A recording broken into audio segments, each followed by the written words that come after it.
You're listening to Discern, Mosaic Chronicles Book 1 by Andrea Pearson. Copyright 2014 Andrea Pearson. Dedication.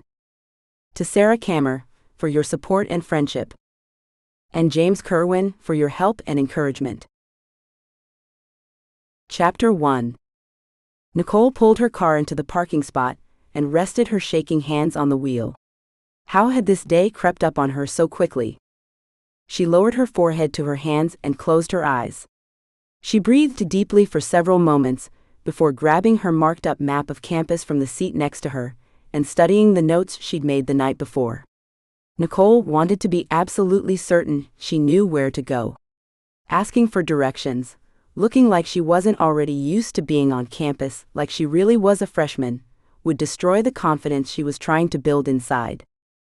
If only Kon University were a normal college. That she could handle. But Kon was an Ares University. This was a completely different arena, a magical one. Instead of only studying the basics of English, math, and history, Nicole and the other students would be learning how to control the elements using their Ares powers. Nicole's cell phone rang from deep inside her purse, and she dug past pens, her wallet, gum, chapstick, and a bunch of small notepads to get it. "Hey Lizzie," Nicole said, tucking her blonde hair out of the way of the phone. "Where are you? You told me you wanted to be here early." Lizzie dropped her voice to a whisper. "There's a lot of eye candy in class already. You should hurry." Nicole smiled. "I'm coming. Just parked." "Good." They ended the conversation, and Nicole shoved her phone inside her purse before getting out of her car. She zipped up the hoodie, which Seattle's humid, chilly weather demanded. Chilly in August. She shook her head. Texas was not chilly in August. The walk to class would have probably felt short if not for Kon University's buildings. They loomed over her, dark blots against a cloudy sky.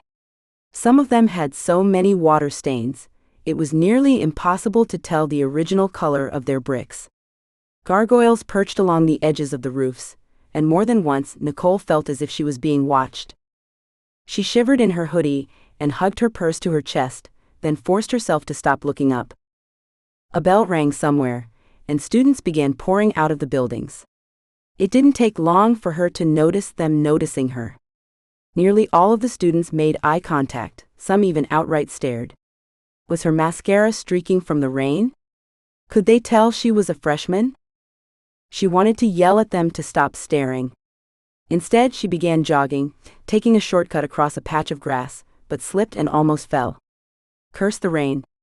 And curse the gross, slimy, disgusting moss that grew everywhere, even in the grass. 12 minutes after leaving her car, she entered her very first college class, math. She tried everything not to have it scheduled first, but with no luck. Nicole sank into the seat next to Lizzie, grateful to be alive still, though feeling silly for the exaggerated emotion. Lizzie's red curls bounced as she spoke animatedly to the brunette sitting to her left. She finally noticed Nicole and spun. "You're here." Lizzie grabbed Nicole's arm, her face serious. "Figured anything out yet?" "It's only been an hour and a half since I last saw you." "Of course I haven't." Lizzie frowned. "Man, I'm sorry. I expected being here would trigger it." "I know. Everyone stared at me on the way to class. I'm positive I'm the only Ares on campus who hasn't found a focus and can't channel. Most people found their focus, the object or action that helped them control magic, within days or weeks of restarting." Lizzie shook her head. "No, you're not. The chick I've been talking to hasn't even restarted yet, and she didn't know about channeling." Nicole's shoulders fell. "That hardly counts, my restart happened months ago. And I'm no closer now than when it happened." Lizzie patted her arm sympathetically. Nicole shrugged and turned her attention to the professor who'd just entered the room. He didn't introduce himself, didn't make eye contact with any of the students, and started going over the course objectives immediately, without waiting for anyone to figure out where he was beginning. Nicole's thoughts quickly left the classroom at the sound of his monotonous voice. She glanced at the brunette sitting by Lizzie, her heart swelling with pity for the girl. Restarting late was painful, Nicole would know. She'd been late by 2 months, and it had been awful, especially since the high school she and Lizzie attended only had one other arete. Both he and Lizzie restarted close to their 18th birthdays, and everyone else had watched Nicole constantly, waiting for her to do or say something that showed she sensed and controlled magic. But Nicole seemed destined to be slow with everything magical in her life. And after several weeks passed with no sign of restarting, some people questioned whether she really was a fourth child. Then it finally came. Nicole blushed, pushing that memory away. It still embarrassed her to think of it. The teacher droned on. Nicole looked at the syllabus on her phone and sighed, leaning back in her seat. This particular math class would probably be boring. As much as she disliked math, she'd always been a good student and was ahead of the material already. Maybe they'd let her test out of the required class.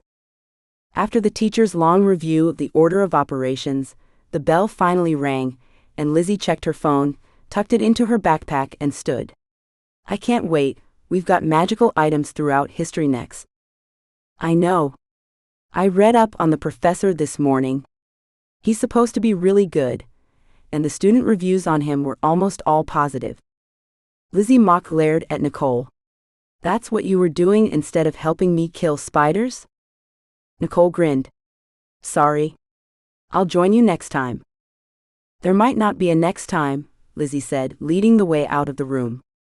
I'll probably end up dead, like pretty much everyone else who's lived in our building. Nicole grabbed her shoulder. You're kidding, right? Tell me you're kidding. Lizzie only paused for a moment. Well, kind of. She started walking again. There have been deaths, but not for a while. Why didn't you tell me? Lizzie shrugged. It gives the place character. No, it gives the place a bad feeling. No wonder I get the creeps every time I go in it. The spiders give you the creeps, not the apartment. Who died? And how long ago? The last one was a man. A Jake Smith or something. It's been a couple years. Nicole glanced at Lizzie. How did he die? Don't know, they found him in his apartment. No bullet wounds or anything like that. It didn't look like murder, and I didn't finish reading the article. Nicole rolled her eyes at Lizzie's casual attitude. People dying was a big deal.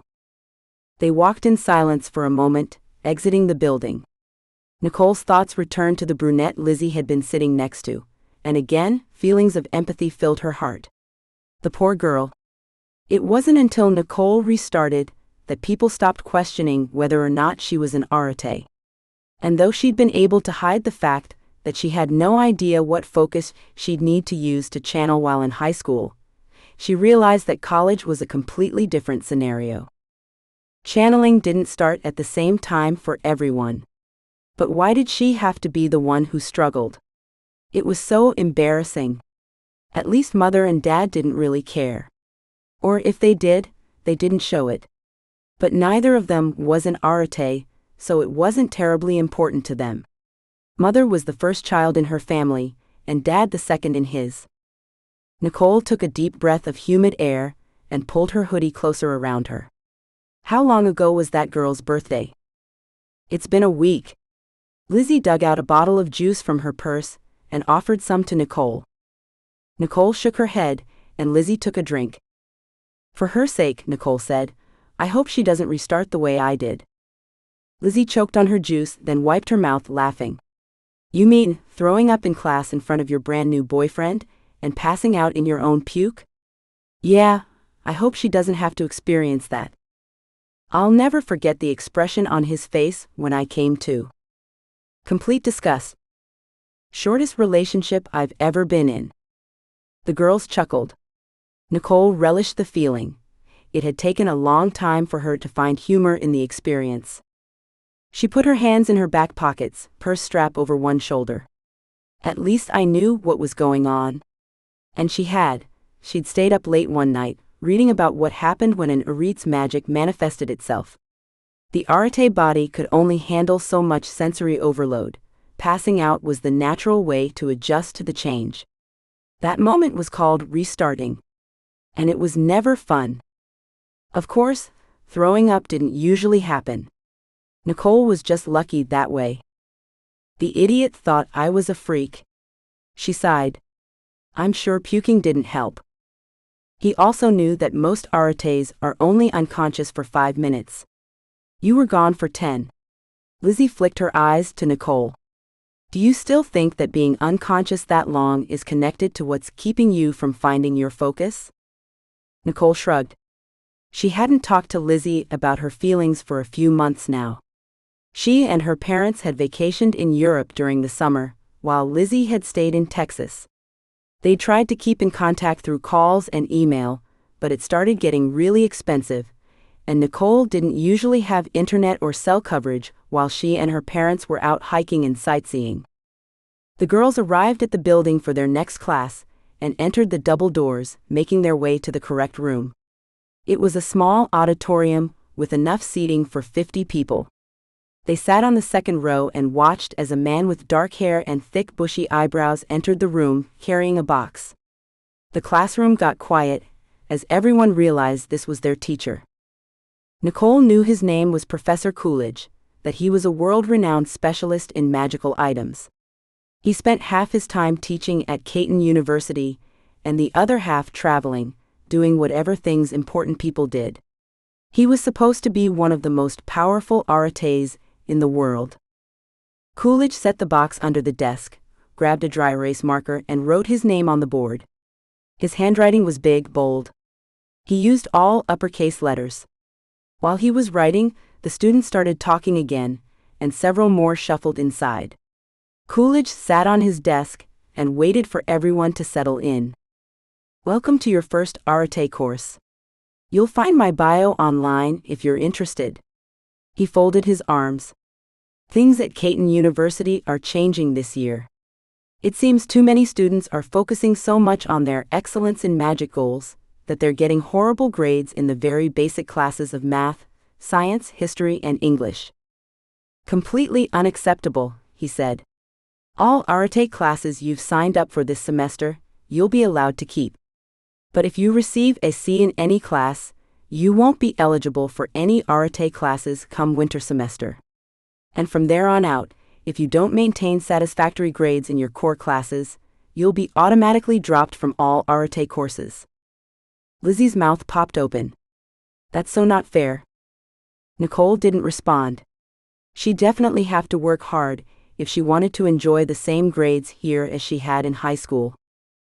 Professor Coolidge waited for the buzz of whispering to die down, then grabbed the cardboard box from under the desk. Here, we'll be focusing on the history and use of magically charged items. He set the box on top of the desk and looked out over his students. Since it's a freshman course, the following question will be relevant. How many of you have had your Arete powers manifest already? Nicole couldn't see anyone whose hand didn't go up. Coolidge sat on the desk next to the box. How many of you had your powers manifest before 18? Around 2/3 of the class raised their hands, including Lizzie. Apparently, that one day before her birthday really meant a lot to her. 6 months early? He watched as about 10 students raised their hands. Professor Coolidge paused. I need 2 students to help with the demonstration, so keep your hands up. He pointed to a girl with really dark hair, obviously an Earth Arete. Then he inspected the others. You, he said, pointing to a guy also dark-headed. Why didn't he pick someone with a different hair color? Lizzie asked. Her eyes widened as she stared at the guy. Wowzers, he's hot. Nicole couldn't help but stare too. The guy had a 5 o'clock shadow, emphasizing his strong jawline. He held his broad shoulders back and walked with a confidence she'd never seen in high school. His eyes were as dark as his hair, and they glanced across the students, landing on her for more than a second before moving to the board where they stayed. Nicole felt her cheeks flush at his attention and hoped no one noticed, especially Lizzie. Definitely up your alley, Lizzie whispered. Nicole hushed her, wanting to see why Coolidge needed volunteers, but she blushed even more at what Lizzie had said. Would a guy like that really go for her? What's your name? Professor Coolidge asked the girl. She sniffed, flipped her hair back, and folded her arms.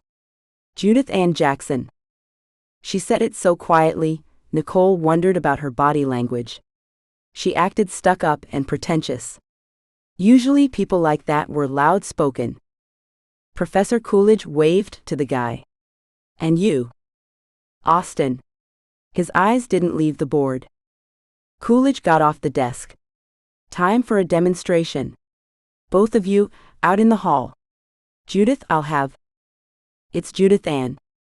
Professor Coolidge looked like he wanted to roll his eyes. Fine. Judith Ann. I'll have you come in first. Both of you please leave the classroom. As soon as the door shut behind them, Professor Coolidge started pulling objects out of the box and setting them on the desktop. Several students got to their feet, wanting to see. Nicole and Lizzie were close enough that they didn't have to stand, but they leaned forward. The items didn't appear to be anything special at first. A cup. A mousetrap. A necklace. 2 skeleton keys. A fraying green beanie that looked like it was someone's first crochet project. Then Coolidge pulled out a leather book. A slight glow around it caught Nicole's eye and she stared at it. It was definitely powerful, even she could sense its magic. Suddenly, an intense feeling nearly overcame her.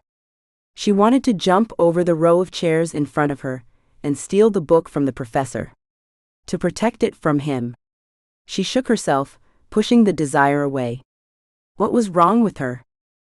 Coolidge fingered the leather cover for a moment and glanced at Nicole. Her cheeks burned, and she dropped her eyes to her purse in her lap. Why was he looking at her? Could he sense her feelings? Impossible, no Arate could read minds or emotions. Coolidge dropped the book on the desk, and Nicole looked up in time to see him motion to a girl near the doors. Have Judith Ann come in, please, he said. The girl did so, and Judith Ann strode inside. Coolidge waited for the doors to shut behind her before speaking. Arrange these objects according to their magical strength or importance. Judith Ann nodded, tucked a strand of dark hair behind an ear, and approached the desk. She started by waving her hands over the items one at a time, then picking them up and inspecting them. She turned the beanie inside out and righted it. She played with the cup and held the mousetrap for several seconds, an intense expression on her face. A minute passed. 2 minutes. 5. She arranged the items, then rearranged them. Students began to whisper, probably growing bored. But a look from Coolidge silenced them. Finally, Judith Ann turned around, resting her hands on the desk behind her. That was hard. Too hard. Should you really be testing freshmen like this? She seemed oblivious to everyone watching her. Professor Coolidge raised a bushy eyebrow. It's my class. He approached the desk and looked at what she'd done. He turned. This was a good attempt, but incorrect. And that's fine. No student gets it right the first try. When did your Arate powers manifest? She smiled. 4 months after my 17th birthday. Her expression left no doubt in Nicole's mind. The girl was very impressed with herself for her early accomplishment, even though she had absolutely no control over when it happened. No one did. Coolidge didn't seem very impressed, though. Have you found your focus for channeling? Yes. Play-Doh. Lizzie snickered. Like a kid. Nicole didn't respond, but definitely agreed with Lizzie. What an embarrassing focus. Coolidge put the objects in a pile and glanced at Judith Ann. Go ahead and return to your seat. Let Austin in on your way. Once Austin had entered the room, Coolidge gave him the instructions and sat back to watch. The first thing Austin did was toss the mousetrap on the floor. Then he spent less than 10 seconds, literally less than 10, putting the objects in order. He didn't inspect them, hold them, or stare at them. He simply put them where he thought they should go. When he finished, he returned to his seat and pulled out his phone. Coolidge stared at the items, an expression of disbelief on his face. He cleared his throat. Austin, you are completely correct. The mousetrap is ordinary, not magical. He listed the order Austen had placed everything else in. Cup, necklace, beanie, book. And this is definitely a first. He stepped away from the desk and motioned to it. Students, see what he's done with the keys of Kalenia and Iunli? Nicole stared, still on the edge of her seat. Austen had put one key above the other. Professor Coolidge looked at Austen. Why did you do this when you placed the others left to right? Austen didn't look up. Because the keys are the exact same in magical powers. Neither is better than the other. Coolidge raised his eyebrows. That is correct. He folded his arms, examining Austen, who still didn't look up. You're the first student to sense this. Not even I can tell that they're exactly the same, and I'm the foremost authority on magical items in the country. My knowledge of their history is how I know they're the same in power. He looked at the objects and back to Austen. When did your magical powers manifest themselves? 2 months before my 16th birthday. Murmurs flowed through the auditorium, and Coolidge dropped his arms, looking just as shocked as everyone seemed to feel. Lizzie glanced at Nicole. Any chance he's lying? Nicole shrugged. How could she know? Professor Coolidge didn't say anything for several seconds, then whispered, That's nearly unheard of. But not completely so, Austen said. And how long did it take to find your focus? I've never needed one. This time there were audible gasps. Nicole and Lizzie looked at each other again. Is that possible? Lizzie asked. It must be, Nicole said, though she couldn't fathom not having a way to channel. How did he grasp the magic that flowed around them? The slight pulsings that she'd grown accustomed to, but which had always avoided her control? Coolidge's face was straight as he studied Austen. Any family history of Ares? Austen hesitated before responding. My parents? And before you ask, yes, they were also 15 when they restarted. And no, neither of them used a focus. A fourth child born to parents who are also fourths? Rare. Very rare. Austen glowered. Nicole knew that Aretes frequently married each other, but even they almost never had 3, let alone 4 children. What's he so angry about? Lizzie asked. I don't think he likes the attention, Nicole said. So why'd he go along with the test thing? Nicole shrugged. Coolidge didn't give him much of a choice, did he? Professor Coolidge finally turned to the rest of the students. Well, this object lesson leads us to the point of class today. Nicole looked at the clock on the wall. Because class had started late, there were only 15 minutes left. For a large portion of the semester, I'll be using a substitute. He paused when everyone started talking, and waited for silence to return. Nicole leaned back in her seat and folded her arms, waiting for more.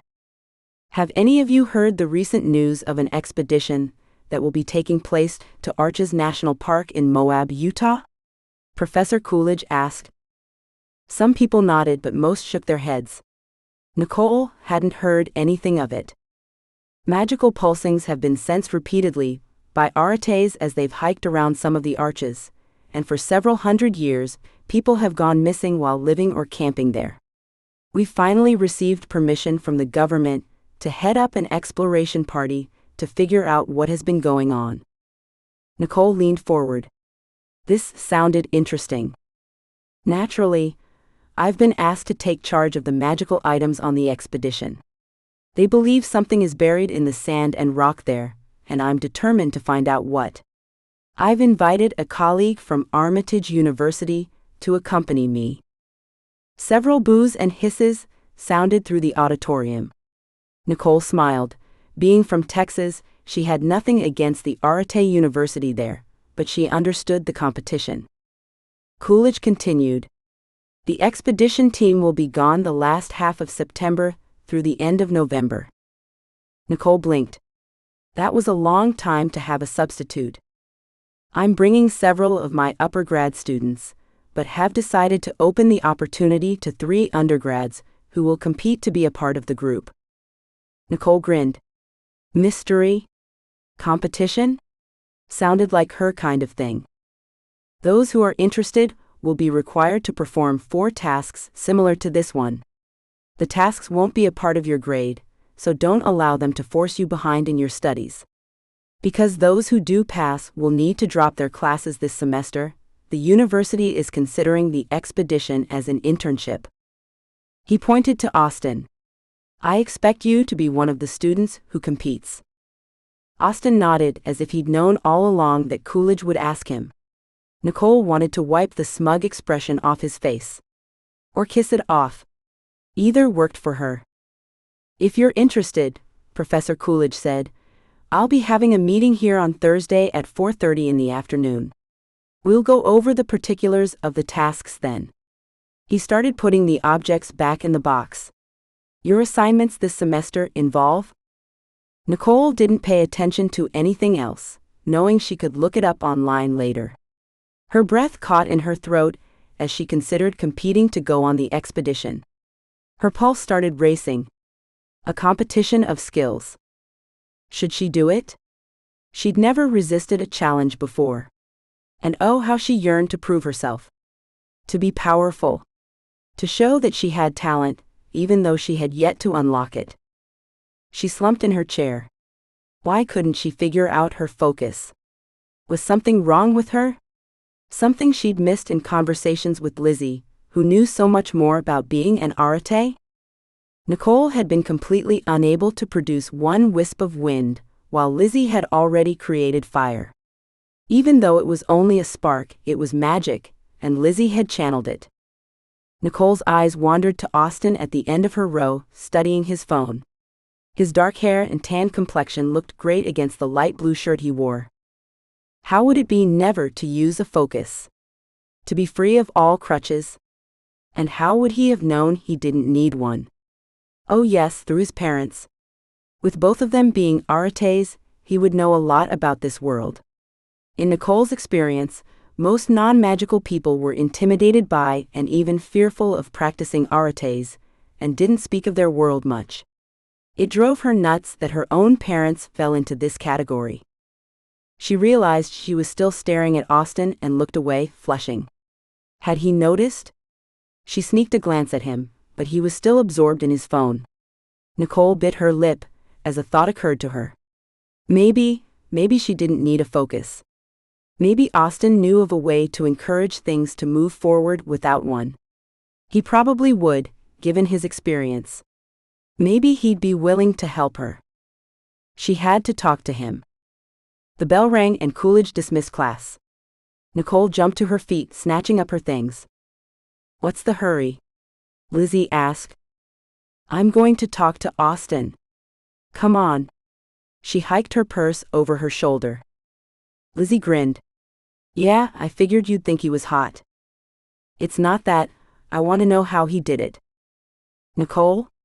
Lizzie said, eyebrows knitted. Nicole didn't wait to hear Lizzie's complaint. She rushed through the throng of students as people flowed in and out of the auditorium. Where had he gone?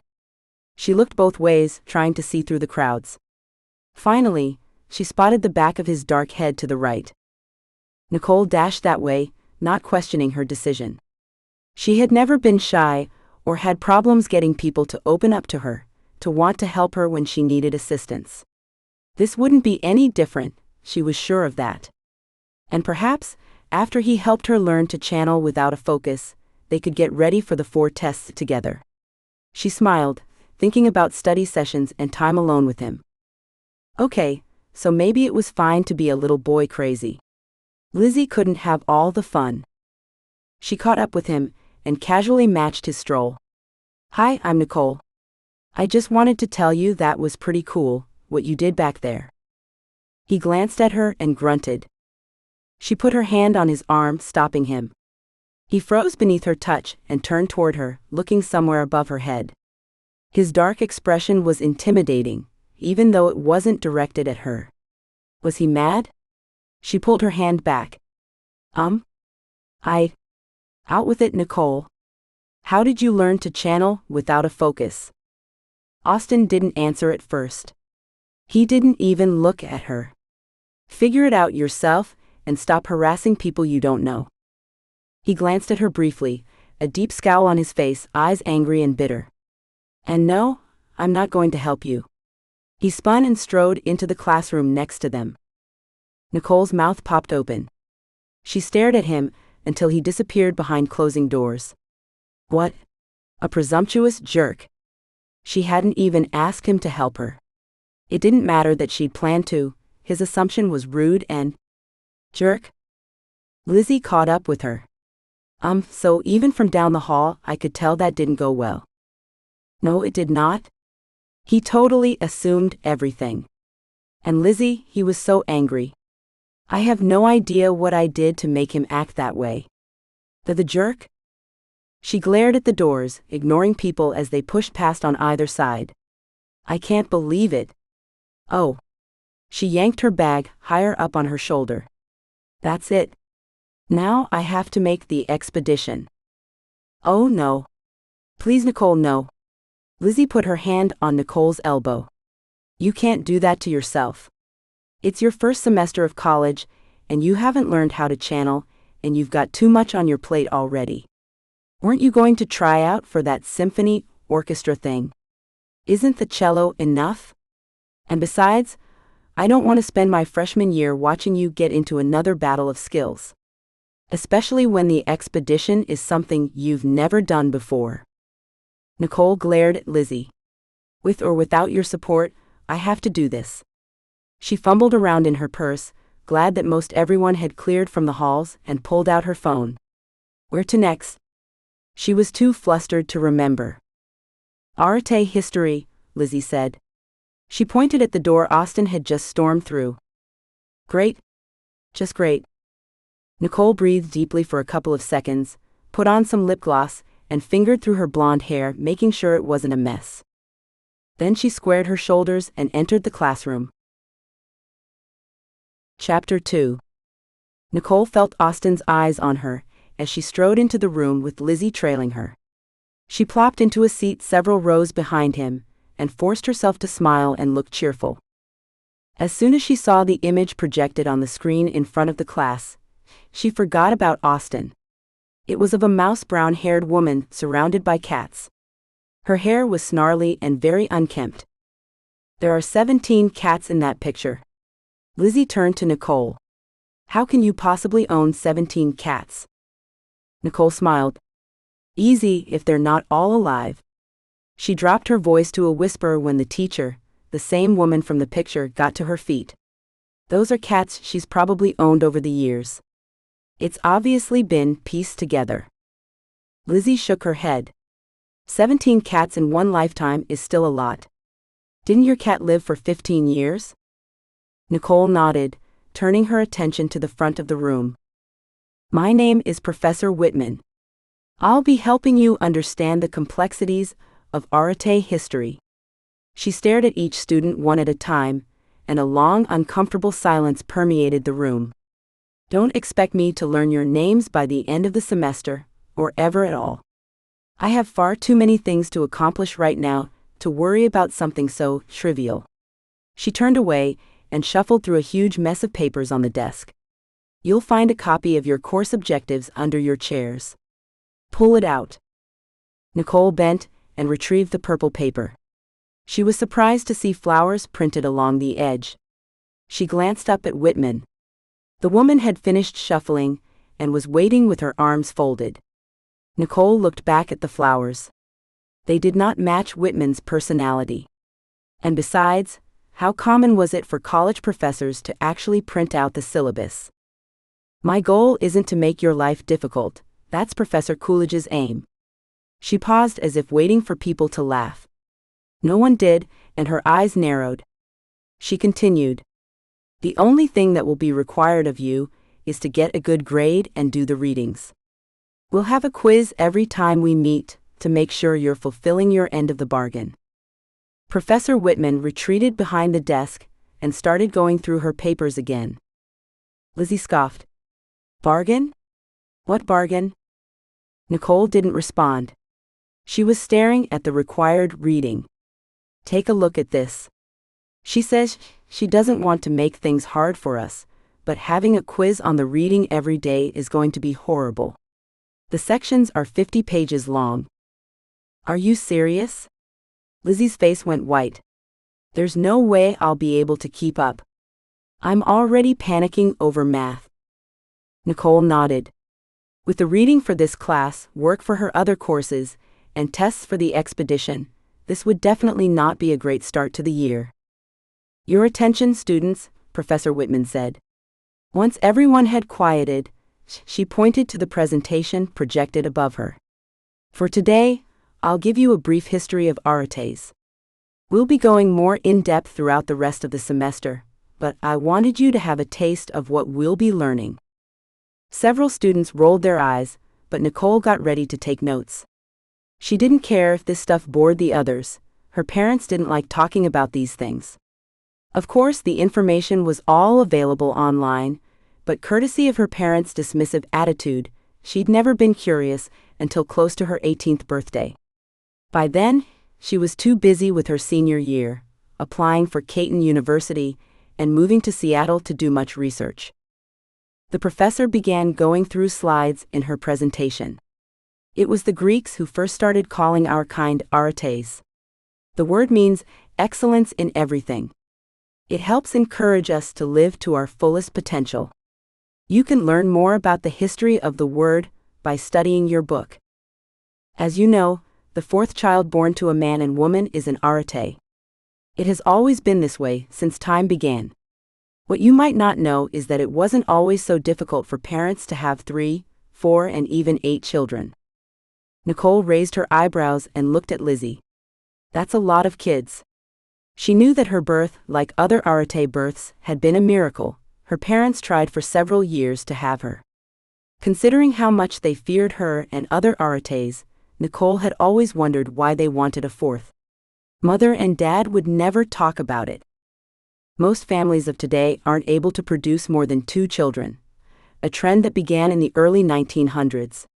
Whitman paced before the students, hands clasped in front of her. Does anyone know why that trend started? A boy on the third row raised his hand. The Tarians. We don't know how, since the technology didn't exist back then, but they permanently altered the entire human race, gradually making it almost impossible for people to have more than 1 or 2 kids. Nicole knitted her eyebrows. She'd never heard of the Tarians. They sounded important. Why had Lizzie never brought them up? Or her parents? Professor Whitman nodded.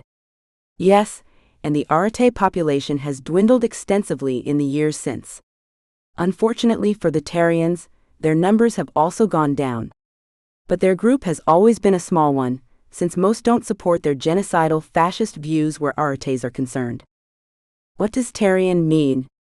A girl behind Nicole asked. Several people turned and stared, and Nicole was glad she hadn't asked the question herself.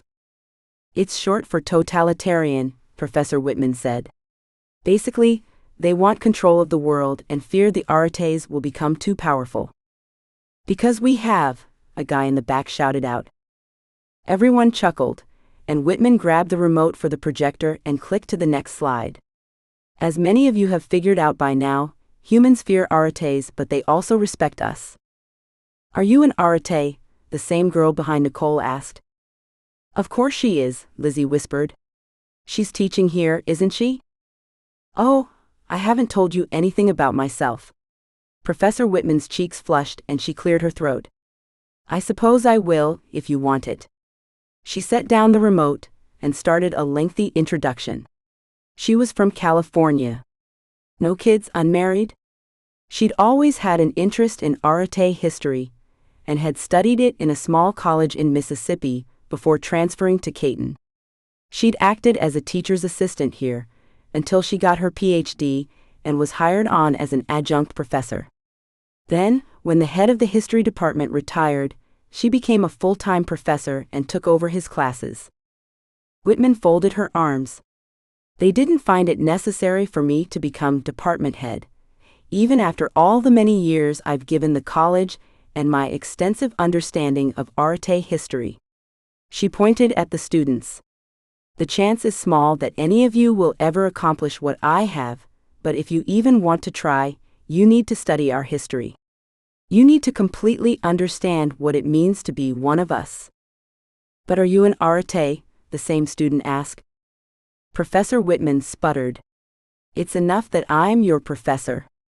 She turned her back on the class and yanked the remote from the table, ending the slideshow. Apparently, they were done with arate history for the time being. So Whitman wasn't an arate, but it was obvious that her entire life revolved around them. It was we, us, are, and nothing else. Interesting. The rest of the time, Professor Whitman discussed what they'd need to know for the midterm exam in October. Class was then dismissed, and Nicole headed to biology. Later that evening, Nicole stared up at her apartment building before entering. The tall red brick structure was imposing, even in the rosy glow from the setting sun. A huge ash tree by the main doors didn't help. It cast long, deep shadows across the front of the building. Nicole glanced at it, her attention drawn to the massive vines that smothered the trunk and branches. She felt a slight pulse and frowned, head tilted. Magic? Coming from the tree? Not possible, only humans were magical. She stared at the mess of plants, trying to make sense of them, trying not to feel like she was in danger. She could easily imagine them reaching out, strangling her. Stop it, Nicole, she said, realizing she was obsessing too much over what Lizzie had told her about the deaths. People die all the time, it's normal.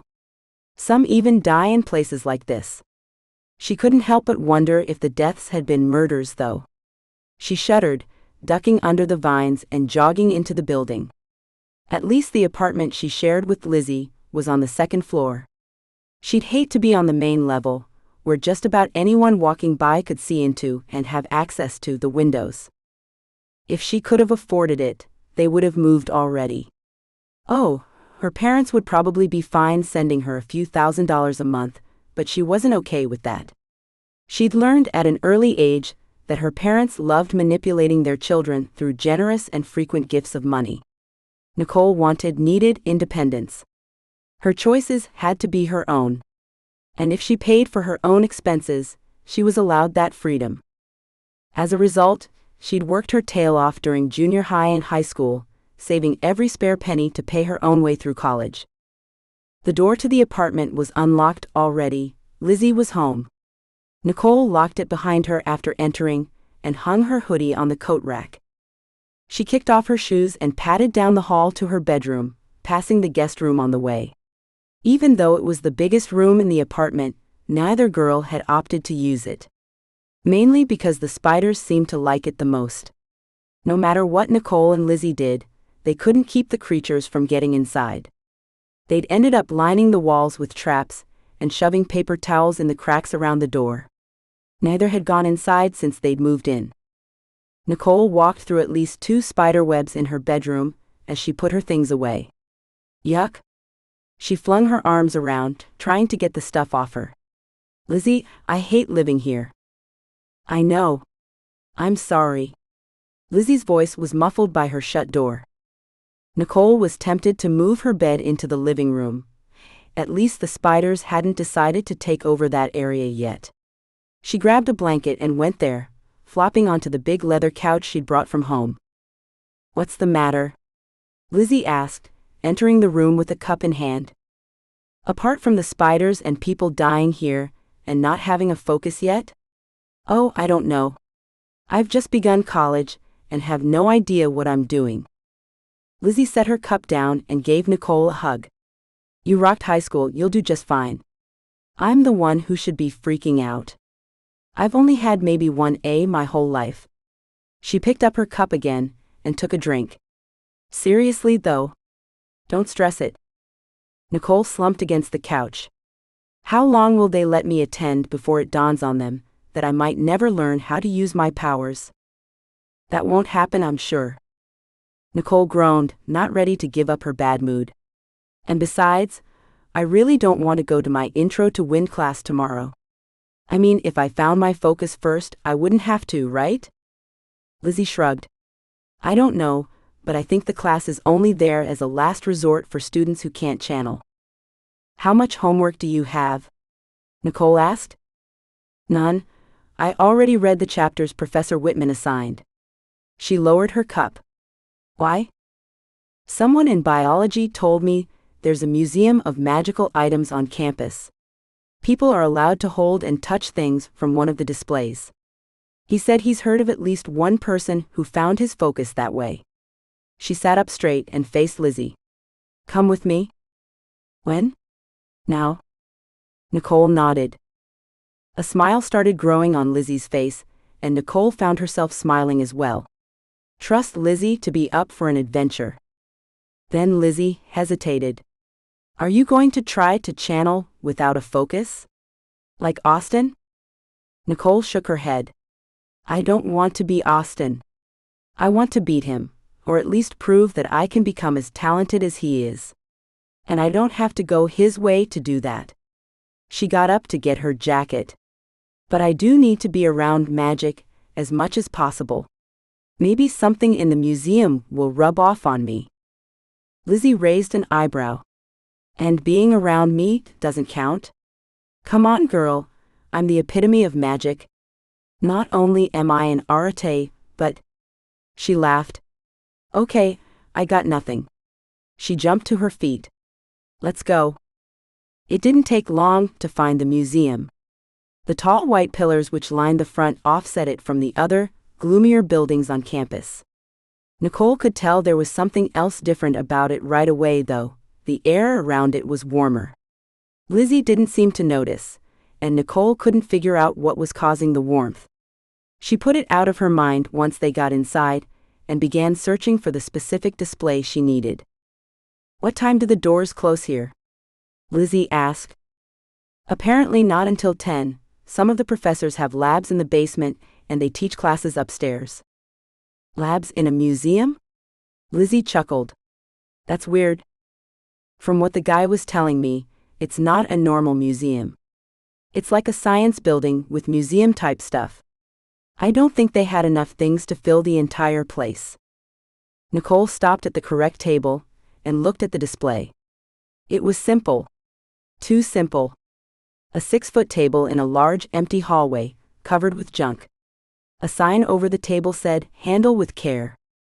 She stared at the pile of toy cars, Barbies, airplanes, and random household objects. She didn't know what she'd been expecting, but this wasn't it. Hardly anything attracted her magical senses. If they had powers, they didn't have much. Kids' toys? And junk? Lizzie said skeptically. Well, as long as they're magically charged. She glanced at Nicole. Why don't you go ahead? Nicole turned to her friend. How am I supposed to know if one of them is my focus? Lizzie shrugged. You know I'm still struggling with my own. I can't really help you there. Yeah, but you've at least found something that helps you produce magic. Lizzie took a deep breath and let it out. I didn't actually feel anything. It was my dance teacher who said dance was my focus, though she never gave a reason why. I still think my mom bribed her. Nicole chuckled. Lizzie's mom was obsessed with the idea of having a daughter who danced. She'd forced Lizzie through lessons since the poor girl was 4. Nicole looked back at the table. Can you sense anything from them? I can't. There's a certain feeling here in the hall. But I've never been good at picking out the pulsings everyone else senses. Nicole nodded. She'd never been good at it either. She began rummaging through the huge pile, shifting aside toys and spatulas. After a moment, she felt heat radiating from deep under the other items. The minute both hands touched the source of heat, she felt a warm breeze cross her cheek, almost like a gentle touch. Nicole? She let go of the item and jerked back, hurriedly wiping the feeling of the caress off her face. Whoa! Lizzie said. What's wrong? Did you hear that? Lizzie shook her head. I only saw you freak out. What did you touch? A rat? No. I don't know what it was. It was square, a book maybe. But I'm not putting my hands in there again. Here, let me. Lizzie pushed through the pile, uncovering the object at the very bottom. It was the same leather book from class, one of the items Judith Ann and Austin had arranged. The one that had made Nicole want to steal it. How had it been warm? And why did Nicole hear her name when she touched it? Her palms began sweating. She wiped them on her jeans, noticing that her hands were shaking.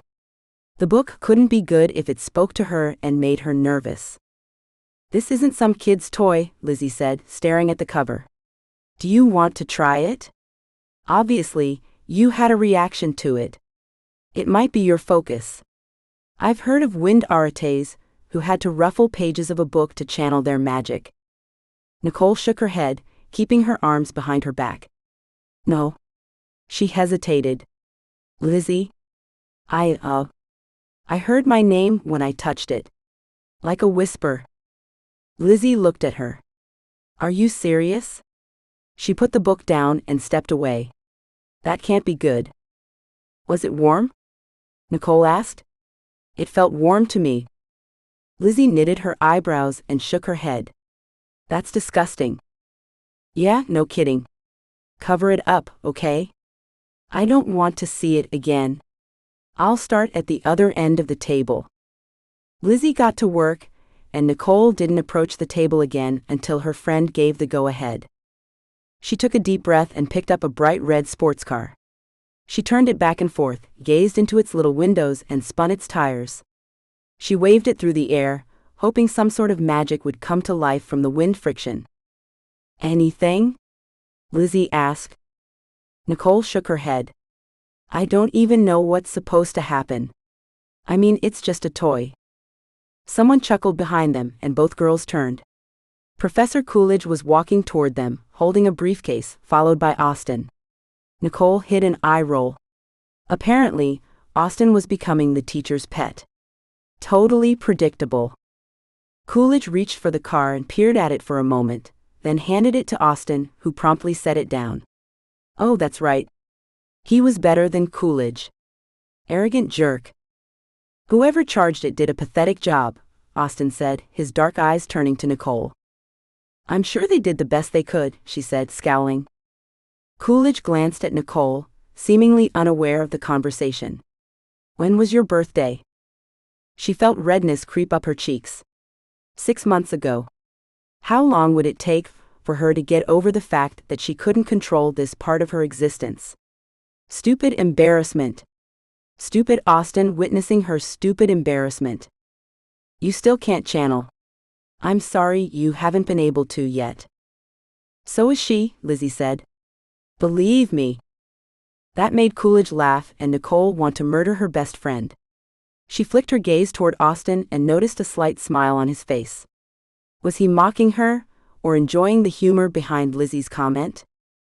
Nicole turned to the other objects on the table, being careful not to look where the leather book was hiding. She didn't want to see it again.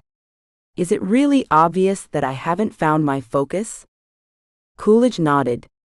"There's quite a buildup of pressure around you that's begging to be released. It's like bright swirling light to the trained eye. No wonder everyone was staring at me today." Coolidge chuckled. "It's pretty blatant." He tilted his head. "There are exceptions to this, Austin for example, but you do know that restart time in relation to finding a focus doesn't matter, right?" Nicole whipped back to him, noticing that even Lizzie looked surprised. "What? You're serious?" "I've never heard that before," Lizzie said skeptically, as if she were the expert on all things arete. Austin didn't seem to be surprised at all. He folded his arms and leaned against the wall, surveying Nicole, Lizzie, and Coolidge. Nicole straightened, hoping her makeup looked okay. Of course, as soon as she thought that, she felt silly. Why did she want to impress Austin? He was rude and conceited, as she'd already figured out. Professor Coolidge smiled at Lizzie's skepticism. The average arete restarts close to his or her birthday and discovers their required focus not long after. Contrary to popular opinion, earlier restarts, which lead to finding a focus sooner, don't necessarily make people more powerful. The amount of work they put into their gift is what brings the greatest power. Yes, a lot of it does depend on genes and talent, but hard work will actually get an arete further in their powers than someone who learned to channel young. It's like that with nearly everything in life. Just because someone is a talented singer doesn't mean they'll go anywhere with it. A person with a measly amount of talent, strong work ethic, and the desire to achieve will more likely go places. Nicole felt tears spring into her eyes. She was a hard worker, always had been. When her powers finally manifested themselves, she would jump into everything with both feet. She would become the most powerful wind arate ever. She would make her parents proud to have her as a daughter. She stared at the items on the table, willing herself not to cry in front of two men who were practically strangers.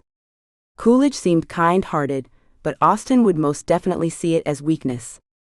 Coolidge stepped away. I didn't restart until I was 19, and even after that it took 2 years to find my focus. Nicole's mouth popped open. Was he serious? How was that possible? He and Austin turned and headed toward a set of staircases at the end of the hall. He paused and looked back. What are you doing here? Nicole frowned. Trying to find my... Coolidge waved her off. No, not you. He strode to the table, rummaged through the stuff, and pulled out the leather book. He glanced at the girls. I'm surprised I didn't notice its magical print earlier. He took the book with him to the stairs where Austin waited, and together the men jogged down, leaving Nicole and Lizzie to stare at each other. Sounds like he didn't lock his office when they were collecting junk for the table. Lizzie looked at the stairs. And did you notice Austin checking you out? He thinks you're hot. Nicole ignored her. It took Coolidge 2 years to find a focus? That's insane. I would never have guessed it, with how powerful and well-known he is. If he'd meant to impress Nicole, it worked. But it also encouraged her. Nothing would contain her abilities once she found out how to release them. Nicole's first class the next day, Wednesday, was world history. Since it didn't involve arates, except where necessary, it wasn't as interesting as it could have been. The class after Introduction to Wind was the one she was dreading, yes, but also looking forward to. It was a required course for blonde freshmen, but most students only had to attend the first class, since nearly everyone could already channel when college started. She glanced at her schedule to verify the room number as she walked past other students, who again stared at her. At least now she knew why. The swirling light would probably be pretty hard to ignore. She wondered if they were concerned she would suddenly explode, which led her to wonder if that was possible. That would definitely be a problem. Intro to Wind would be held in the same room where the symphony rehearsed. Fitting, since many wind arates used instruments to channel their powers, and lucky for Nicole, because her audition for symphony was immediately following class. She picked up her pace as she thought of her audition, unable and unwilling to wipe away her silly grin. She was going to be in an orchestra again. The door to the huge room was open, and folding bleachers had been set up all along one wall. Nicole joined the other students on the bleachers and stared at the vast display of instruments, household objects, stuffed full garbage bags, books, and various wind chimes. A slim lady with straight, shoulder-length blonde hair entered the room, carrying a garbage bag, which she placed next to the others. Nicole could see fabric peeking out of the top. She assumed the other bags contained cloth as well. The teacher turned to the students and clapped her hands. Everyone quieted, and she grabbed a piece of paper and glanced at it. Welcome to Introduction to Wind. She looked up at the students. This is Section 5. If you are signed up for any of the other classes, you're in the wrong place. I will not allow students to attend who are not on the roll. Nicole quickly did the math. She knew there were 5 sections for wind arates, and judging by the number of students here, each section had about 100 registered. 500 wind arates all in one university. And those were just the freshmen. The professor turned and started rummaging through her purse. Excuse me for a moment, she said. I seem to have misplaced my tablet. Nicole leaned against the bench behind her. Even considering the fact that there were only 3 arate universities in the States, that was still a lot of naturally blonde people. Maybe there weren't many wind arates at the college in Maine or at Armitage University. She ran her fingers through her hair, grateful it hadn't darkened much. When she was younger, she had hoped it would. Being an earth arate had always appealed to her so much more. Moving mountains, not having to use her hands to dig in the dirt. But as she got older, she began to appreciate the things wind arates could do. Control weather. Make things stink, to keep her older brothers out of her room if they still annoyed her when she got her powers, or smell better like pumpkin pie and warm apple cider.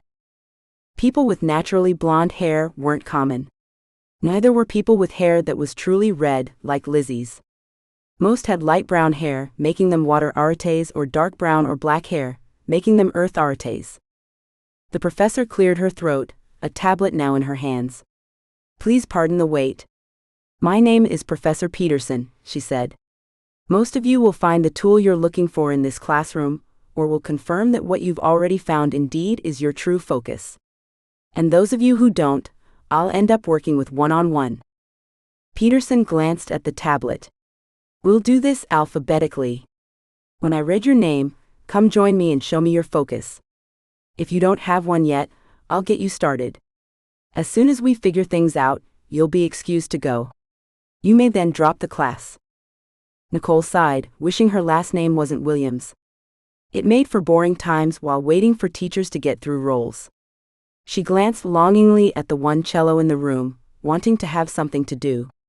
Unfortunately for her, the instrument she'd spent most of her time learning while growing up had proven not to be her focus. As Professor Peterson called the first student down, Nicole remembered something. This wasn't an average class with a boring roll call. She was going to see magic. Peterson gave the guy instructions, then when he asked a question, she turned back to the others. When you're with the correct focus, something will happen to the instrument or item you're touching. Now pay attention so you don't miss hearing your name. Things will move quickly. Professor Peterson was right about that. The guy went through the first half in less than 30 seconds. He barely had to touch the items in one area before Peterson moved him on to the next section and called down another student. Pretty soon, there were about 20 students mulling around the various objects, as several others left after showing their focus to Peterson. Nicole kept her eyes on the first boy, wanting to see what ended up being his. He was halfway through the brass instruments when he touched a trumpet. The thing blared, making most everyone jump. Peterson clapped her hands. Wonderful. I love the trumpet. She motioned to the student. Go ahead and gather your things. Congratulations, Brett. Brett grinned, set the trumpet down, and jogged to where he'd been sitting. He jammed things into his backpack and practically skipped out of the room. Nicole turned her attention to the rest of the students, feeling a little disappointed. She wasn't sure what she'd been expecting. A blast of colorful stars, a roaring wind perhaps, but not a loud note that made people jump. Halfway through the alphabet, Professor Peterson stopped calling out names and turned all of her attention to a student who'd gone through every object without luck. She worked with the girl for several minutes, and Nicole watched with fascination as Peterson opened the bags and pulled out various types and colors of fabric. The student briefly touched them with no result. Then Peterson pulled out a box of paper. She quickly folded origami shapes and handed them to the girl to play with. Nothing happened.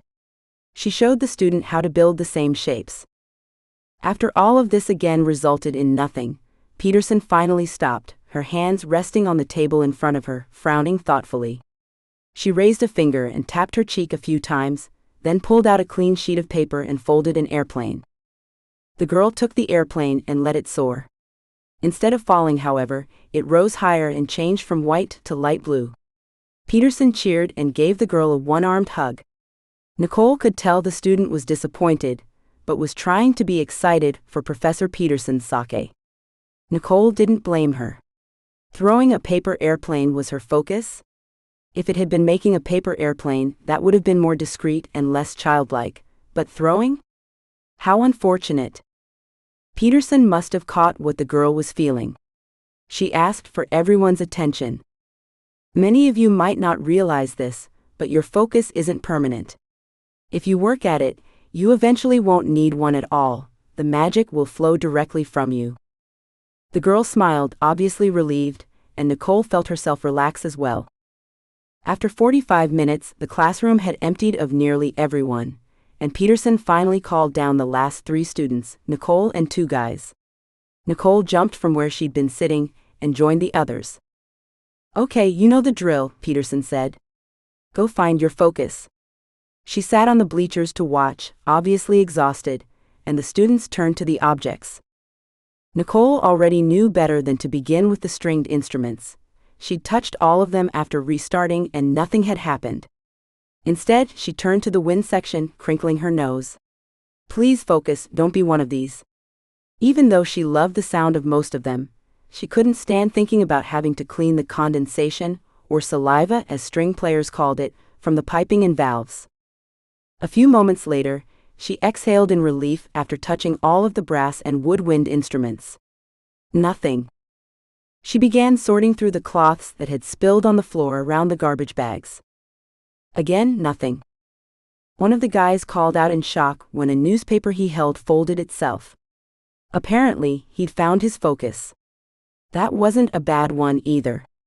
Why couldn't something like that work for her? Nicole approached the household objects section, feeling her heart pounding in her chest so strongly it made her nauseated. She wasn't going to find anything. She'd be focusless for years and years, maybe even forever.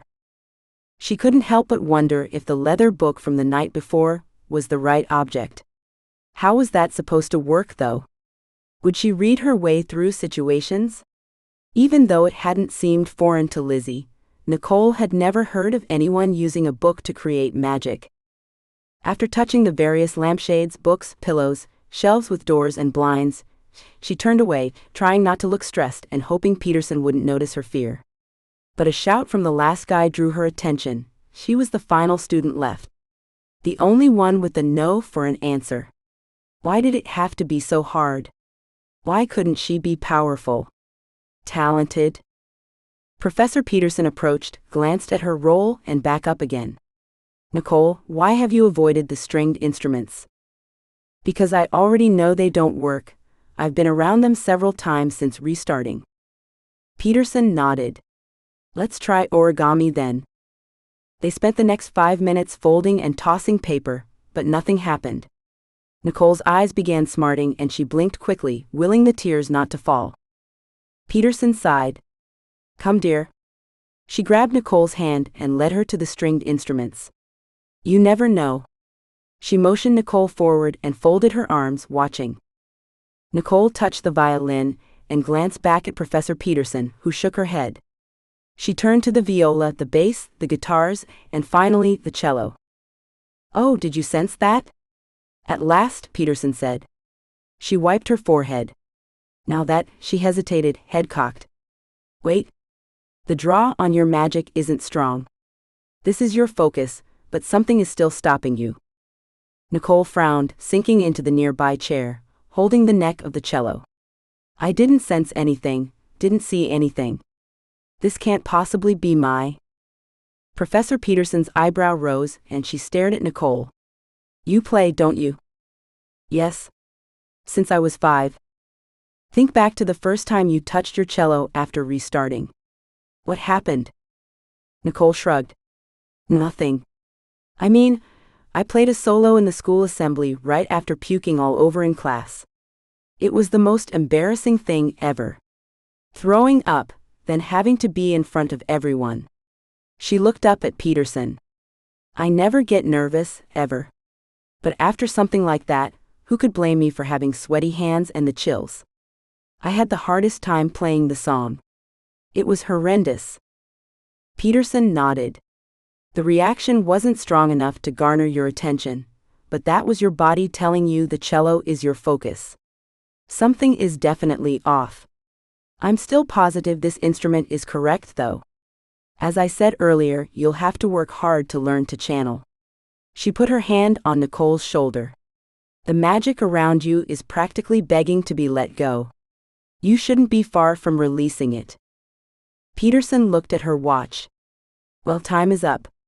You're lucky you're not one of the students who has to come back." Nicole's shoulders slumped. Yes, she was lucky. Lucky to have a focus that didn't work. What do I do now? Practice. A lot.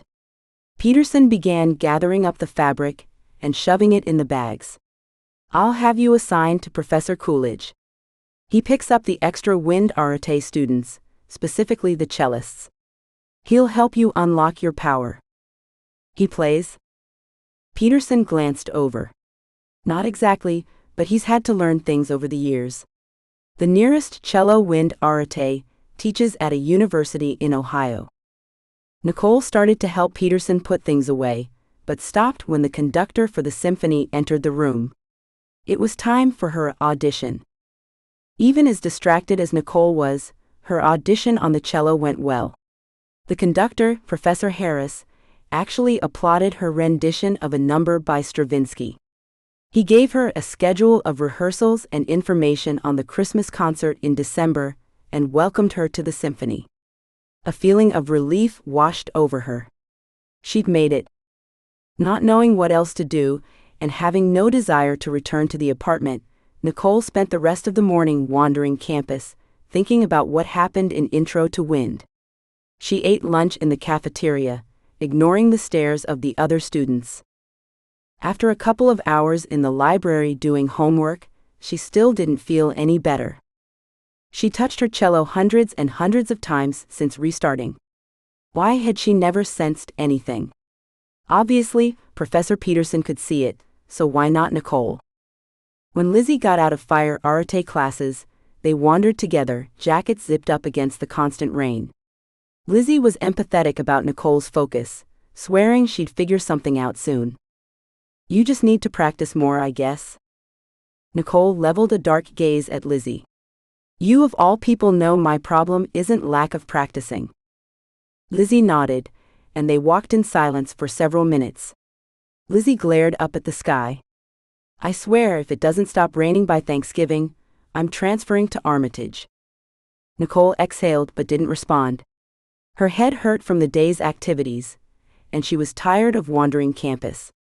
She linked arms with Lizzie, deciding to put everything behind her for the time being. Let's go home and watch a movie. A scratching noise at her window woke Nicole in the middle of the night. She looked at the glass pane, watching it shake in the wind from an approaching storm. What had caused the sound? There weren't any trees directly outside her room. After staring at the window for nearly a full minute, Nicole rolled over and tried to go back to sleep. But the feeling that she was being watched made the skin on her back and arms tingle. She flipped over again and turned on the lamp. A movement on the wall nearest her caught her eye. She glanced that way and then screamed, nearly falling off her bed. The wall was covered in spiders. At least 10 of them, most the size of a quarter, were frozen there watching her. Nicole sprang out of the covers, bare feet on the cold wooden floor, hugging her quilt to her chest. Lizzie burst through the door, holding her cell phone out like a sword. What happened? She shrieked. Nicole pointed. Lizzie looked, shrieked again, and dropped her cell, jumping to stand next to Nicole. Holy freak, she said. What's going on? Nicole shook her head. There was no way she'd be able to go to sleep again. Not like this. Grab the vacuum, she said. Let's pull the bed away from the wall and suck them up. Lizzie nodded and raced out of the room. When they'd moved in, they had bought a small handheld vacuum cleaner to help with the spider issue. Neither girl liked killing spiders with tissues or anything else that might make them feel the crunch, so they'd resorted to vacuuming up the creatures instead. As Nicole heaved and tugged the heavy bed frame, she remembered reading somewhere that if you put the legs of a bed into large cans of water, it would keep spiders from crawling on you. Or was that cockroaches? She couldn't remember, but knew she had to do something or she'd never be comfortable here again. Lizzie returned and helped pull the frame the rest of the way. Once they finished though, she shrieked again, pointing. Oh my gosh! Spiders lined the baseboard. Nicole grabbed Lizzie's shoulder, yanking her friend to face her. I hate this place. We have to move. Lizzie shook her head. There wasn't anything available, believe me, I called everywhere. Anything has to be better than this. Nicole released Lizzie's shoulder and grabbed the vacuum cleaner. Make sure the ones on the wall don't escape. She pushed the on button. Holding the vacuum at arm's length, She began sucking them up. Lizzie did her best to scare the critters back toward Nicole, emitting the occasional squeal. Finally, every spider had been dealt with, and Nicole handed the vacuum back to Lizzie. "Don't empty it now. Let's wait until they're all dead. That could take months. I guess it'll be a long and painful death. Serves them right for trying to take over the apartment." Lizzie grinned. "You're so evil." She glanced at Nicole's bed. "What are you going to do about this?" "You'll see." Nicole stepped out of the room with Lizzie trailing. While Lizzie put away the vacuum cleaner, Nicole opened up 4 containers of hot chocolate. Thirsty?" Lizzie asked, joining her. Nicole shook her head and explained her theory about bed legs and cans of water. The girls dumped the chocolate into gallon-sized Ziploc bags, sealed them up and rinsed the empty containers. They put the cans under each leg and filled them with water, then stood back to admire their work. "I still don't understand how it's supposed to help," Lizzie said. "In theory, it should keep the spiders from crawling up. They'll fall into the water and drown." Lizzie shivered. "Sick." She turned to Nicole, a worried expression on her face. "But spiders have webs they drop from the—" Nicole held up her hand. "Stop. I can't hear it right now. I'm not going to be able to sleep, as it is." Lizzie hesitated, then hugged Nicole and went back to her own room. Nicole padded to the kitchen and grabbed the vacuum cleaner again, just in case. She examined every crevice of her room, but there weren't any more spiders. Had they received the memo? Maybe so. She left the vacuum cleaner by her bed, hoping she wouldn't need it later. As expected, sleep didn't come quickly. She tossed and turned for what felt like hours, trying not to think about the spiders that probably surrounded her. A dull headache started to build at the base of her skull. She should have gotten up to take painkillers, but she was too tired. The ringing of her cell phone woke her the next morning, and she groggily answered. "How are you feeling?" Lizzie asked. "I didn't want to ask when I left for campus, it was way early." Nicole rubbed her neck. "Just a headache, but otherwise I'm fine." She regretted not taking the medicine. The pounding at the back of her head made her nauseated, and on top of that, she was groggy and stiff from not sleeping. Stupid spiders. "You're still in bed, aren't you? Girl, do you know what time it is?" Nicole glanced at the clock, then jolted to a sitting position, headache forgotten. She'd missed her alarm. Math started in half an hour. It would take 10 minutes to drive to campus, and 15 to walk to class. "Gotta go." She ended the call and dropped her cell on the nightstand. Nicole jumped from her bed and tripped over the vacuum cleaner she'd left on the floor the night before, breaking the cheap thing open and spilling its contents everywhere. Spider carcasses rolled across the wood, and hundreds of the critters that were still alive scattered in every direction. Nicole sprang off the ground and onto her bed, barely getting out of the way of a particularly large spider. She bit her lips, trying not to scream in frustration as she watched the 8-legged beasts disappear behind her furniture and under the closet door. Why were these things happening to her? Her head pounded in response, reminding her that she needed to take those painkillers and get going. Precious seconds had been lost. Nicole dashed into the bathroom, holding her head with one hand, and did a once-over on her teeth and hair. She hurriedly put on some mascara, then ran back into her room, yanking off her pajamas along the way. She snatched up the closest clothes she could find, the ones she'd been wearing yesterday, and shook them out. No spiders. Hopefully no one, including Lizzie, would notice the repeat outfit. Realizing there was no way she'd want to come home to the mess on her floor, she ran to the hall closet, wheeled out the big vacuum cleaner that belonged to their landlord, and sucked up the carcasses. She then put both vacuum cleaners away. Nicole downed some painkillers with a glass of milk, and grabbed a banana and a piece of bread to eat on the way to campus. She yanked her arms into her jacket and zipped it up, then snatched her purse from the couch, making sure to put her phone and keys in it, and dashed out into the pouring rain. 20 minutes later, Nicole sank into her seat in math class, about ready to pass out from having to rush in the muggy, rainy weather. Her lungs would never get used to how damp the air was here. She said hi to Lizzie, and silenced her phone while Lizzie continued a conversation with the brunette she'd talked to last time. The teacher, whatever his name was, began class by doing another review of the order of operations. Boring. Nicole read a book on her phone instead of listening. The bell finally rang, and she and Lizzie rushed through the doors, following the flow of traffic. Nicole tilted her head when they got outside. The magical vibrations of campus were stronger today, strong enough to catch her attention. She held her hands out, feeling the air as they walked. She knew Lizzie wouldn't care or think twice about her behavior. It was something Nicole always did. She'd been trying to train herself to sense the pulses better, but it was often hard to tell the difference between wind and magic manifesting itself. The sensation of the current flowing over her made her skin tingle. Yes, things were stronger today. Why? Was it because more students were on campus now that school was in full swing? They arrived at magical items throughout history and took their seats on the second row. Professor Coolidge began class with a reminder about the info session later that day for the Arches expedition. Nicole grinned, glancing at Lizzie. "You sure you don't want to come?" Lizzie rolled her eyes. "Positive?" she whispered.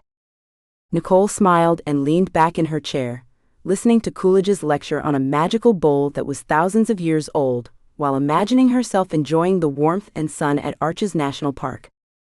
The classes after Coolidge's took forever to pass, and Nicole distracted herself by focusing on the faint magical pulsings she could sometimes sense from other people. As she'd learned earlier, most Arete students had a very slight energy source, some stronger than others. She wasn't sure exactly how she was feeling those, since they weren't strong enough to wash over her like they had earlier. Maybe the feeling was centered in her brain? Asking Lizzie didn't help. Lizzie still couldn't sense the difference between Aretes and non-Aretes. To her, they were all the same. "How come I can sense the pulses better than you?"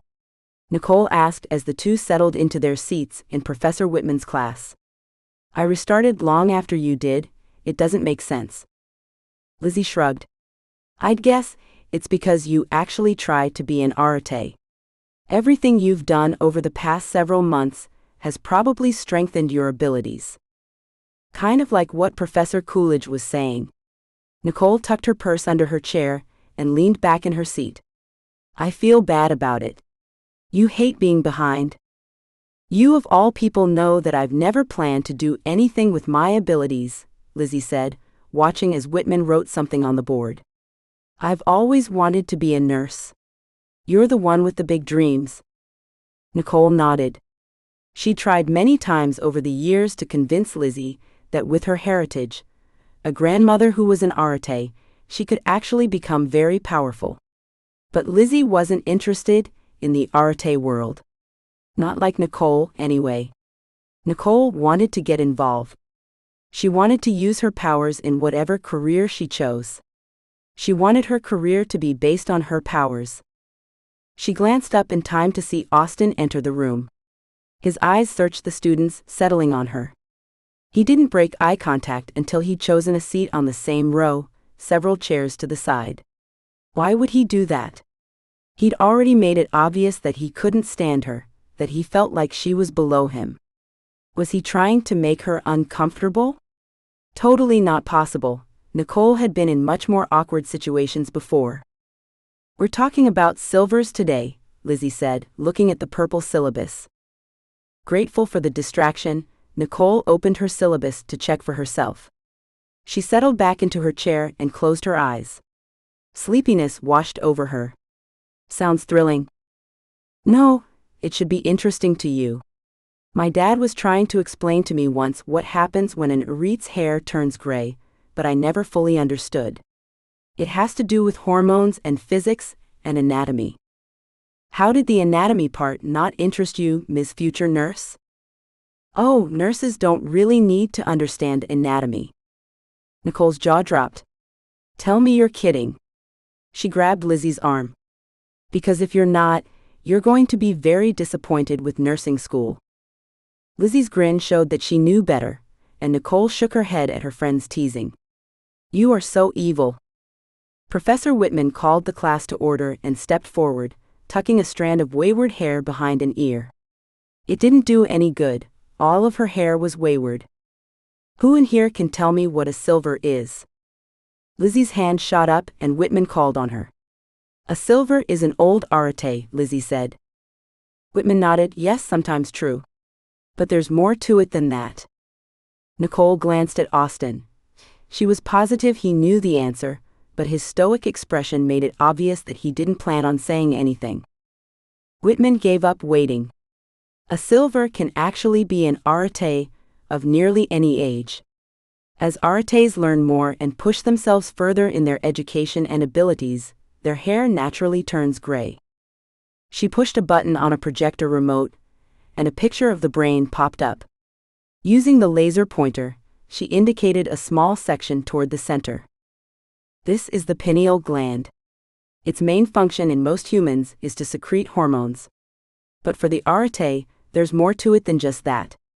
Scientists now believe that an arete's powers originate in his or her pineal gland.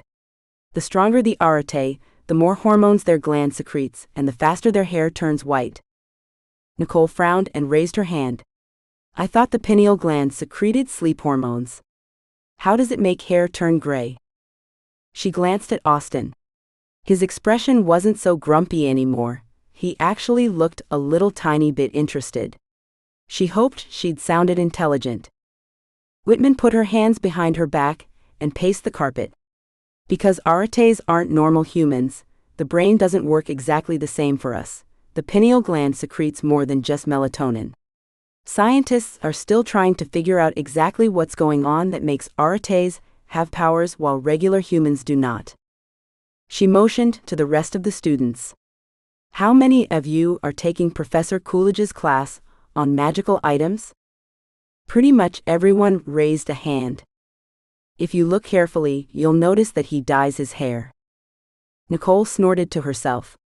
This woman's obsession with aretes was ridiculous. Did she go around campus inspecting hair all day? "That's it," Lizzie whispered. "I'm coming with you to the information session. I have to check out his hair close up." Nicole rolled her eyes. Only Lizzie would have to do something like that. Her thoughts returned to Professor Whitman's statement. The woman was probably right. Coolidge had very dark hair, and being one of the world's most powerful aretes, he'd be completely white by now. But why hide it? Nicole wouldn't. She'd proudly display her silver hair. Of course, she'd be lucky at this rate to go gray at all. Chapter 3. Lizzie got her chance to check Coolidge's hair fairly soon. The class that was using the auditorium hadn't let out yet when they arrived for the info session, and Professor Coolidge waited near the doors with the students. Lizzie pushed her way through the crowd, dragging Nicole, who casually looked around for Austin. There he was, leaning against the wall about 20 feet away. Oh, and of course Judith Ann was there as well. Nicole recognized a couple of other students, but couldn't remember their names. She turned her attention to Lizzie, who'd engaged Coolidge in conversation. "So Nicole found her focus yesterday, but it didn't work. Does that happen often?" He shook his head. "No, not usually." Lizzie peered at him and gasped, hands to her mouth. "You do dye your hair." Several students turned, and Coolidge sighed in exasperation. "Did you have Professor Whitman today?" Lizzie nodded, lowering her hands. Coolidge glanced heavenward. "Great." Then, obviously wanting to change the topic, he looked at Nicole. "It seems we'll be working together outside of class this semester." He folded his arms, briefcase dangling from one hand. "Cello, huh?" She shrugged, not surprised that Professor Peterson had already contacted him. "Apparently. But as Lizzie already told you, it doesn't really work for me." He nodded. "That's fine. We'll figure something out. I've got 2 other students who meet with me on Mondays, Wednesdays, and Fridays. I'll have you join us. I've already emailed you the details." The doors to the auditorium swung open, and a deluge of students flooded out, separating Lizzie and Nicole for a few moments. Nicole was still near Coolidge and turned to him, blurting out a question. I can sense pulses from other students, but my friend, who restarted months before me, can't. Why? You're more determined. He nodded at Nicole and disappeared into the room. Nicole followed at her own pace. She hoped he was right, he had to be. But if she was already ahead of Lizzie, why could Lizzie channel when she couldn't? The two friends found each other and took their usual seats. Many students from other sections joined them, and Nicole groaned to herself. She wasn't competing just against her class to go on the expedition, but against pretty much every undergrad on campus. Professor Coolidge taught many classes. What had she gotten herself into? Coolidge turned on the projector and hesitated before putting his hands on the desk and looking out over the students. We'll go over the schedule momentarily, but first I need to emphasize again that the expedition will be dangerous. My colleagues disagree with me, but I don't want to be caught ill-prepared. I'm bringing weapons, including guns and knives. The fact that several people, too this week, have gone missing can't be ignored. Nicole and Lizzie met eyes. Nicole hoped Professor Coolidge's feelings were off. She wanted to go, but had no desire to end up in a deadly situation. Coolidge waved his hand. Oh, the authorities have always attributed it to one thing or another. Indian attacks and difficult weather in the earlier years, lost hikers and camping gone wrong in later ones. But as technology and search and rescue operations have advanced, authorities are no longer finding easy ways to explain away the disappearances. People do get stranded in the occasional storm, yes, or even while camping. But entire families? And when was the last time a group of Native Americans attacked? The students chuckled, and Professor Coolidge smiled. He waited for a moment, eyes scanning the group, then sat on the desk. I hesitate bringing this up because I don't want to scare you needlessly, but strong evidence has been found of something most of you won't believe to be possible.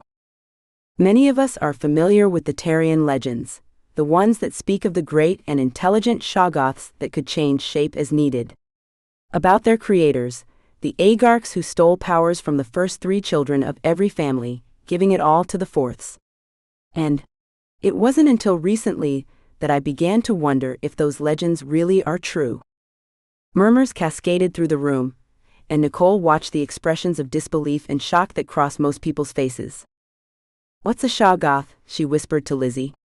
She couldn't even remember the second name Coolidge had mentioned. Shoggoth was weird enough. What he said, a huge monster that changes shape. They can be taller than a building, or small enough to fit in a car. All exaggerated stories, of course. Coolidge continued. The evidence is under government protection. Yes, I did see it. No, I can't tell you what it was.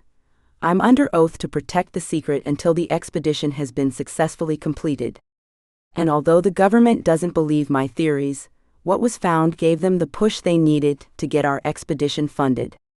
I've been forbidden to seek out proof of the creatures directly, but I believe that as we search, evidence will naturally point that way. Coolidge ignored the many hands that had shot into the air when he stopped talking. Instead, he loaded up a presentation and pointed at the first thing on the slide.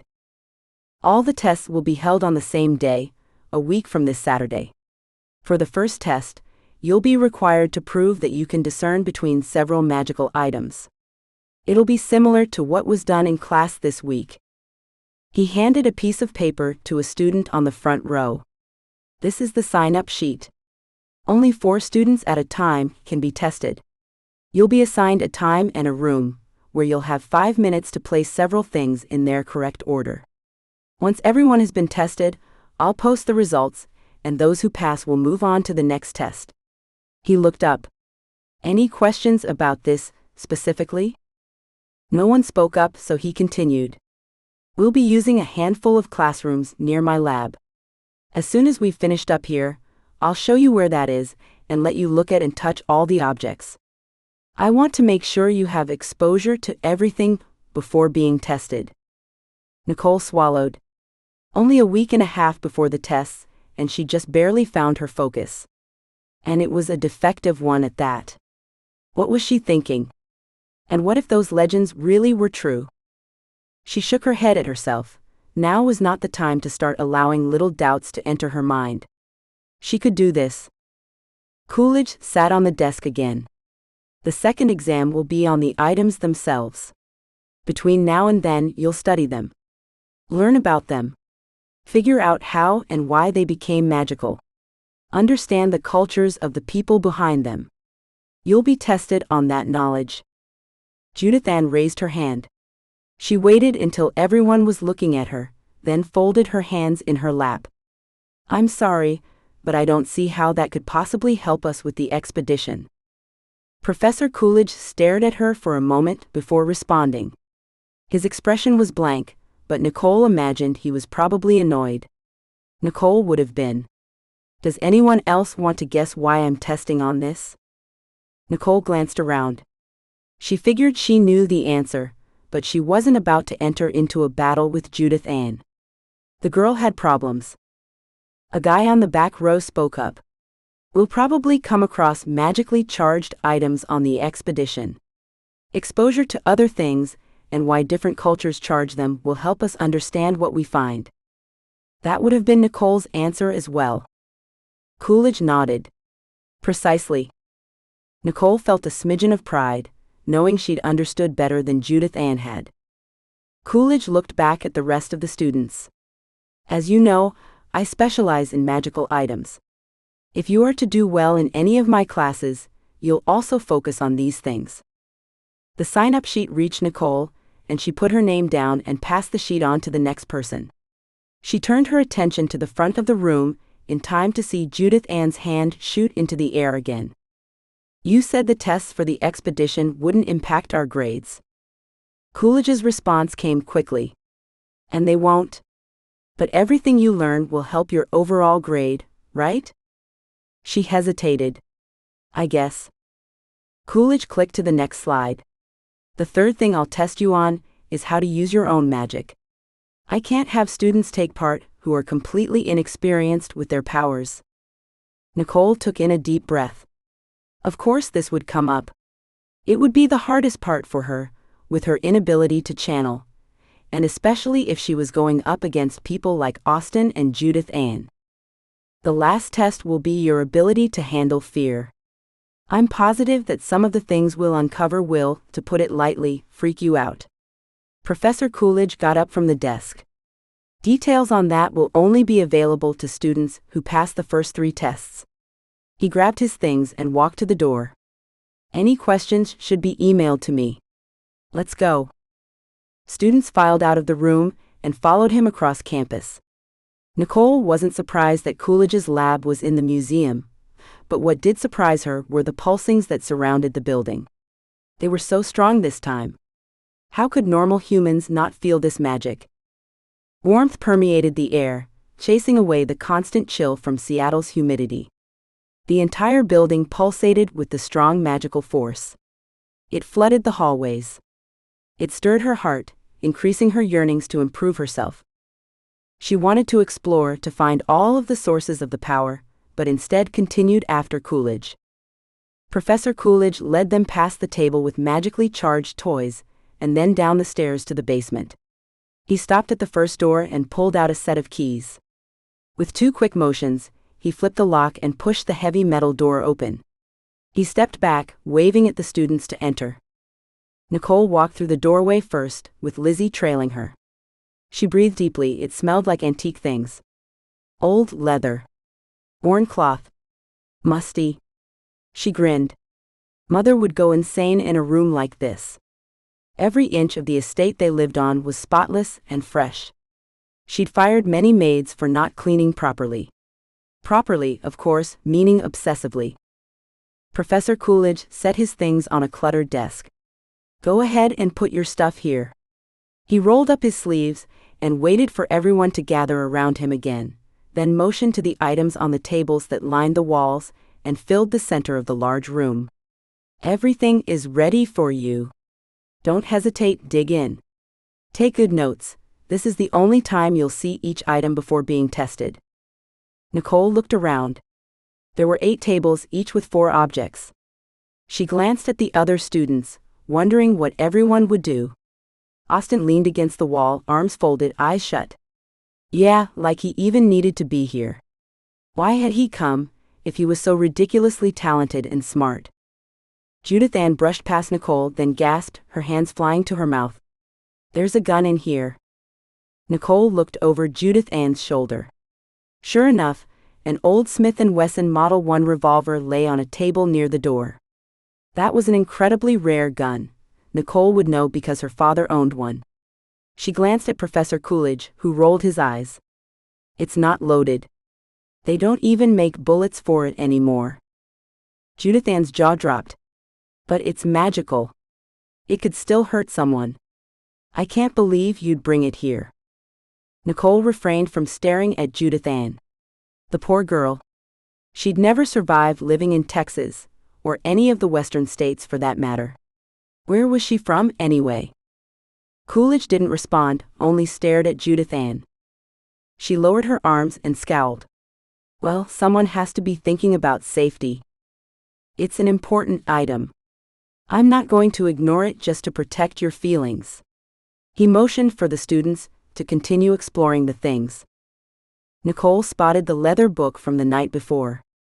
It seemed to beckon her to come. She felt the tug on her stomach. She took a deep breath and headed in that direction. Might as well start with the worst thing first. But just before she reached it, Judith Ann pranced over and picked it up, not even looking at her. Nicole turned fine. She'd get to the book last. She was really trying hard not to harbor ill feelings toward that girl. Lizzie grabbed her arm. I'm just going to stick with you. Is that okay? Yeah. Nicole started on the side of the room opposite from the book, deciding to work her way around. The first object was a fork. The moment her hand was over it, the pulses hit her sharply, and a wave of nausea slammed into her. She pulled back and coughed, nearly gagging, breathing deeply to get the sick feeling to go away. Lizzie gave her a curious expression. What's wrong? The fork, it's evil, Nicole said. I can't explain it. She looked at Lizzie. You try. Lizzie picked it up, turning the utensil over. She put it down and frowned. I can't tell that it's even magical. What's my deal? Nicole was about to relate her conversation with Coolidge from earlier, when Lizzie squealed and ran to the next table, nearly knocking another student over. She apologized to the girl and grabbed a porcelain doll off the table, turning back to Nicole. I have this exact same one, she said. Nicole smiled and joined Lizzie. Can you feel anything with it? Actually, yes. But it's very, very slight. Nicole took the doll. The pulses were slight to her too. But at least they weren't malicious. She set it down and returned to the table that held the evil fork. You go ahead and wander around. I'm going to take notes on everything. Using the labels Professor Coolidge had put by each item, she took down names and inspected objects and her feelings with every one of them. Only the fork made her sick, and she didn't go near it again. Most of the other objects had very slight pulses, like the porcelain doll. She struggled, sensing the varying degrees, and hoped by researching each item carefully at home, she'd be able to figure out which ones would be more powerful. At first, she took detailed notes, rehearsing the names and origins of the items in her mind over and over again before moving on to the next. But by the time she got to item number 20, over an hour had passed, and everything was blurring together. She realized there was no way she'd be able to memorize it all right then, and stopped doing so as she went. 15 minutes later, Nicole glanced around the room, tucking a strand of hair behind her ear. The lab had nearly emptied. Only Coolidge, Austin, Judith Ann, Lizzie, and a couple of other people remained. Lizzie was slumped in a chair by the door, head against the wall, mouth open and eyes shut. Nicole shook her head. The girl could sleep anywhere. Austin and Coolidge were deep in conversation, making Nicole wish she could be next to them to hear what they were talking about. She shrugged off the desire and got back to work. Only 3 more things to go. A cell phone, the beanie from class, and the book. The cell phone and beanie had moderate magical pulses, and she quickly wrote down their names, along with her feelings while holding them. Finally, she stepped to the book. Nicole put her stuff down, not wanting anything to be in her hands when she picked up the disgusting thing. She reached for it, but hesitated. Already, she could sense the warmth coming from the leather, and she wasn't even touching it. Its magical pulses were different from the other items. They seemed to drip off the book like sweat. The low murmur of men's voices stopped, and Nicole glanced over. Austin and Coolidge were both watching her. Professor Coolidge had a concerned expression on his face. Austin just stared, arms folded. Why had they stopped talking? Could they feel the warmth too? Neither of them moved to stop her, so she turned back to the table, still hesitating, but not sure why. It wasn't as if something bad would happen, right? She took a deep breath and placed her hands on the book. It shivered under her touch and she cringed, pulling back. The sensation of warm leather made her flesh crawl, and she rubbed her hands and arms on her jeans over and over again, trying to get the feeling to go away. Come on, Nicole. Don't wimp out. Without letting herself think about it, she picked up the book and lifted the cover. A wind rushed over her, blowing her hair back, roaring in her ears. She caught a brief whiff of tobacco smoke before the surge of air reversed and sucked the breath out of her lungs. She gasped. The floor under her quaked. The book vibrated. The leather on the cover moved, muscles beneath it flexing. Nicole tried to drop the book but couldn't. She was unable to control her hands or fingers. They clenched so tightly they ached. A shadow covered the pages of the book, making it so she couldn't see anything written there. What was going on? She gasped again, trying to breathe against the strong wind. She felt someone touch her shoulder, but she couldn't move. Her fingers still clung to the book. The shadow on the pages shifted, roiled, and turned toward her, the brief outline of a face visible. It watched her for several moments. Nicole? The voice was soft, deep. A strange yearning inside her made her want to read the book, to understand. To join the owner of the voice, though she didn't know where or what he was. The wind slowed to a gentle and familiar caress across her cheek. Familiar? Then suddenly it all stopped. The book fell from her hands and slammed itself shut. She backed away, her arms, legs, everything shaking. She felt Lizzie at her side and leaned into her friend. What happened? Professor Coolidge asked right next to her, making her jump. I don't know. Nicole tried to smooth her hair, but her hands shook too much. She tucked them under her arms. It said my name. And there was a shadow. Something inside it. Coolidge lifted the leather book. His mouth popped open in surprise. You've activated a force within it, something alive. He looked at her, fear and worry on his face. How did you do that? Nicole shook her head. I don't know, she repeated. Professor Coolidge put the book back on the table. I'm not sure what to say, other than I'm going to have to rearrange the first test based on what has just happened. The book is much more powerful than it used to be. He peered at her. And I'd love to find out why it called to you, why you woke it up when so many others have not. What I'd like to know is what she's doing here, Judith Ann said, then turned to Nicole. It's obvious you can't even channel yet. She glanced at Coolidge. Correct me please, Professor, but isn't the expedition going to be difficult? Don't we want more experienced Aretes there? Nicole's mouth popped open, and she nearly slung some choice words at the snob, but Coolidge's response was faster. I am bringing experienced Aretes. They're my master's and doctorate students. If all I needed was experience, I wouldn't have opened up the contest to undergrads. Experience doesn't always equate with common sense or hard work. I'm inviting younger students to help them jumpstart potential careers. To give them experience. He started putting papers into his briefcase. You're all dismissed. Nicole thrust her arms into her jacket and picked up her things, watching as Judith Ann stormed from the room. Nicole and Lizzie followed at a slower pace. Austin stayed behind with Coolidge. What happened back there? Lizzie whispered. I have no idea. I mean, why does she think she's so much better than me just because? Lizzie grabbed Nicole's arm. No. The book? Nicole knitted her eyebrows and shook her head, biting her lips. The strangling sensation of panic made her heart flutter. Breathing became difficult once more and she fought for control. She cleared her throat and glanced at Lizzie. That shadow. It looked at me.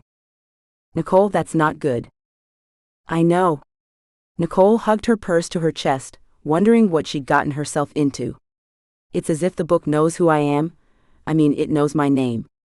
And it's almost like it's familiar. Are you serious? How's it familiar? Nicole shook her head. Let's not talk about it right now. I've had a really stressful day. She told Lizzie about her morning with the spiders, wondering how she'd forgotten to say something earlier. Lizzie yelped. They escaped? Yes, and all around my room. Meet me at the store on the way home. We're buying more traps.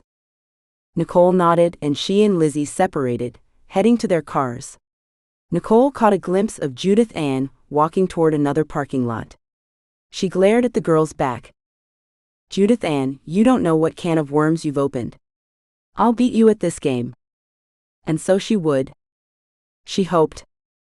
At least thinking about Judith Ann helped her not focus on the book. Nicole and Lizzie set up spider traps all along the walls in Nicole's room. Only a couple of minutes passed before several had been caught. Lizzie folded her arms, a smug expression on her face. That ought to do it for now. And with your bed in the middle of the room, you should be able to sleep. Nicole agreed. She grabbed her laptop and went to the living room to sit on the couch, ready to study her list from Coolidge's lab. She wasn't surprised to find out that the fork had been a weapon of murder. Some Arate woman back in the 1930s had enchanted it to help her know how hard and where to stab people with the fork, so they'd die slowly while she watched. Disgusting. Nicole stayed up late studying, but didn't get through all the items. They were fascinating. The porcelain doll hadn't been possessed as she'd thought.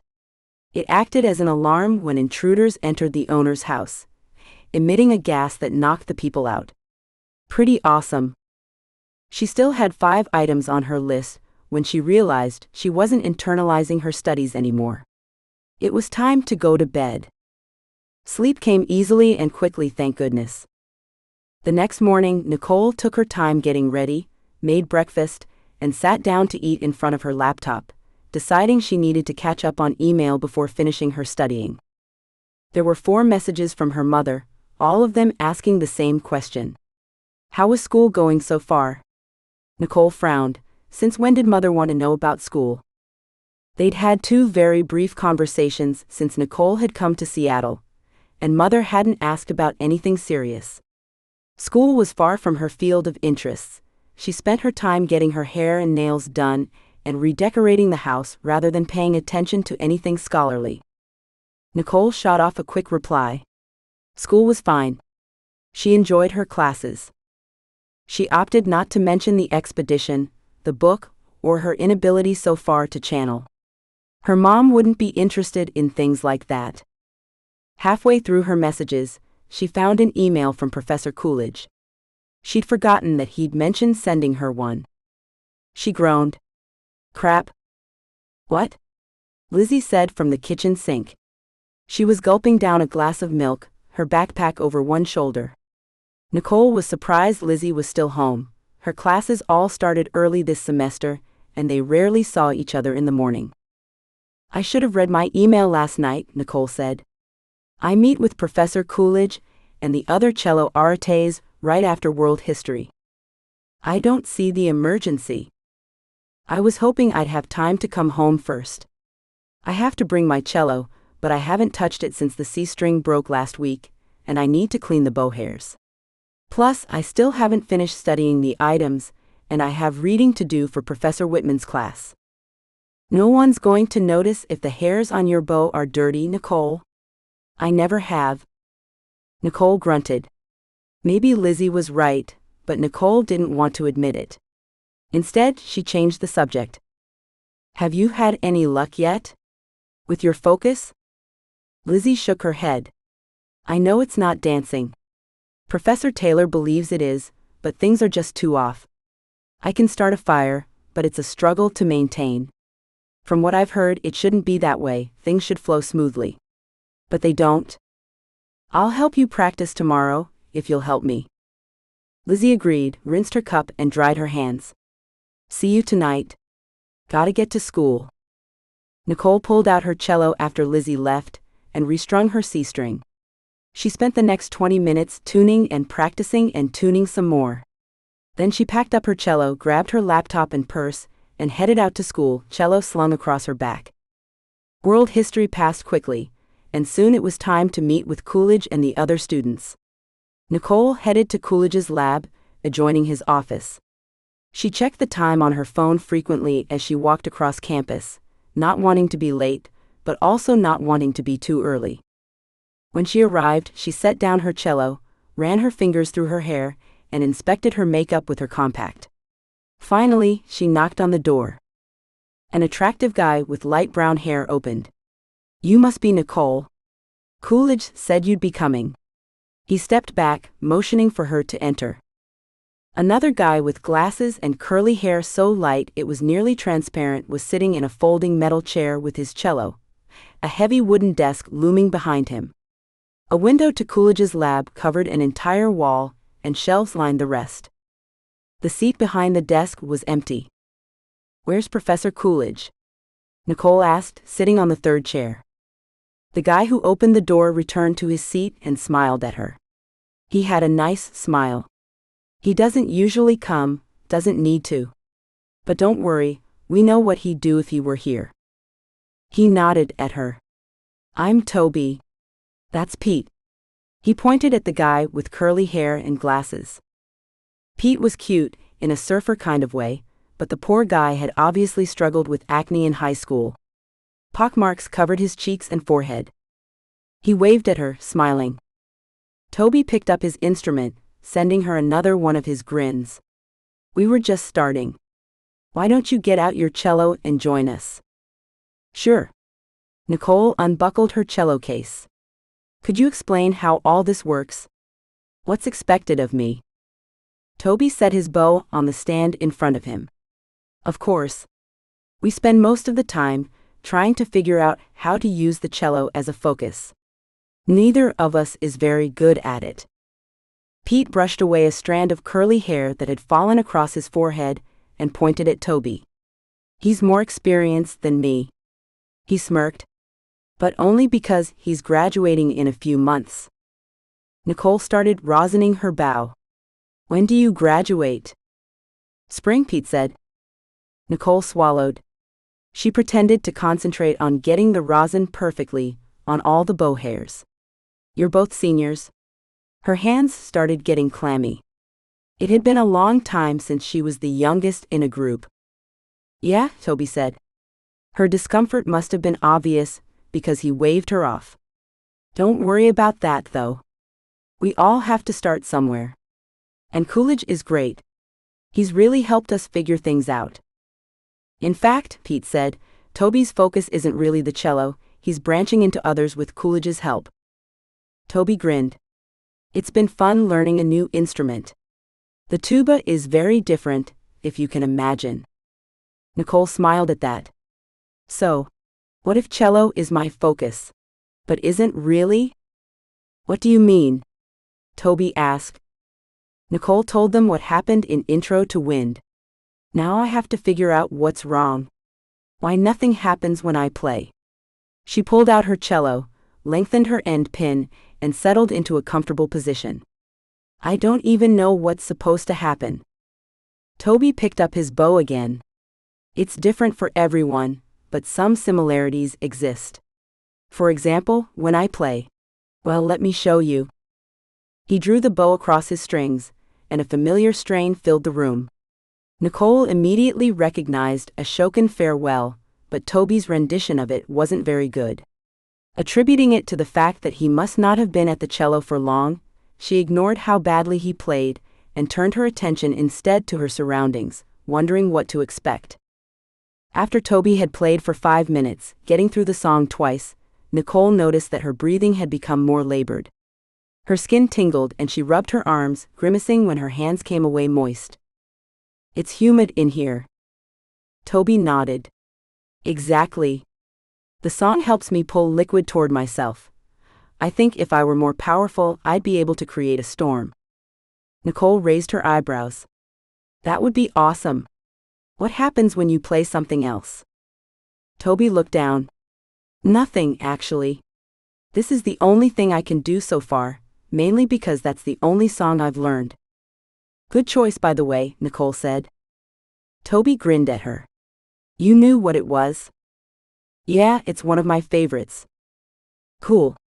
Toby leaned forward. This is why Coolidge is working with me and Pete. Because we're not very good at what we do. Nicole tilted her head. But the cello isn't your true focus. Why did you switch? He's not even a wind arete, Pete said. Toby glanced at Pete and back to Nicole. I'm a water. But I want to become powerful, to learn how to control all of the elements. Nicole's mouth dropped. Is that possible? I thought you were stuck with the one you got. A stupid myth propagated by uneducated people, Pete said, pushing up his glasses. When you get good enough at channeling, you can change your focus and assigned element. Nicole turned to Toby. But I've heard that some people don't need a focus at all. Why would you go to all the work of changing, when you could just put that work toward learning to channel freely? Not all of us is in Austin, Toby said. Nicole frowned. How do you know about him? He's a freshman. Word spreads fast when someone like him enrolls, Pete said. The last time it happened was several years ago. Nicole didn't want to talk about Austin. She looked at Pete. What can you do with the cello? Pete's face lit up. Oh, you just watch? I'll show you. He started Twinkle, Twinkle Little Star, but like Toby, his version was out of tune. But her attention to his skill shifted as soon as she noticed what the magic was doing. Unlike with Toby, whose focus didn't elicit any response within Nicole, when Pete began, she felt the magic pulsing from his cello. It pounded against her chest rhythmically. Toby touched her arm, making her jump. Look, he said, pointing at Coolidge's desk. Nicole's eyes widened. The papers there were rearranging themselves. She jumped to her feet, still holding her bow, her other hand gripping the neck of her cello. Wow. It wasn't anything like what she'd imagined. Rather than floating in the wind without a direction, the papers were lifting themselves and moving systematically to other sections of the desk. That's the coolest thing I've ever seen. Pete grinned, lowered his bow, and wiped sweat off his forehead. It's the best I can do. I can't lift anything other than standard-size paper. Not even a smaller sheet? He shrugged. Nope. For some reason, my magic likes letter paper the best. He leaned forward. But still, pretty impressive, huh? I've worked hard to control their direction and rate of flow. Nicole nodded enthusiastically. It was awesome. Toby grunted. Yeah, and now I'm wishing I'd brought my tuba. I'd show you some serious skills. How is a tuba a focus for channeling water powers? Nicole asked. Not a very good one, as you probably could guess. And don't be grossed out, but the condensation from my breath seems to gather other water particles, probably from the air. Which is why I wanted to start learning wind too, since I really can't do anything with the water once it comes to me. But I'm finally starting to see results more and more often with the cello. Why'd you pick the cello? I've always liked how it sounded, and since I could already read the bass clef, it made sense. Nicole hesitated. I'm wondering, what use are our powers to us? Why have magic at all? And no offense, if we only can shuffle papers and increase humidity. No offense taken, Toby said, then sighed. My goal is to become as powerful as Professor Coolidge. He can do pretty much anything with any of the elements. But I really don't think I'll ever get there. I'm focusing on my law degree. Pete nodded. If we were working solely toward arete abilities, we'd be more powerful even right now. Unfortunately, most paid arete positions are rare, and I need to take care of my family. Nicole noticed the ring on his left hand. Is your wife an arete too? Nope. Nicole leaned back in her chair. So why even learn magic if you don't really plan to use it? Oh, we're going to use it, Pete said. Especially if the Tarians try to take over. We have to learn some defensive skills, and I'm hoping to devote more time to my magic once I've graduated. I'm going to be an electrical engineer. My wind arete powers actually help some in my field, but they're not my focus as a college student.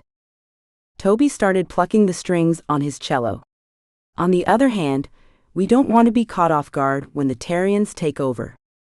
I really hope that doesn't happen, Nicole said. Don't be surprised if it does, Toby said. Loud minorities almost always win over quiet majorities. He nodded toward her. You play the cello already, don't you? Go ahead. Show us what you can do. Nicole felt redness creep across her cheeks. I don't know, I don't want to take over the class. We don't have much time, and there's so much I need you guys to teach me. We can't start teaching until we know where you are, Toby said. Go on. Play Twinkle, Twinkle, Little Star for us. Nicole straightened in her chair and played the song from memory. It was the first thing she had learned on the cello. That was way too easy, Pete said. Do something harder. Like what? Anything. Show off for us with something you know we can't do ourselves. Nicole shrugged. Okay. I auditioned for the symphony 2 days ago. I'll play that song. She played the fast movement of the Stravinsky piece with gusto. It was hard to ignore the guys, as their mouths dropped open and their eyebrows shot up in the air. Nicole began enjoying their surprise, playing with more flair than she had in months. She ended with a flourish, letting the last note ring for several seconds before lowering her bow. That was fantastic, Toby said. You obviously really know the cello. And you used your thumb. Pete said. Nicole blushed. Yeah. You have to in this song. Pete looked down at his left hand. And here I thought 4 fingers were hard. Nicole shifted in her seat, trying to find a tactful way to say what was on her mind. I don't know a lot about the magical side of things, but if you plan to play the cello for any amount of time, you need to do it correctly. And I'm going to bet that the magic will flow better if you play the way it's supposed to be done. You won't have to concentrate so hard. Toby rubbed his chin, staring at her. I think you're right, he finally said. Coolidge knows the very basics of playing a cello. He's picked things up over the years, but he doesn't pay attention to our technique. How about this, Pete said. You teach us to play, and we'll teach you to harness your power. With Coolidge's help, of course, Toby said. We can only show you what he's taught us so far. Nicole agreed, and with a smile on her face, started instructing them on the basics of how to hold the bow and position the cello. It didn't take long for her to realize that what people had said about her really was true.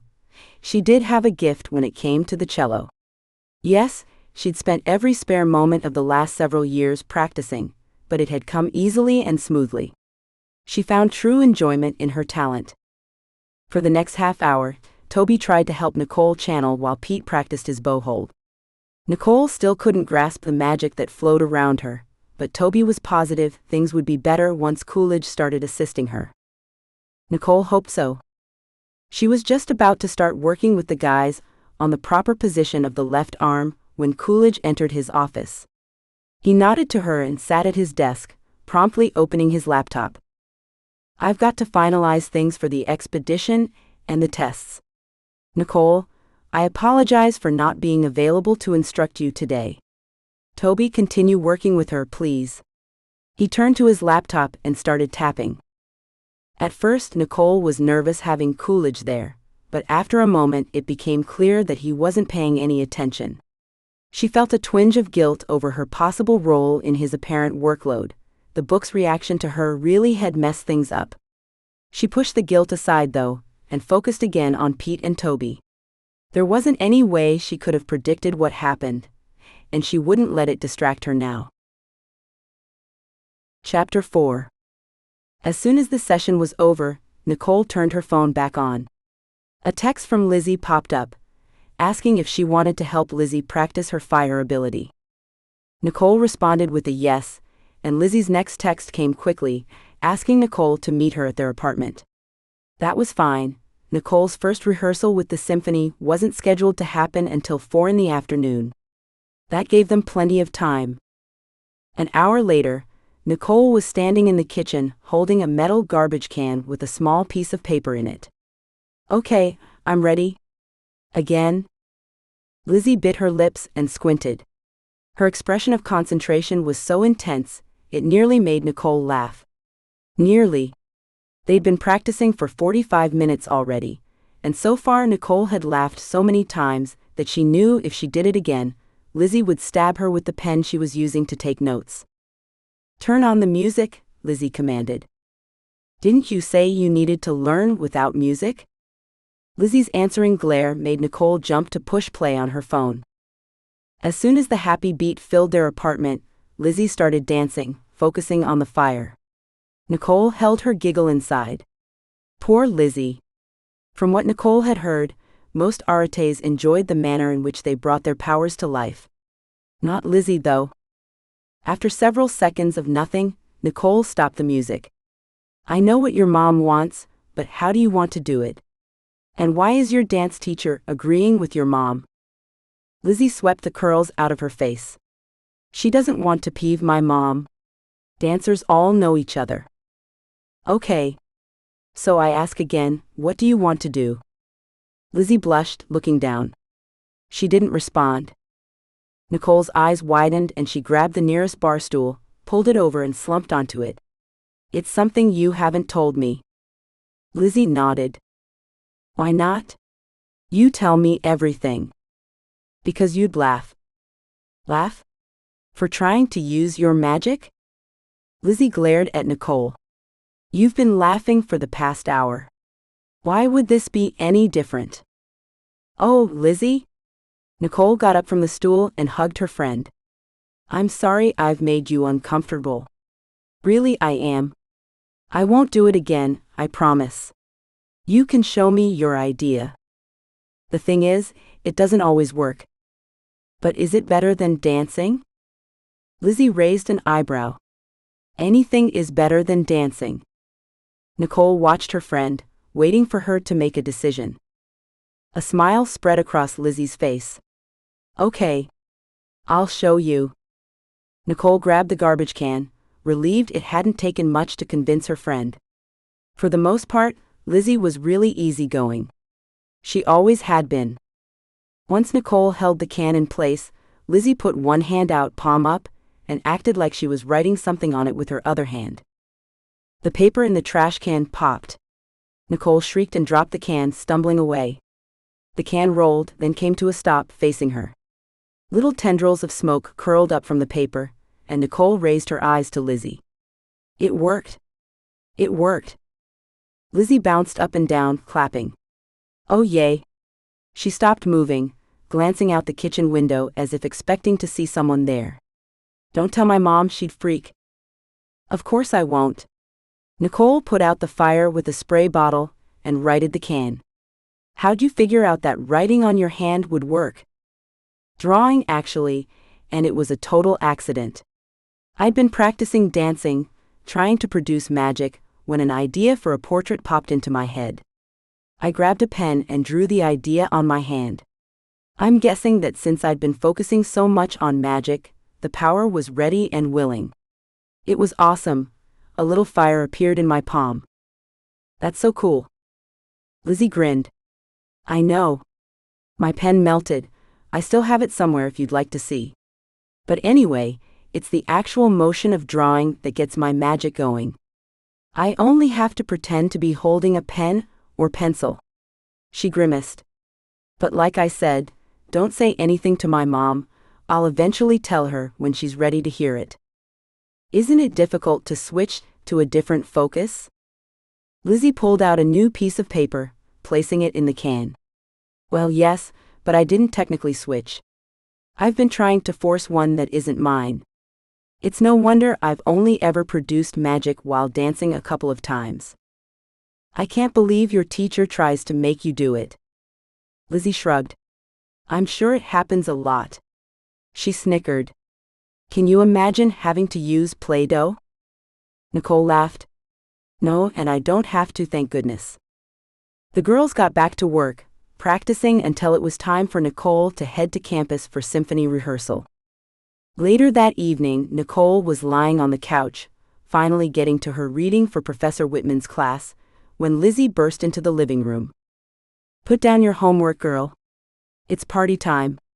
She skidded across the wooden floor in her stocking feet, did a pirouette, then landed on the arm of the couch next to Nicole. Come on. I'm serious, we need to get to know people. Nicole groaned. I've got at least an hour of reading left. Lizzie tugged on Nicole's arm, trying to get her to stand up. I won't accept no for an answer. Besides, you've been reading for an hour now. Nicole shut her book and rubbed her eyes, stretching out. She could use a break. Okay, fine. Lizzie cheered, jumping to her feet. Let's go. The party starts in half an hour. It took Nicole 5 minutes to touch up her makeup, change into something cute and grab her purse. They rushed to Lizzie's car. Where's the party? Nicole asked as Lizzie drove out of the parking structure that they shared with a few other buildings. And who invited us? A guy named Nate. It's at his apartment. Lizzie hesitated. Oh, and we know his roommate. She turned in her seat. But don't worry. Austin didn't have anything to do with planning the shindig. It's all Nate's idea. I don't think Austin will even be there. Nicole frowned. 15,000 students on campus, and the party is at Austin's place? Lizzie squirmed. Yeah, sorry about that. But like I said, Austin probably won't participate. That's it. We're only staying for a few minutes. If he's there, I'm not sticking around. Lizzie acted as if she hadn't heard Nicole. Nate's also a fire arate. We've sat next to each other every time we've had class. He's really cool. I can't wait for you to meet him. They found the correct apartment, but when Lizzie tried to ring the doorbell, Nicole grabbed her arm. Give me a minute, she said. Not waiting for a response from Lizzie, she leaned against the wall and took a deep breath. She had an inkling of a feeling at the back of her brain, telling her that she was overreacting.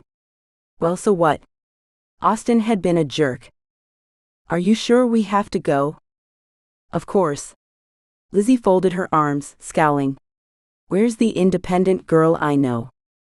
Nicole lifted her eyes heavenward, wanting to respond sarcastically. But Lizzie was right. It was time to put this whole thing with Austin behind her. Nicole pushed away from the wall and rang the bell herself.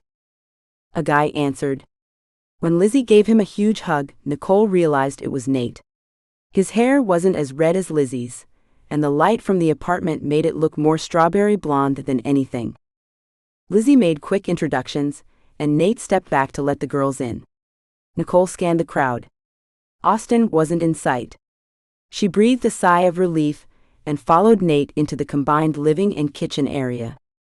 Nicole dropped her jacket with the other outerwear and immediately went to the refreshment table.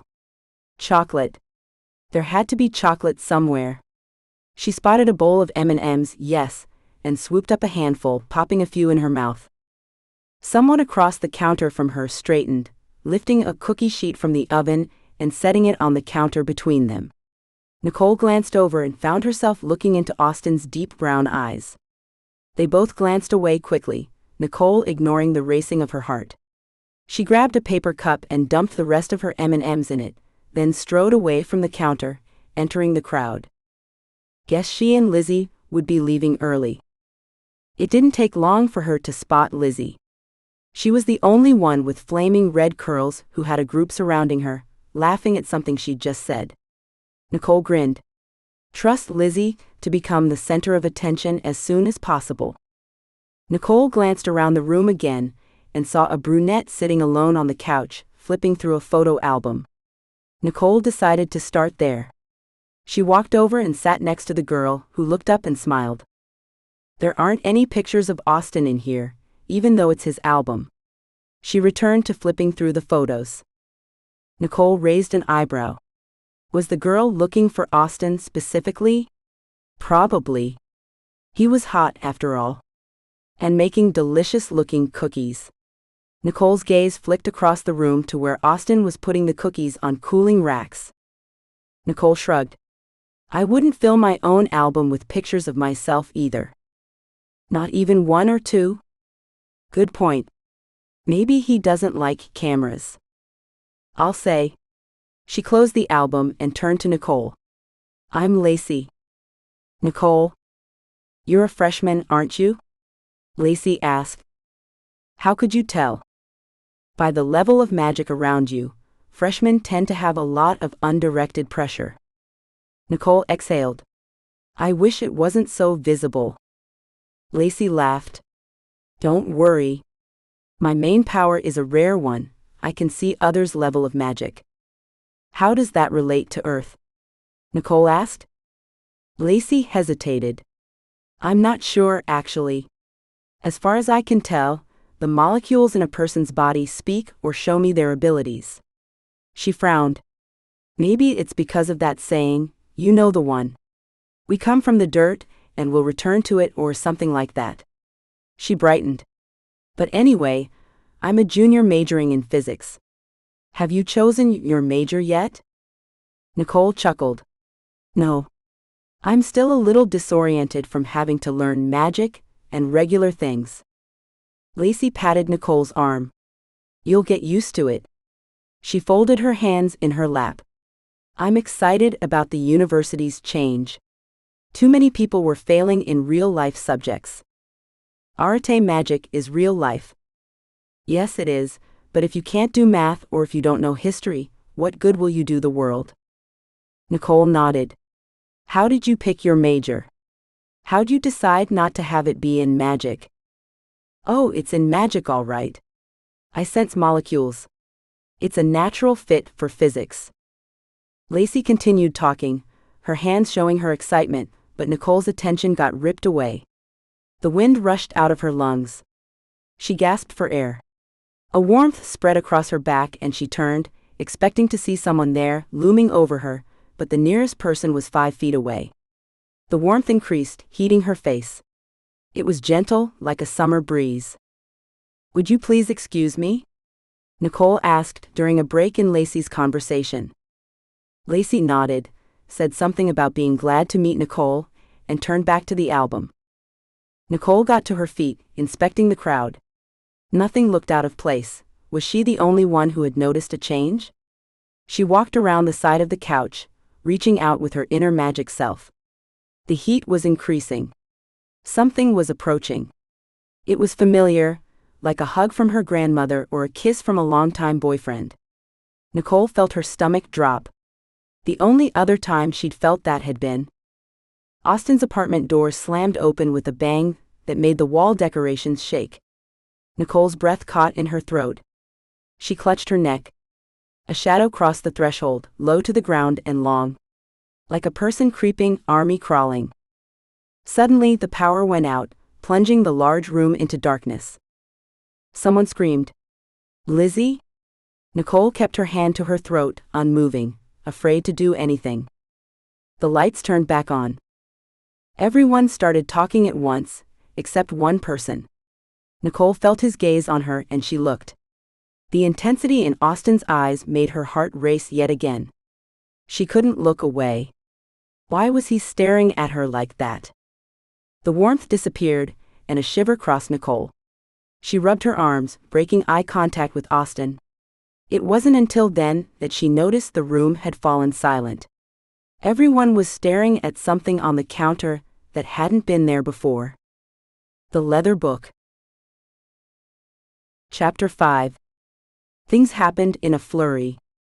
Probably freaked out by the strange power outage and the weird feeling in the room, people scrambled to get out of the apartment, grabbing coats and jackets as they left. Nicole couldn't force herself to move.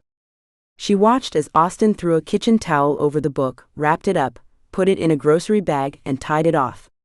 He glanced up, met her eyes, and nodded to the bag. Nicole understood.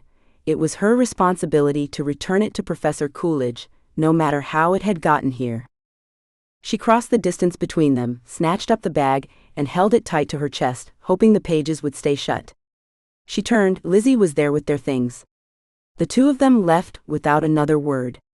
Nicole felt Austin's gaze on her the whole way out. The girls parked as close to the museum as possible and jogged across the grass to the door nearest Professor Coolidge's lab. "Please be there, oh please be there," Nicole whispered to herself. For the first time in a while, Lizzie was silent. She kept sending glances to her friend, worried looks that frustrated Nicole. How could Nicole defend herself if Lizzie wouldn't talk? The museum was locked. Nicole dropped her head against the glass, trying to control her breathing. What was she supposed to do now? The heat from the book's binding had begun to seep through the bag and towel, warming her hands and arms. She cringed. She really did not want to take it home. "Do you have his number?" Lizzie asked. Nicole shook her head. "I don't." She took a deep breath and closed her eyes for several seconds, then looked at her friend. "I'll just have to give it to him tomorrow." Regardless of how she felt, she couldn't leave it at the museum door or anywhere else. Lizzie nodded and motioned for Nicole to follow her back to the car. As they were walking away, the lock clicked behind them, and Coolidge called to them to return. "Sorry it took so long to get up here. I couldn't leave my lab right away." Nicole's shoulders sagged with relief. "How'd you know to come check?" Austin called. Coolidge reached out, and Nicole passed him the sack. He opened it, removed the book, and crumpled the bag and kitchen towel, handing them back to Nicole. After flipping through the pages, he glanced up. "I don't want to worry you, but the book wasn't supposed to be in my office earlier when you were working with Toby." Nicole's mouth popped open. "It was there? I didn't see it." Coolidge didn't respond, and Nicole and Lizzie met eyes. "What's going on?" Lizzie asked. "I don't know." Coolidge shook his head. "Something isn't right. I've had this book in my possession for many years. It shouldn't be acting like this. It never has before." Nicole frowned. "It's doing this on its own? Is that possible?" Coolidge looked at her sharply. "I don't believe you're naive enough not to know that this sort of thing, though rare, does occur." He rubbed the bridge of his nose. "I'll lock it in my office. Be careful on your way home." Not surprisingly, Nicole didn't sleep much from there on out. Her dreams were riddled with power outages and possessed books. Thank goodness the spiders were leaving her bed alone. They were still trying to take over her room, but she could handle that for the time being. She and Lizzie lined the room with traps each night. Every morning, without fail, the traps were full. Throwing the things away was a joy. The spiders were wiggly and constantly tried to escape the sticky stuff. Occasionally, one was successful. As long as the girls were fast, the spiders that got away didn't crawl up their hands and arms. Nicole and Lizzie also emptied the water jars. That wasn't nearly as difficult. Rarely were there more than 3 or 4 spiders per jar. Nicole refused to wonder why, not wanting to picture the critters swimming in the water and climbing the bed legs anyway. But it was satisfying, knowing they were ridding the earth of as many disgusting predators as they were. She said as much to Lizzie as the girls drove to Austin's to return the bag with the kitchen towel in it. "I totally agree. They don't deserve to live." Lizzie parked the car and grinned at Nicole. "And look on the bright side. You get to see Austin again." Nicole snorted. "Why would that be the bright side of killing spiders? I don't see a connection between the two." "Because he thinks you're hot." Nicole glanced heavenward, deciding to ignore the logic in her friend's argument. "Lizzie, you and your imagination. If he thought I was hot, he wouldn't ignore me." "You just keep telling yourself that." Lizzie undid her seatbelt and hopped out of the car. Nicole wiped her hands on her pants, not sure why she was nervous. He was just a guy, and this was just a towel, and she was just returning it. Nothing more. As soon as Nate opened the door, Nicole handed him the bag and turned to leave. But Nate gave Lizzie a big hug and invited her in, forcing Nicole to follow. Great. Nicole entered hesitantly, hoping Austin wasn't home, and for a moment it appeared she would get her wish. But then she spotted him on the couch, watching a documentary of some sort. He looked up and turned off the TV. Nicole groaned to herself, turning to listen to Nate and Lizzie, not wanting to encourage conversation with Austin. Of course, knowing him, he would stare, not talk. Nate laughed at something Lizzie was saying, and Nicole pretended to enjoy it as well, all the while being painfully aware of Austin's movements. He walked around the bar that separated the kitchen area from the living room. He opened the fridge and pulled out several cans of pop, placing them on the counter. Lizzie immediately grabbed one, flipped the top, and took a long drink. Nicole didn't blame the girl for being thirsty. This was the first time she'd stopped talking since they entered the apartment. Nate also took a drink from a can of pop, then turned to Nicole. "How are you liking Caton so far?" Nicole shrugged. "It's fine. Better than high school." Nate chuckled. "Definitely better." He set down the can. "Lizzie says you're having a difficult time with channeling." "I'm sorry about that, it was hard for me too." "Speaking of which," Lizzie said to Nate, "how's that going?" "Not bad. I still struggle, depending on the material. Plastic's the easiest. I can't wait until I'm strong enough to move on to other sub-abilities. Course, I doubt that'll happen for a while." Nicole tilted her head. "Sub-abilities? What do you mean?" Nate started talking animatedly, using his hands. "You know how Ares control elements, right? And which element they control depends on what color their hair is when they turn 18? Nicole nodded. "Well, within those powers are what we call sub-abilities. For example, Lizzie here controls fire, that's her main power. Her specialty within fire is to actually create fire. Mine is to make it grow." He grinned, his eyes gleaming. "Want to see?" Lizzie perked up. "Yeah. Do you have a metal garbage can?" "Nope. I have something else that'll work though." Nate pulled a heavy cookie sheet from one of the cabinets. His eyes moved to Austin. "Okay, if we use this." Austin motioned for Nate to go ahead and settled in at the bar. Nicole also sat, looking forward to the demonstration. Nate placed the cookie sheet on the counter and grabbed a paper plate and some plastic forks. He put the forks on the counter next to the cookie sheet and ripped off a section of paper plate, setting that on the sheet. "As you're about to see, I'm pretty useless if there aren't matches around." He pulled a bit of rope from his pocket and started tying knots in it. His faint magical pulses grew stronger. "You're trying to create a fire, aren't you?" Nicole said. He nodded. "And nothing's happening. But if Lizzie were to do it, she'd be successful. Watch."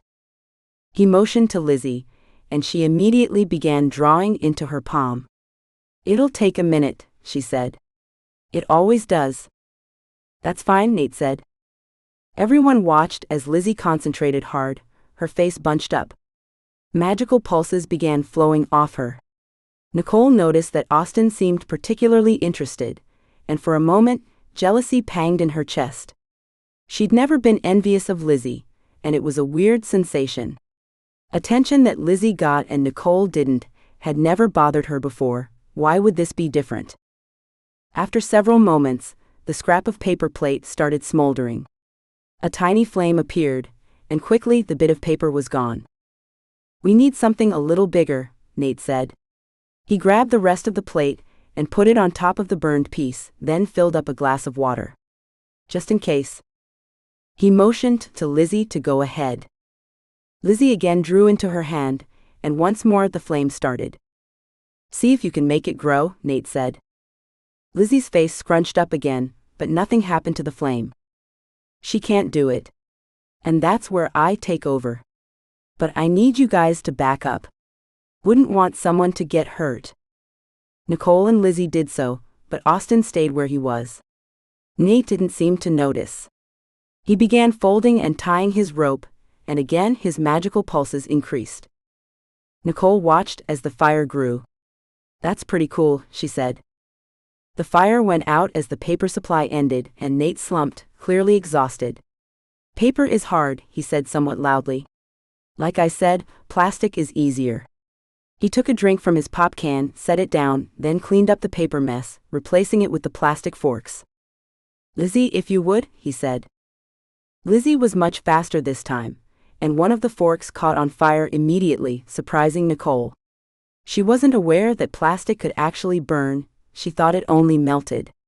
Almost as quickly, the magical fire grew as Nate took over. It was obviously much easier for him this time. The strong smell of burning plastic wafted through the room. "Disgusting," Austin said. He reached for the glass of water, but instead of picking it up, he hovered his hand above it for a split second and moved over the fire. A little cloud appeared there, smothering the flames. Water pooled into the cookie sheet, and the glass he drew from emptied. "Awesome," Lizzie said. "I didn't know you could control other elements." Austin glanced at Nicole, then Lizzie. "Only to a degree." "Why isn't your hair gray?" Lizzie demanded. "Do you dye it?" "Not yet. There's plenty of gray in it already though." Lizzie walked behind Austin and inspected his hair. Nicole rolled her eyes. Only Lizzie could get away with something like that. "I see some. But there's not much. You still struggle with things, right?" Austin grunted. "Some areas are difficult for me. I haven't mastered much of the wind abilities. But I will someday." His eyes flicked to Nicole again, and she felt herself flush under his gaze. She looked away. "You're not the only one who struggles with that." No one said anything as Nate cleaned up the mess. "We'd better get going," Lizzie said. "Got homework to catch up on." "Thanks for the demonstration." She hugged Nate and the two girls left. "I told you Austin thinks you're hot," Lizzie said when they got to the car. Nicole didn't respond. She couldn't stop thinking about his intensity and moodiness, but also the hunger she'd seen behind his eyes. He shared her passion to understand everything about the Arete world, to become powerful, to learn every element. They also shared something else, the frustration at being unable to control wind. At least Austin could do other things with his magic. Until Nicole figured out what was holding her back, she was powerless. A knock on the apartment door woke Nicole from her Sunday afternoon nap. She got up, rubbing the mascara from under her eyes, then redid her ponytail and glanced around the main room. At the moment, it looked like college students lived there. Textbooks were strewn across the table and their second couch. Her laptop was open on the floor near where she'd fallen asleep, and the sink was full of dirty dishes. Sighing in resignation, Nicole padded to the door and peeked through the peephole. Her mother, Tiffany, was on the other side. Nicole's heart stopped beating for a moment. There was only one reason Tiffany would come visit. Nicole flung the door open. "Mother? What's wrong? Is it Dad?" Tiffany stared at Nicole, and Nicole felt her cheeks redden. She must look horrible. A stark comparison to Tiffany's professionally applied makeup, expensive dress, and stylish hair. As usual, her clothing hid her worst features while accenting her best features, pretty blue eyes and naturally dark hair. Nicole's cheeks reddened even more when she realized her mom was waiting to be invited in. She stepped back, holding the door open. Tiffany breezed past without a glance at Nicole and gave herself a tour of the apartment, starting with the bedrooms. Nicole hovered behind her, anxiously glancing ahead, hoping she'd made her bed that morning. Tiffany stared into Lizzie's room, then strode into Nicole's, fingering the designer comforter on the well-made bed and checking the dust on Nicole's antique vanity and dresser set.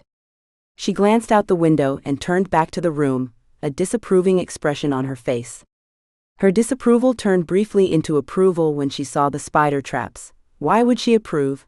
But the cringe immediately returned as she resumed her tour. Not looking at Nicole, she continued back down the hall and stepped into the bathroom, where she inspected the sink, toilet, and shower. Nicole breathed a sigh of relief, glad she'd cleaned the bathroom after making her bed. But she dreaded her mother's reaction to the kitchen and living area. She followed her mom into the kitchen, practically dragging her feet. Tiffany froze in the main area, her blue eyes first like saucers, then narrowing into slits as she stared at the dishes in the sink and the books all over the table. A determined scowl marred her otherwise perfect features, and she set her lips in a firm line, dropping her purse on the counter. Still not saying anything, she turned the water on and emptied one side of the sink, filling it with soapy water. Nicole groaned. "Tiff, mother, stop please. This is my apartment, not your house." Tiffany didn't respond.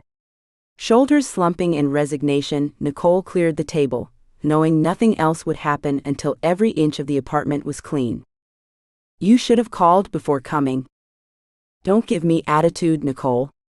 I sent you a computer message." "You've sent me many computer messages. I can't keep up with them all." "Why the sudden interest?" Her mom splashed a large pot into the soapy water and bent over it, scrubbing furiously, her shoulders bunched up. Nicole watched for a moment, then shook her head and finished the table. She moved to the living room and stacked Lizzie's books, glad that her friend would understand.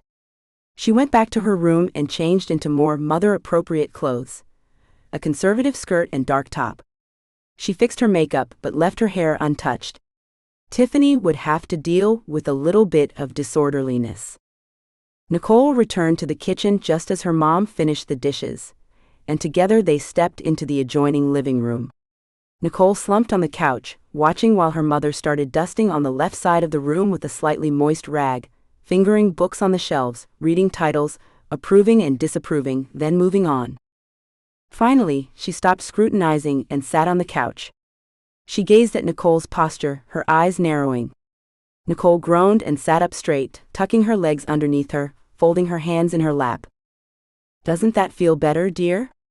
Tiffany asked. "Yes, ever so much better. Thank you so very much for your consideration, Tiffany. Don't call me by my first name, Nicole. I expect you to treat me with respect." Nicole nodded and let out her breath. Antagonizing her mother only led to prolonged situations that were nightmare-worthy. "What can I do for you?" she asked. "I wanted to see how you were faring." Nicole stared at her mother. She'd come all the way from Texas to make small talk? Ridiculous. "Yes, you said that multiple times in your emails, but again, why the sudden interest?" Tiffany sniffed. "I've always been interested in your life, Nicole." "No, you haven't. You've made it clear that you detest what I am." She folded her arms.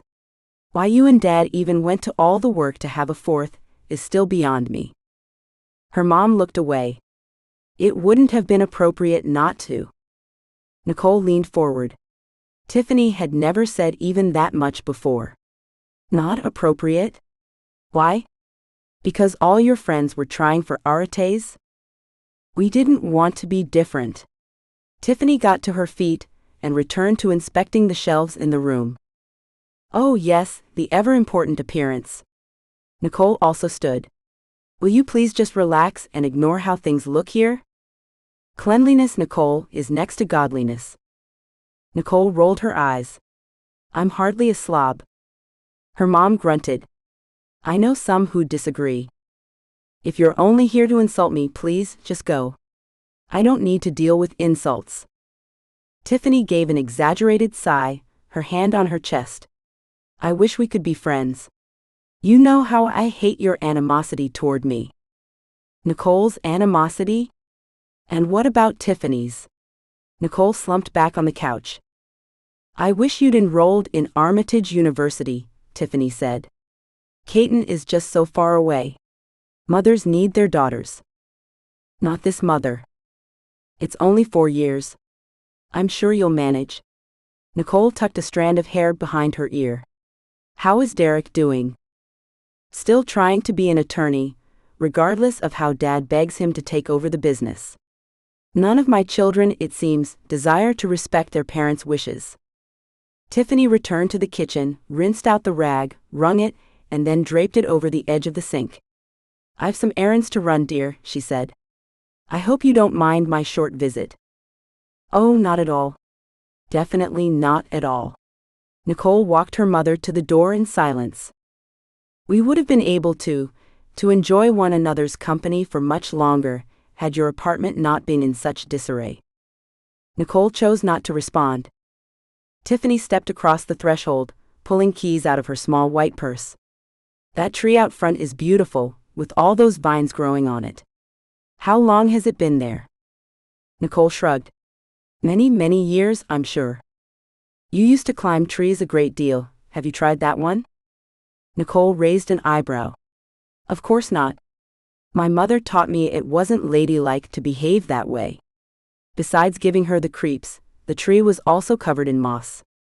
If Nicole had tried to climb it, she would have slipped and fallen, most likely to her death. Tiffany nodded. Well, be sure to keep me posted on your studies. And on any books you've read lately. That was one thing they had in common. They both loved reading. Oh, you know I will. Nicole knew she wouldn't. And Tiffany knew it too. Her expression of annoyance was enough to make Nicole grin. Nicole shut the door and leaned against it, letting the wind out of her lungs. She shook her head. Only her mom would fly thousands of miles for a 30-minute visit. Too bad Lizzie hadn't been home. She could usually diffuse awkward situations, or at least distract Nicole from them. On the other hand, Tiffany had never approved of Nicole's relationship with Lizzie. Lizzie's family wasn't exactly poor. Her father made just under 6 figures a year, but it still didn't compare to the large fortune Tiffany had inherited as a child when her great-grandfather died. Why that money hadn't gone to her mom's parents or grandparents, Nicole still didn't know. One thing was for sure, she was a conniving, difficult person. Nicole wouldn't have been surprised to learn that her mom had somehow convinced her great-grandfather to change his will. Nicole took several moments to rid herself of the feelings of frustration and anger her mother always brought, then grabbed her book and settled down to read until it was time to play ultimate frisbee. It took 20 minutes for them to find the correct field. The GPS on Lizzie's phone had told her to expect it to take 30, but with how she drove, Nicole wasn't surprised they arrived early. Several moments later, Austin pulled up in his car with a girl next to him. Nate sat in the back. Nicole smiled at the expression of annoyance on Lizzie's face. Apparently, she'd also noticed the girl. You know, Nicole said, it's okay if Austin is dating someone. She felt a sense of relief at the idea, actually. It removed a lot of the pressure she'd been feeling to impress him. She hated that part of being single. No, it's not. Lizzie undid her seatbelt, sending Nicole a glare. I'm not letting you out of it that easily. You guys are supposed to be together. By whose edict? Nicole grabbed her bag from the backseat. Just because you think it, doesn't mean it should happen. Lizzie jumped out of the car, not responding, and Nicole growled at her friend. That girl? Nicole took off her flip-flops and put on some socks and a pair of cleats. She tied the cleats tightly and joined Lizzie right as Nate jogged over, giving big hugs to both girls. I'm so glad you made it, he said. We didn't really have anything else to do, Lizzie said. And we're always ready for ultimate. Nicole pretended not to notice, as Austin walked up and stood next to her. The new girl followed him. Her dark blonde hair fell in perfect ringlets down her back, and was nicely highlighted with gold and red. Her manicure did not look like it would go well with a frisbee, and by the expression on her face, Nicole wondered how long it had taken Austin to convince her to join them. The magical pulses surrounding her were stronger than those that flowed around Nate and Lizzie, but not as strong as Austin's. Obviously, she was an arete and probably a good one. By the way she and Austin stood, it was obvious they were very familiar with each other. Lizzie, Nicole, this is Savannah, Nate said, pointing to the girl. She's here to help us get the field ready to play. Nicole tilted her head, wondering what all that would entail. Another carful of people pulled up, and Nate continued the introductions. Nicole already knew Lacey from the party, and was grateful for a friendly face. Austin and Savannah led the way across the pavement to a grassy field surrounded by trees. Several benches faced the field, and it was on one of these that Nicole set her phone. You might want to keep that with you for a bit longer, Austin said. She glanced at him, but he'd already started toward the middle of the field, with Savannah and the rest following. Nicole pocketed her phone and joined them, then turned her attention to Savannah when everyone else did. Savannah closed her eyes, raising her face to the sky. Her shoulders and chest rose as she inhaled. Nicole watched closely, trying to figure out what the girl was doing. It was obvious she was gathering magic toward herself. The pulses were increasing and swirling. Moments later, the water in the grass began lifting and spraying to the edge of the field, splashing all the benches. The water resembled a sprinkler, creating a circular arc that swelled 5 feet into the air and whooshed away from the group on all sides. Nicole stepped to the edge of the water and put her hand into the stream. It was gentle, not much force behind it, and she suspected that Savannah was probably struggling with even this much. Still, Nicole couldn't help but be impressed. It was the most she'd ever seen anyone use their magic. Pretty soon, the entire field was fairly dry. "We don't want it perfectly dry," Nate said. "Otherwise, things start dying." But Austin, the wuss, doesn't like playing on wet grass. Austin raised an eyebrow but didn't say anything.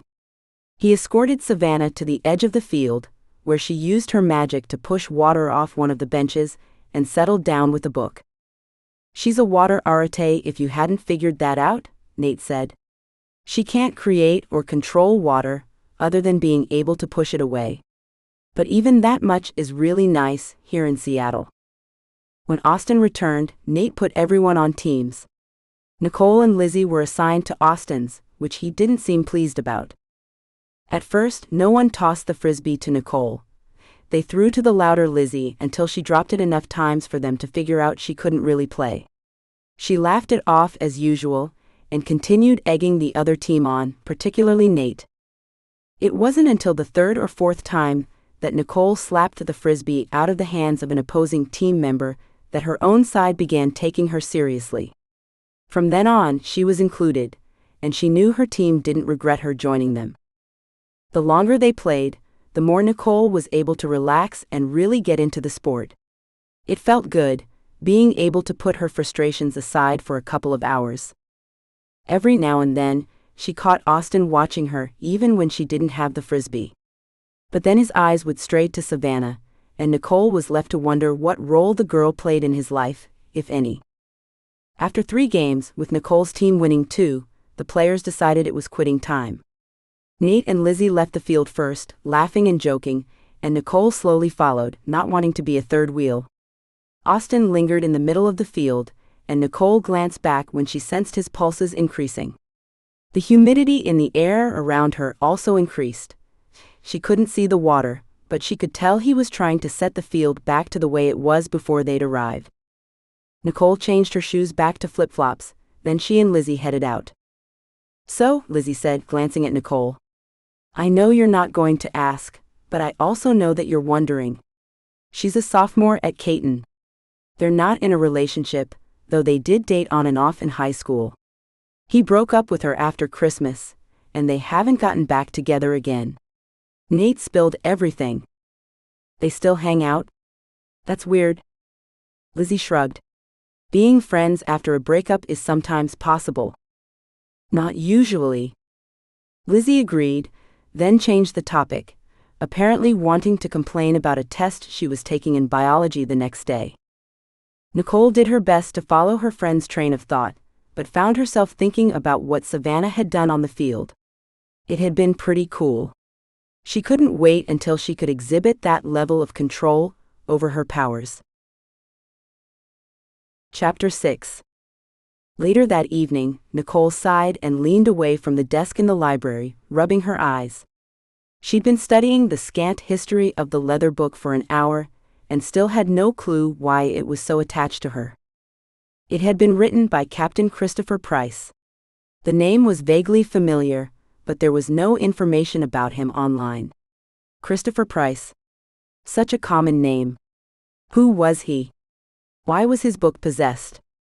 More importantly, why had she been the one to wake it? What little she'd found of the book said it contained a history of magical items, which, aside from the fact that it was a magical item, explained why Professor Coolidge owned it. Various websites said the book had probably been written in the late 1800s and had passed from person to person quite a lot. Nicole checked the time on her phone and reluctantly shut her laptop and gathered her things. It was late, past 9, and she had a long walk to her car. She'd been hoping for a relaxing weekend, but with her mom's visit, and with all she needed to memorize before next Saturday, she hadn't gotten one. Storm clouds covered the night sky, making Nicole homesick for the first time. The Williamses' family estate was part of a small city called Lucas, on the edge of Dallas, and the stars were beautiful at night. Oh, how she missed the smells and sights of home. She scowled at the bright lights from campus, realizing that even if the sky wasn't cloudy, she still wouldn't be able to see the stars as clearly as she could back in Lucas. A brisk breeze whipped her attention to the sidewalk, forcing her to tuck into the wind as she continued, arms encircling herself. Nicole was halfway to her car when the wind suddenly stopped, and everything around her went eerily still. She paused, watching the branches of the nearby trees. Nothing moved or made a noise. Not even the sound of bugs reached her ears. She started walking again, trying not to freak out, controlling her breathing. Moments later, a warm breeze brushed past her, lifting her hair, caressing her neck. The leaves in the trees remained motionless. The wind only seemed to touch her. Her stomach clenched as she realized what the warmth meant. Nicole walked faster, afraid to look behind her, but unable to resist doing so anyway. The sidewalk was empty. Thank goodness. She continued around a building, and for a moment the warmth on her face stopped. Nicole took a deep breath, hoping with all her heart that the book and its creepy shadow had given up. But when the balmy gust returned, Nicole started running, no longer willing to bet that she wasn't being pursued. She was only 5 minutes away from her car, but knew plenty could happen in that amount of time. Please, oh please just leave me alone, she whispered. Nicole entered the nearly empty parking lot. She spotted her car and dashed across the asphalt for it, beeping it unlocked as she got closer. Without looking back, she yanked the door open, threw her backpack onto the passenger seat, and slid inside. She slammed the door shut and pushed the lock button with one hand while turning the key with the other. She revved the engine and peeled out of the parking lot. Nicole watched through the rear-view mirror, but nothing seemed to be following her. Had she imagined it? Was she freaking herself out without the help of the book? Nothing happened the entire drive back to her apartment, and she forced herself to loosen her grip on the steering wheel. She snorted when she realized she was actually looking forward to the comfort of home. That apartment was anything but comforting. Nicole pulled into her designated spot in the parking structure and jumped from her car, backpack in hand. The warm breeze stirred her hair immediately. Nicole grabbed her pepper spray from her purse, knowing it wouldn't do any good, and started running across the vast lawn toward her apartment. She only needed to glance back once to know that she was being followed. A shadow, low to the ground, stumbled across the lawn toward her. It looked like a very tall person trying to crawl without legs and arms. It was the same shadow that entered Austin's house the other night. Nicole put all of her energy into crossing the distance to her apartment. She dashed into the building and tried to shut the door, but the stupid thing wouldn't budge. The kickstand had flipped down. Instead of fixing it, Nicole went straight to the stairs, ignoring the elevator, and raced up. She ran into the apartment, slamming the door shut behind her. Lizzie yelped from her room and appeared in the hallway, face white. What's wrong? Nicole put a hand on her chest. I saw a shadow outside, it was following me. She turned to look out the peephole, but the hall was empty. I don't know what to do. I'm positive it's the shadow from the book. Lizzie's expression remained serious. This is really bad, Nicole. Has Coolidge figured out what's going on yet? Nicole shook her head. And I couldn't find anything significant about it online. She grabbed Lizzie's shoulder. Why me? I don't understand. Lizzie knitted her eyebrows. I don't know, but we need to get this resolved for you, and soon. You can't have an obsessive shadow following you around in Moab. Nicole took one last look through the peephole, then she and Lizzie went into the kitchen. She set her backpack on the counter, ready to inspect the damage to her laptop from when she'd flung the pack into her car. She started telling Lizzie more about her trip home, but jerked to a stop. No. She pulled her hand out of the bag and backed up against the wall behind her. No. What? The book's here. Lizzie squealed. Are you serious? Where? In my bag. Lizzie came around the counter and yanked out the leather book, tossing it to the floor. Things are getting out of control. How did it climb into your backpack? This is so gross. Get Coolidge's number from Austin, Nicole said. He has to come right now. Lizzie nodded and pulled her phone from her pocket, tapped on it for a moment, then held it to her ear. Hello, Nate? Are you with Austin? No. Text me his number, please. It's an emergency. She ended the call, set her phone down, and folded her arms. She looked at the book with disgust. Do you want me to try burning it? Nicole shook her head. No, it's Coolidge's. We'll let him make the decision. Lizzie's phone buzzed and she picked it up. Nicole watched as she saved Austin's information. Never know when we might need it again, she said. She contacted Austin and relayed Coolidge's number to Nicole, who quickly called him. Coolidge answered on the second ring, and Nicole told him what had happened. She gave him their address, and he promised to be over as soon as possible, but said that it would take at least 20 minutes. Nicole sighed and kicked the book to the edge of the kitchen, before retreating to her room to start taking care of the traps.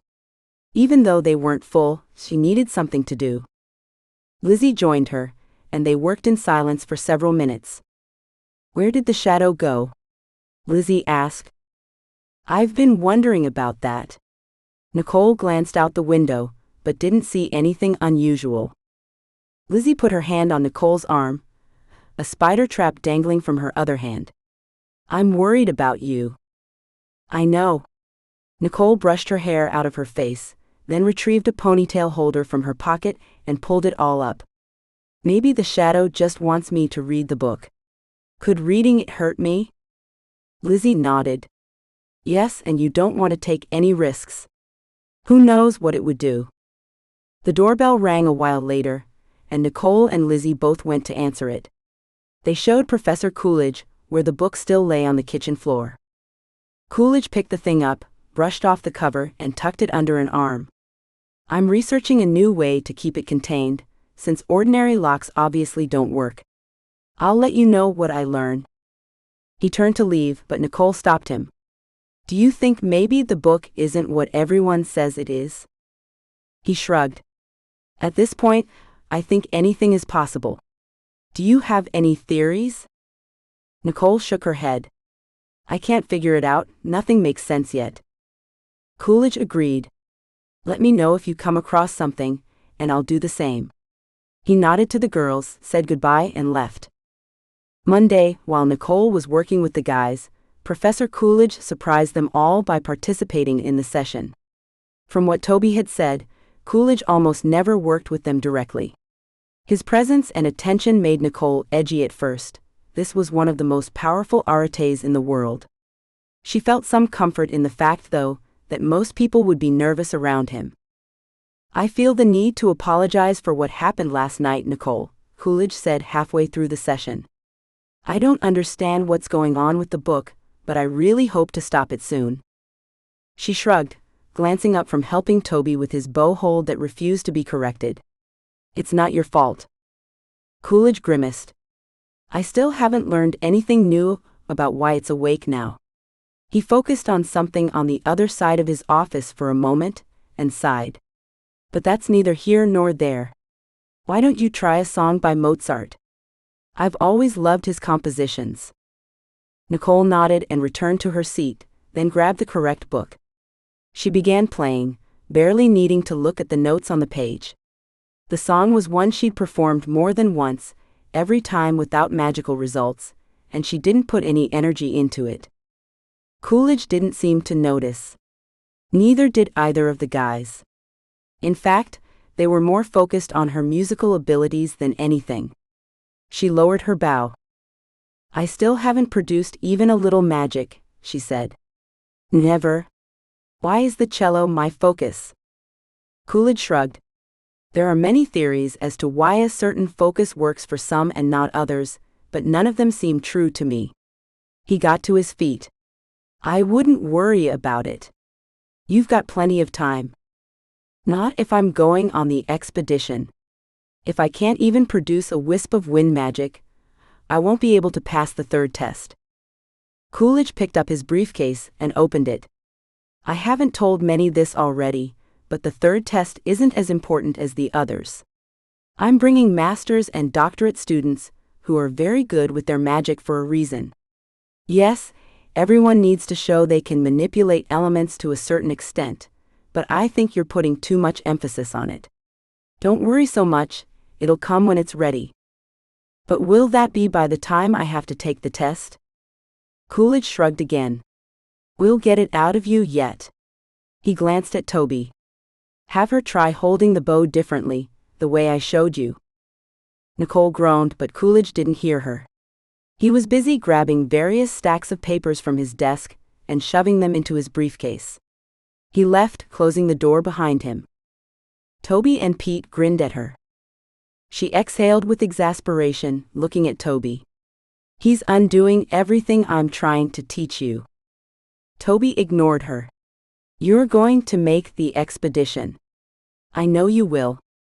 And obviously Coolidge isn't worried. I think he's too distracted to be worried, Pete said. There's a lot of planning going into that trip. Nicole turned to Toby. So what's this special way I should be holding the bow? Toby showed her, and she adjusted her position slightly. It's not very different from how I've always held it. He ran his hand through his hair. I know. But even small things can help. Pete nodded. And your powers are building a lot. Something has to give eventually.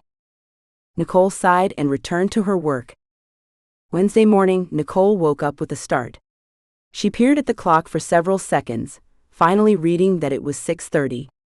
Her alarm would be going off in 10 minutes. Why wasn't her body taking advantage of the last few moments of shut eye? She turned on the lights and immediately found out what had awakened her. Tons of spiders stared at her from the ceiling above her bed. How had they gotten up there when every single wall was lined with traps? Nicole groaned and carefully, not wanting to draw attention to herself, she slid out of her bed. As soon as she wasn't underneath the spiders anymore, she called for Lizzie. Lizzie flung the door open, Pop-Tart in one hand. What's wrong? Nicole motioned to the ceiling. They're back.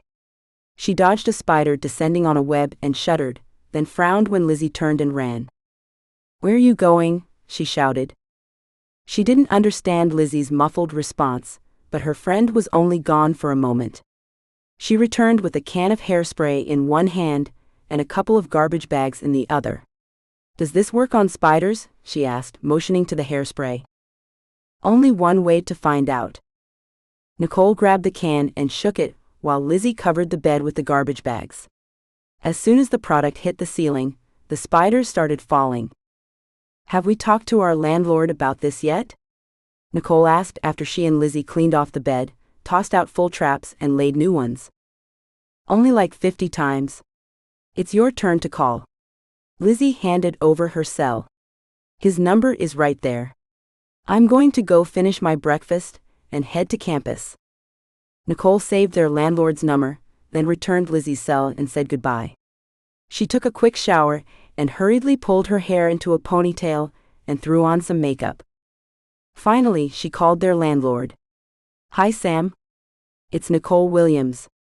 Good to talk to you too. Yes, we've been having a serious issue over here. No, spraying outside hasn't helped. Do you have anything that would work indoors? Fantastic. I'll be here when you come. Sam arrived soon after. He owned most of the buildings in the area and lived in one of them. Nicole followed him around the apartment, watching as he double-checked that the windows were all shut and there were no cracks or holes leading outside. He sprayed all the edges and corners of the rooms, along with the seams around the doors. Spiders find ways inside, but not the sheer number you and Lizzie have mentioned. He pushed his comb-over back in place and peered up at Nicole. She had a good 4 inches on him. I know this building has had problems with spiders before, but never in this number. At least no one else has mentioned so many. Nicole sighed. She knew what he was hinting at, that she and Lizzie were exaggerating. I'll take a picture next time. She hesitated and smiled. Wait. I have an idea.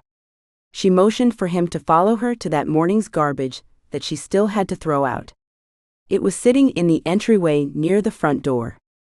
Sam picked it up, but she stopped him before he opened it. Better do that outside. Some of them usually get free of the traps. They're probably running around inside the bag. He nodded and led the way. Outside on the sidewalk, he carefully untied the garbage bag and slowly pulled it open. Nicole watched with satisfaction as his eyes widened. Well, he said. Well, that's quite disgusting. He shook his head and quickly tied up the bag again when several spiders tried to escape. This is much worse than I thought it would be. I don't think my spray will be enough. He squinted at her. I'll call a professional. Don't come back until late tonight. They have powerful stuff that can harm humans too. I'll air the building out, but we should take extra precautions just in case. Nicole agreed and went back inside to get her things, including her cello. She had plenty to do that didn't require her to be home.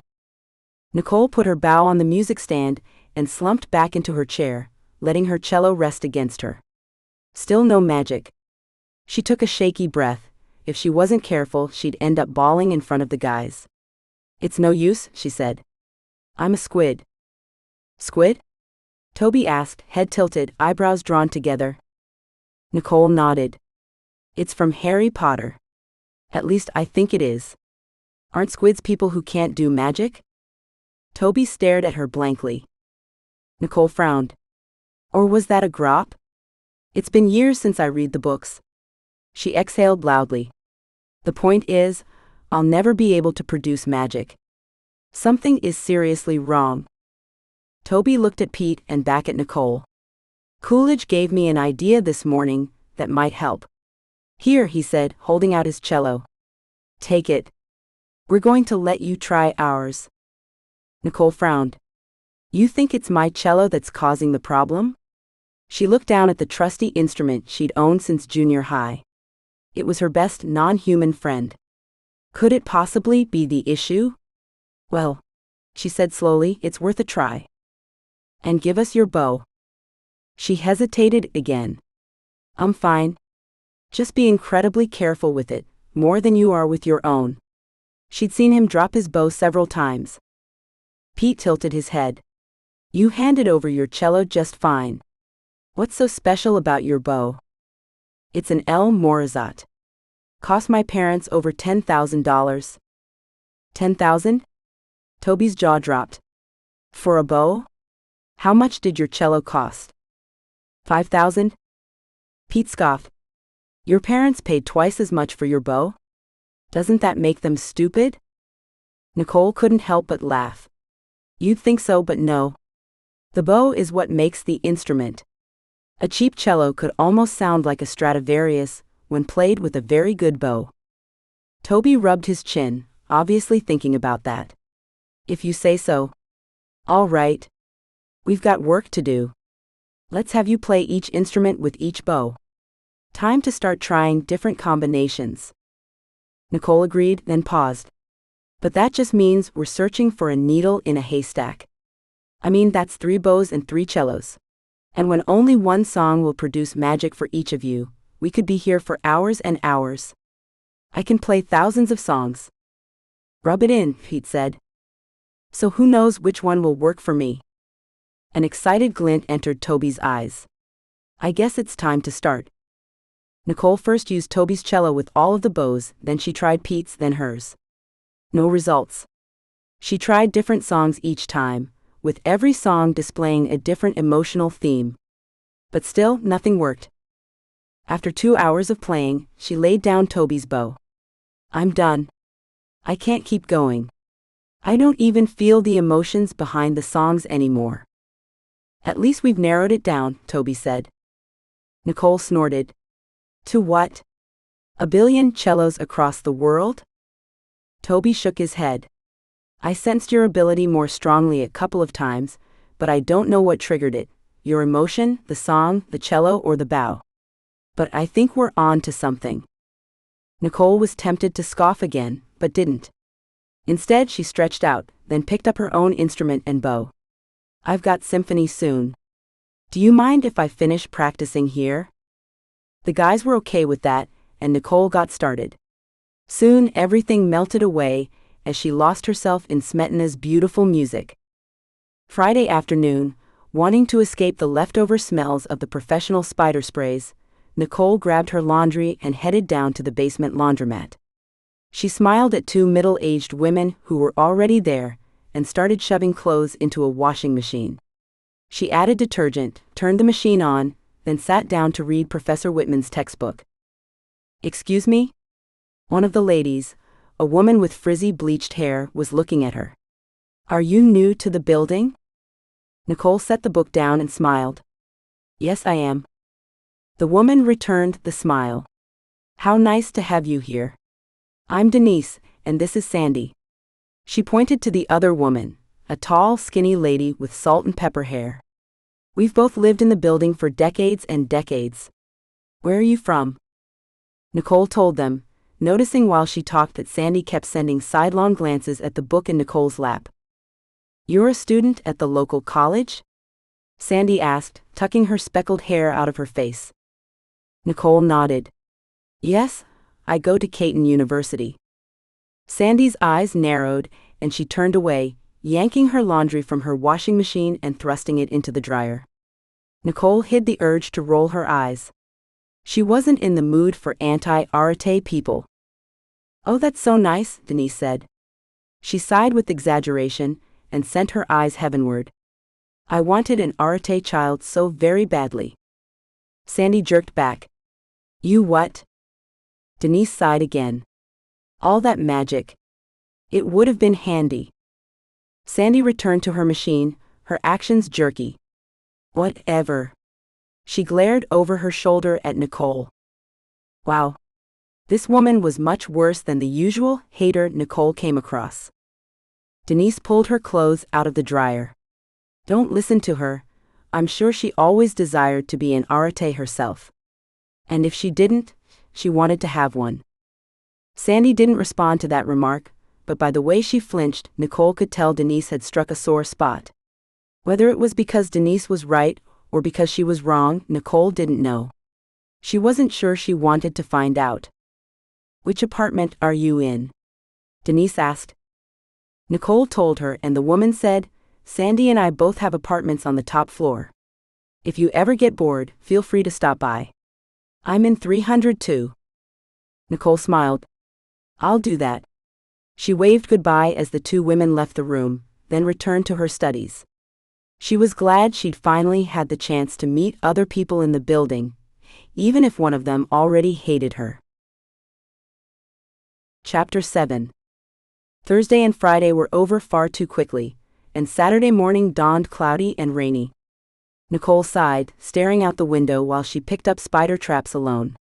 For the first test, she'd been assigned a time slot at 7 in the morning, and it was Lizzie's only opportunity to sleep in. Nicole was fine with that.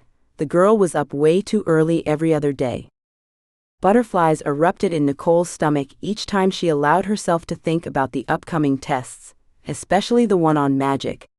She tried hard not to dwell on it, but couldn't help it. Hopefully, the experience wouldn't scar her for life. Hopefully, Coolidge would overlook her inability to do anything magical. And hopefully she'd still be able to go to school without feeling like an idiot. Nicole practiced in the living room with the mute, knowing the sounds of her cello wouldn't wake Lizzie. She was determined to squeak even a small bit of magic out of her instrument before leaving. But nothing worked, and she ran out of ideas. For the last 5 minutes of available practice time, she stared at her music, unwilling to feel any emotion of any sort. Excitement, nervousness, sadness. At 6:30, Nicole packed a sack lunch, then put away her cello, her pulse quickening. She had to try several times to grasp the buckles on the case. Her hands were shaky and clammy. She wiped her palms on her jeans and pulled herself to her feet. She wasn't ready for any of this. She couldn't possibly be ready. Nicole walked to her car, hoodie up and hair tucked where it wouldn't get wet from the rain. She drove to the museum and studied the pages stuck to Coolidge's lab door. With so many students competing, apparently Coolidge and 7 of his doctorate and master's students would be administering the first test. The classroom she was assigned to was down the hall and around the corner. She glanced heavenward when she saw Judith Ann's name next to her own. What were the odds? Maybe Nicole would get lucky and not see the girl. But then, and Nicole's finger pressed against the paper as she read it, Austin was also scheduled with them. It occurred to Nicole that since they were all in the same class, they'd be assigned to the same time and area. That made sense. Nicole found the place, her breath stuck in her throat. 4 rooms were tucked into a corner. Professor Coolidge was leaning against the wall in the hallway, holding a clipboard behind his back, staring up at the ceiling. Many students were sitting along the wall, studying. Nicole assumed they were doing last-minute memorization. She grabbed her notes, wanting to do the same. A door opened moments later and Austin stepped out, adjusting his backpack. Coolidge clapped him on the shoulder. "And that's why I double-booked your room, knew you wouldn't need it long." Austin brushed past Nicole, not meeting her gaze. She rolled her eyes. So he was back to ignoring her. Whatever. Professor Coolidge went into the room and shut the door, probably to check Austin's work and rearrange the items, then came out and sent the next student in. He resumed his stance. Judith Ann walked around the corner, saw Nicole, and stopped short.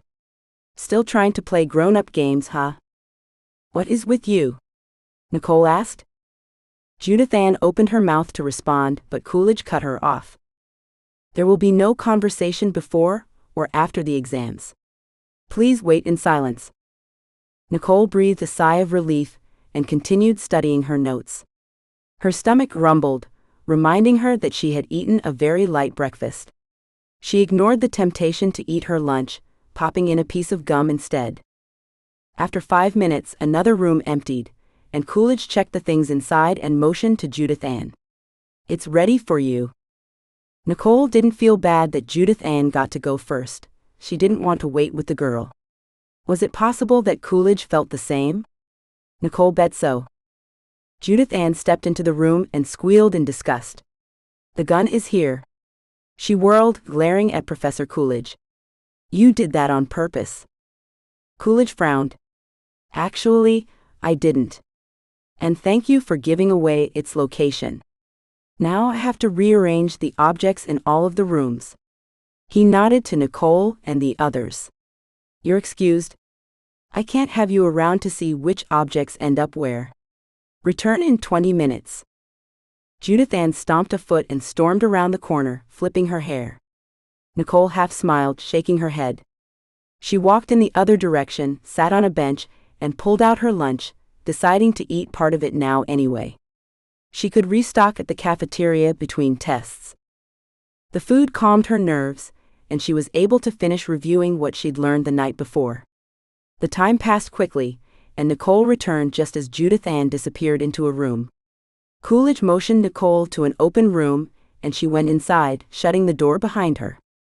She peered at the table and breathed a sigh of relief when she realized she recognized all 7 objects. Of course, the book was one of them. She hesitated. Had it followed her, or was Coolidge really wanting her to be familiar with it? Nicole took a deep breath, headed straight to the book, and put it on the far end of the table. It would be the most powerful thing in the room, she was sure of it. Nicole stepped back and examined the remaining objects.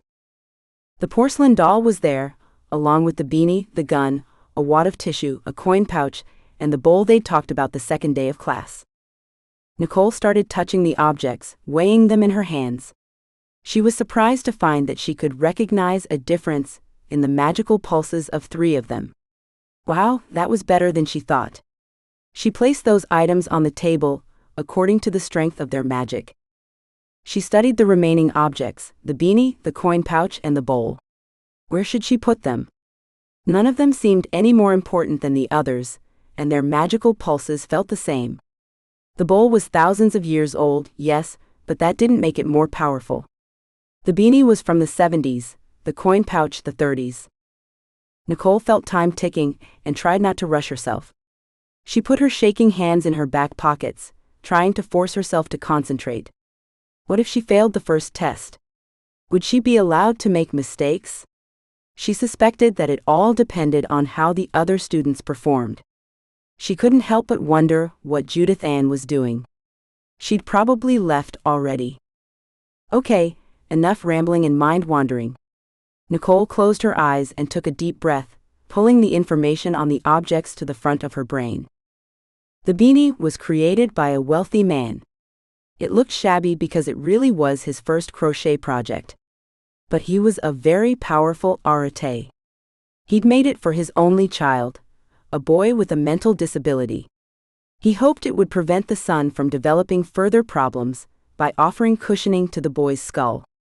Whether it worked or not, Nicole hadn't been able to find out, but she knew the man had put his heart and soul into the beanie. The coin pouch was made magical by a woman who suspected her husband was filching her money. The pouch caused money not owned by the man to turn red. Again, Nicole didn't know if it had done what it was supposed to do, but she hadn't been very impressed with the woman's other projects. The bowl was a fertility item, with a long history of supposedly helping couples get pregnant. Finally making a decision, Nicole put the beanie above the coin pouch and the bowl in between them. Without looking at the objects again, she stepped out of the room and nodded at Coolidge. She didn't wait for him to check on her work, knowing he wouldn't tell her how she did right then. Instead, she rushed down the hall and up the stairs. She burst through the doors that led outside and sucked in a breath of Seattle's humid, chilly air. First test completed. At 10 o'clock, Nicole walked to Coolidge's lab and, after waiting her turn, scanned the 2 pages tacked to his door. Out of the thousands of students who'd competed, 100 had passed. They were listed alphabetically. Nicole got jostled several times as other students tried to get around her to look, but she held her ground and glanced over both pages of names. Judith Ann and Austin both made it. Great. But Nicole couldn't help grinning when she saw Williams, Nicole printed near the bottom of the second page. She'd done it. She did a little celebratory dance, then stepped through the people to Coolidge's office door where another page had been taped with information on the second test, including the fact that it would be held in the testing center. Students would need to pass it completely, and Coolidge would not budge on that. That was totally okay with Nicole. She'd spent the last week and a half memorizing every detail she could find on the items and was positive she'd do well. It was the third test that still freaked her out. Someone tapped her on the shoulder, and Nicole turned. It was Professor Coolidge. I need to apologize for what happened with that exam. Nicole frowned, tilting her head. What do you mean? You were tested on 7 items instead of 6. The book wasn't supposed to be there, and that wasn't fair. Judith Ann was only tested on 5. He unlocked his office door and glanced at her. Sorry for that. On the other hand, you did very well. He entered his office, closing the door. Nicole couldn't help but grin. A verbal pat on the back from teachers always made her day. It was with that cheer that she started and finished the second test. Her results were available immediately. She'd aced it.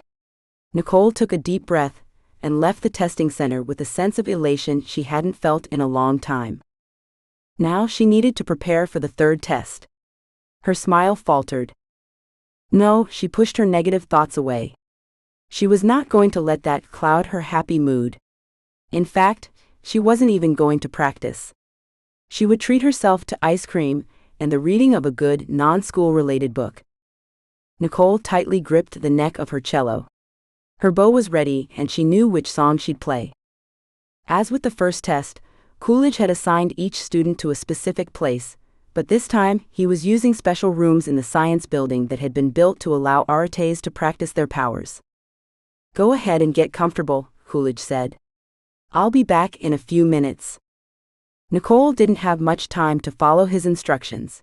She was soon joined by one of his doctorate students who was helping him keep things organized. "Nicole, right?" the girl asked. "I'm Sylvia. I've heard a lot about your talent on the cello." Nicole looked up from tuning her instrument. "You have? How?" "Coolidge has been discussing the potential undergrad contestants for several days." "Are you going?" She nodded. "Hopefully. My husband is arranging to stay home from work with our 2-year-old. Coolidge entered just then, and Nicole finished tuning. She wished Sylvia hadn't come in so soon. She really could have used the extra time to get ready. She cleared her throat, trying to swallow. "I feel like I'm auditioning for the symphony all over again. Except this time I'm totally and completely nervous." She chuckled. Neither Sylvia nor Coolidge responded. Coolidge was shuffling through his briefcase, and Sylvia was messing around on her tablet. "How does this work?" Nicole asked. "Am I supposed to tell you what song I'll be playing?" Coolidge waved his hand. "No. Just pick something you like, and concentrate on your magic." Nicole took a breath. Okay. That was the same thing he always told her to do back in his office. How was this supposed to be any different? She didn't voice her question. Instead, she closed her eyes and put her cello into position. Not hesitating, she started playing a Ashokan Farewell, putting as much as she could into it. Nicole finished and opened her eyes. "Anything?"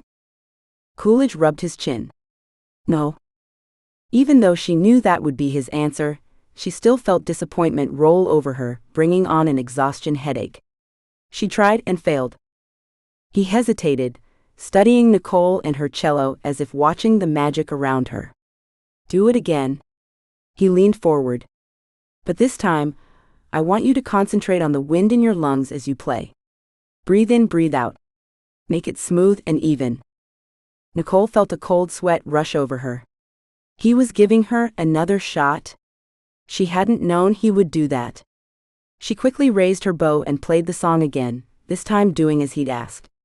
It was a silly request, but she was willing to do whatever was needed. She felt the wind smoothly rushing in and out of her lungs. "That's it," Coolidge said. "Good concentration. Keep playing. While you're breathing, envision the wind from your lungs flowing into your cello and out the holes. Make it follow the music."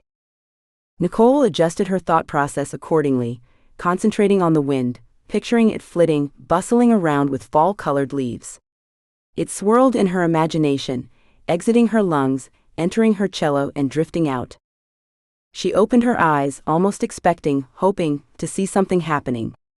But nothing had changed. She bit her lips, struggling to keep her voice even. "I'm never going to gain control, am I?"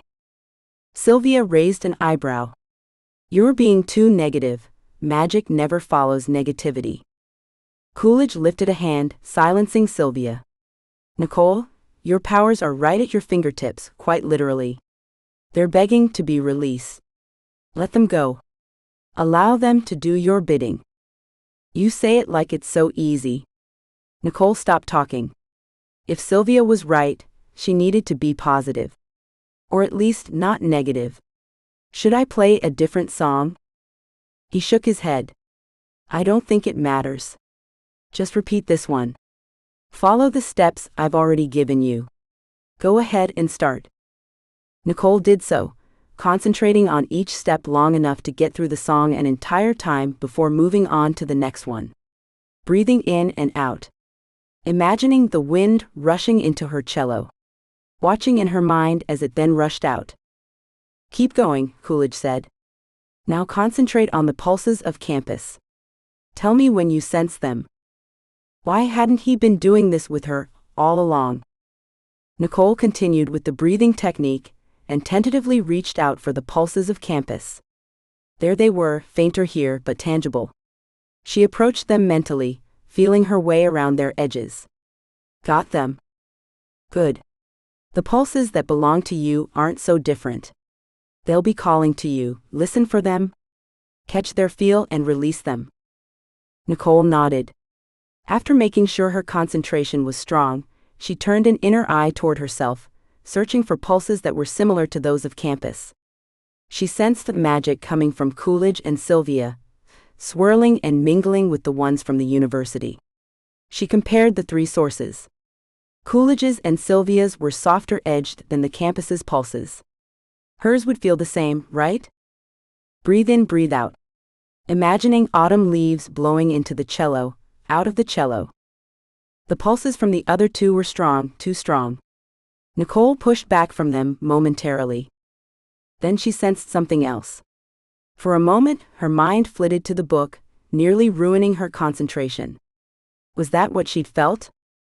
No, this was different. She pushed thoughts of the book away, and again sensed that other magical source. It was muffled, soft, faint. She tried to reach the edges of it, wanting to test its size and depth, recognizing with chagrin that she'd played through a Shokin farewell multiple times. Coolidge and Sylvia had to be bored out of their minds. Still she kept going, eyes closed. It no longer mattered what the others thought, as they whispered to each other occasionally. This was too important, more important even than the expedition. While probing, Nicole realized something. The power she felt was separated from her by what she could only describe as an incredible wall or ocean of water. She knew she needed to break through it before she could release her powers. Nicole wasn't sure when she started playing Stravinsky, but after several minutes, she became aware of an uncomfortable silence in the room and nearly stopped. But she refused to allow herself to be further distracted. She kept her eyes closed and continued. It took a couple moments for her to regain her concentration, but once she had, she sensed a sliver of a crack in the ocean wall. She attacked that with a vengeance, her bow and fingers following with excitement, matching her enthusiasm. With one more rush of playing, Nicole felt a small, tiny, barely there wisp of magical energy pulse through that crack. She opened her eyes. A tendril of red-colored air wafted out of her cello's F-holes. She slumped back in her chair, letting her instrument drop against her. Coolidge leaned forward and grinned. Well done, Nicole. He beamed at her, showing more pride for her in that moment than her parents ever had. Very well done. Will it always be this difficult? She asked. Hopefully not, he said, then frowned. I've been thinking a great deal about something that we should discuss. My usual techniques for helping students unlock their powers haven't worked with you. What I had you do today was something I haven't needed to introduce in years. It seems like something that should be tried first, Nicole said. She didn't want her frustrations with him to leak through, but she couldn't help it. I wish you'd had me do that a long time ago. He shook his head. No, I've only had a couple of students need it out of tens of thousands. Besides, the circumstances have to be perfect. All of them did it in a moment of stress. I couldn't have you try the breathing technique in my comfortable office with two nice, supportive guys helping. He grabbed his briefcase from the small table behind him. As I was saying, I want to talk to you about something important. He pulled out a business card and handed it to her. Nicole read the name on it out loud. Professor Stephen Nielsen. She looked up at Coolidge. Who is this? A cello wind arate who teaches in Ohio. I want you to study with him next semester for a few weeks. She frowned. What about Caton? If I go on the expedition, I'll already be missing this semester. Sylvia shook her head. Working with Professor Nielsen won't set you back academically. Like the expedition, it's considered a credit-earning internship. Everything you do there will transfer here. Coolidge nodded. Professor Nielsen is excellent at what he does. He's a good friend, and I believe he'll help you a lot. Nicole looked down at the card. But I just produced magic. Don't I simply need to practice more? No, Coolidge said. I'm sure you sense that something is blocking your way. That something is still there, and I can only help you so far with the cello. Steve will have a lot more assistance to give. So after the expedition is over, I want you to go work with him. Depending on how long we take in Arches, you might even be able to do it before Christmas. Nicole grinned. I'm going to Arches? He nodded. As long as you pass the fourth test, yes. She set her bow and cello down and jumped to her feet. Awesome. Yes. I can't wait to tell Lizzie. He laughed, pulled something else from his briefcase and handed it to her. I need you to sign this. Nicole looked at the sheet. It was a release form stating she wouldn't sue if anything happened to her both during the fourth test and while on the expedition. She cleared her throat and glanced at Coolidge. Even the test is dangerous? He nodded. I can't tell you much more about it than that. It needs to be a surprise for you. Otherwise, part of it won't work. Nicole pulled out a pen and stared at the release form for a moment. Was this something she really wanted to do?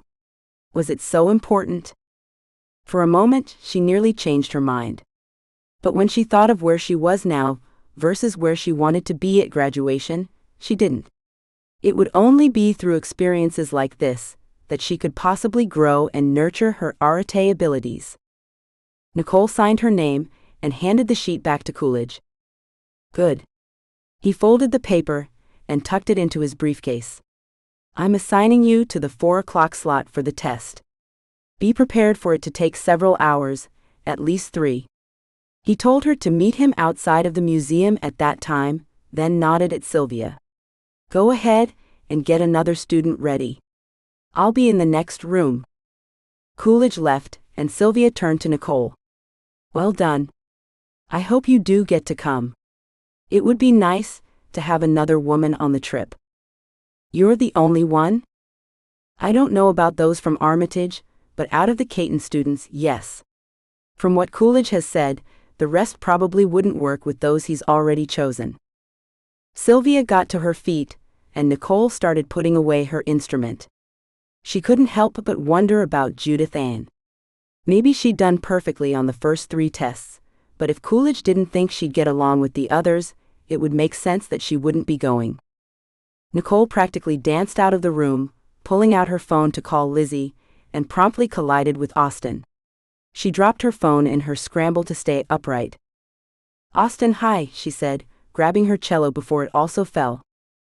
Hi. He retrieved her phone and held it out to her, an expression on his face that she couldn't read. For once, though, it wasn't dark or angry.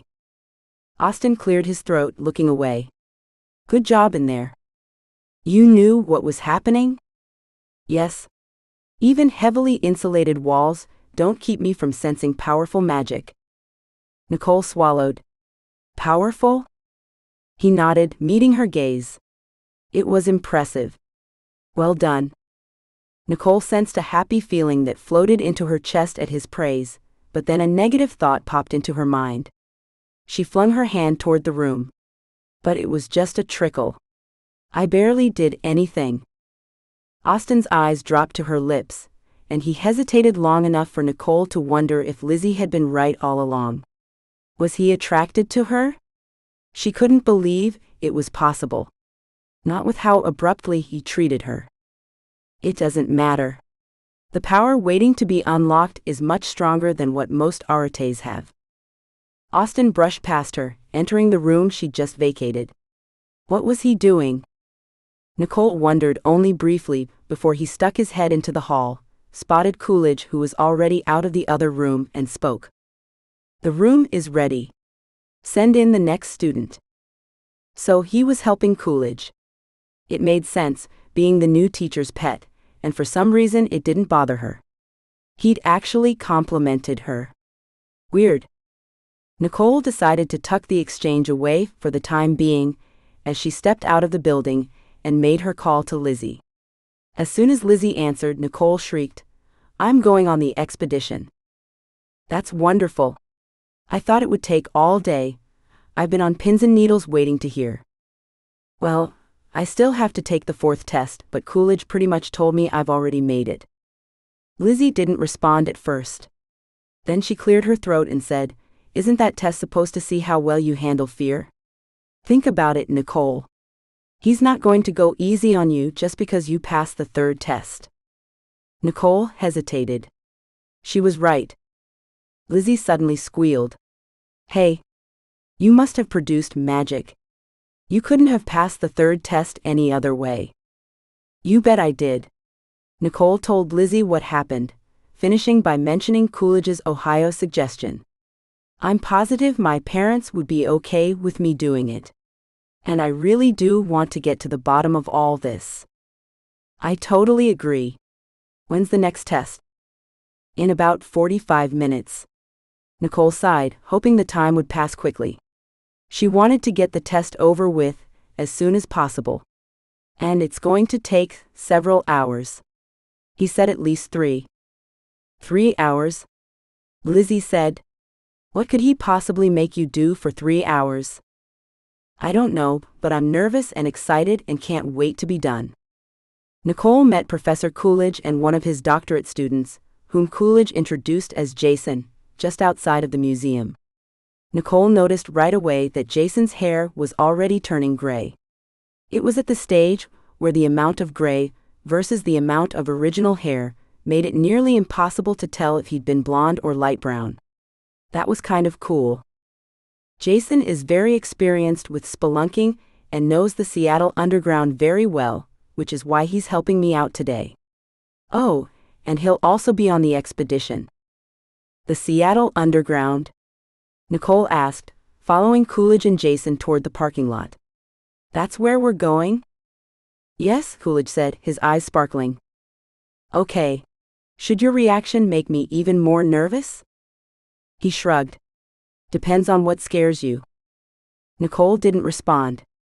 She didn't want to give him any ideas. Coolidge drove them to an empty warehouse. He and Jason grabbed boxes from the trunk and carried them inside, indicating for Nicole to follow. They took her downstairs and into the basement, where a set of doors led to what used to be a ground-level street in Seattle. Nicole knew the history behind the underground. A fire had destroyed over 30 blocks, and rather than rebuild what had been burned, the city decided to build above it. Totally fascinating, and she couldn't help the excitement that lightened her step. Nicole turned to Coolidge, a grin on her face. Are we going to explore the tunnels?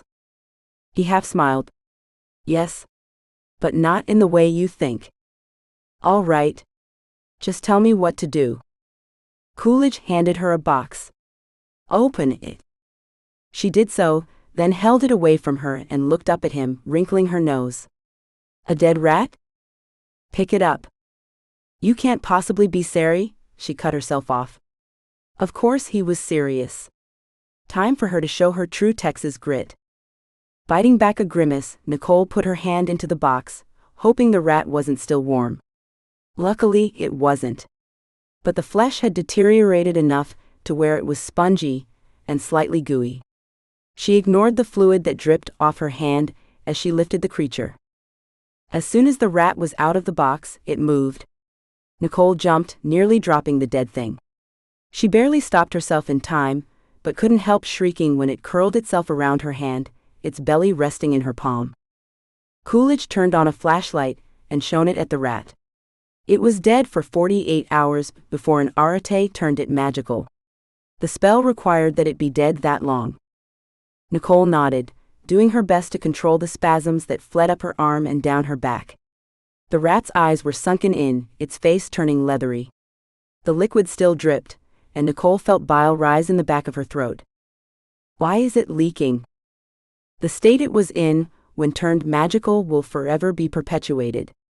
The liquid replenishes itself from moisture in the air. Lovely, huh?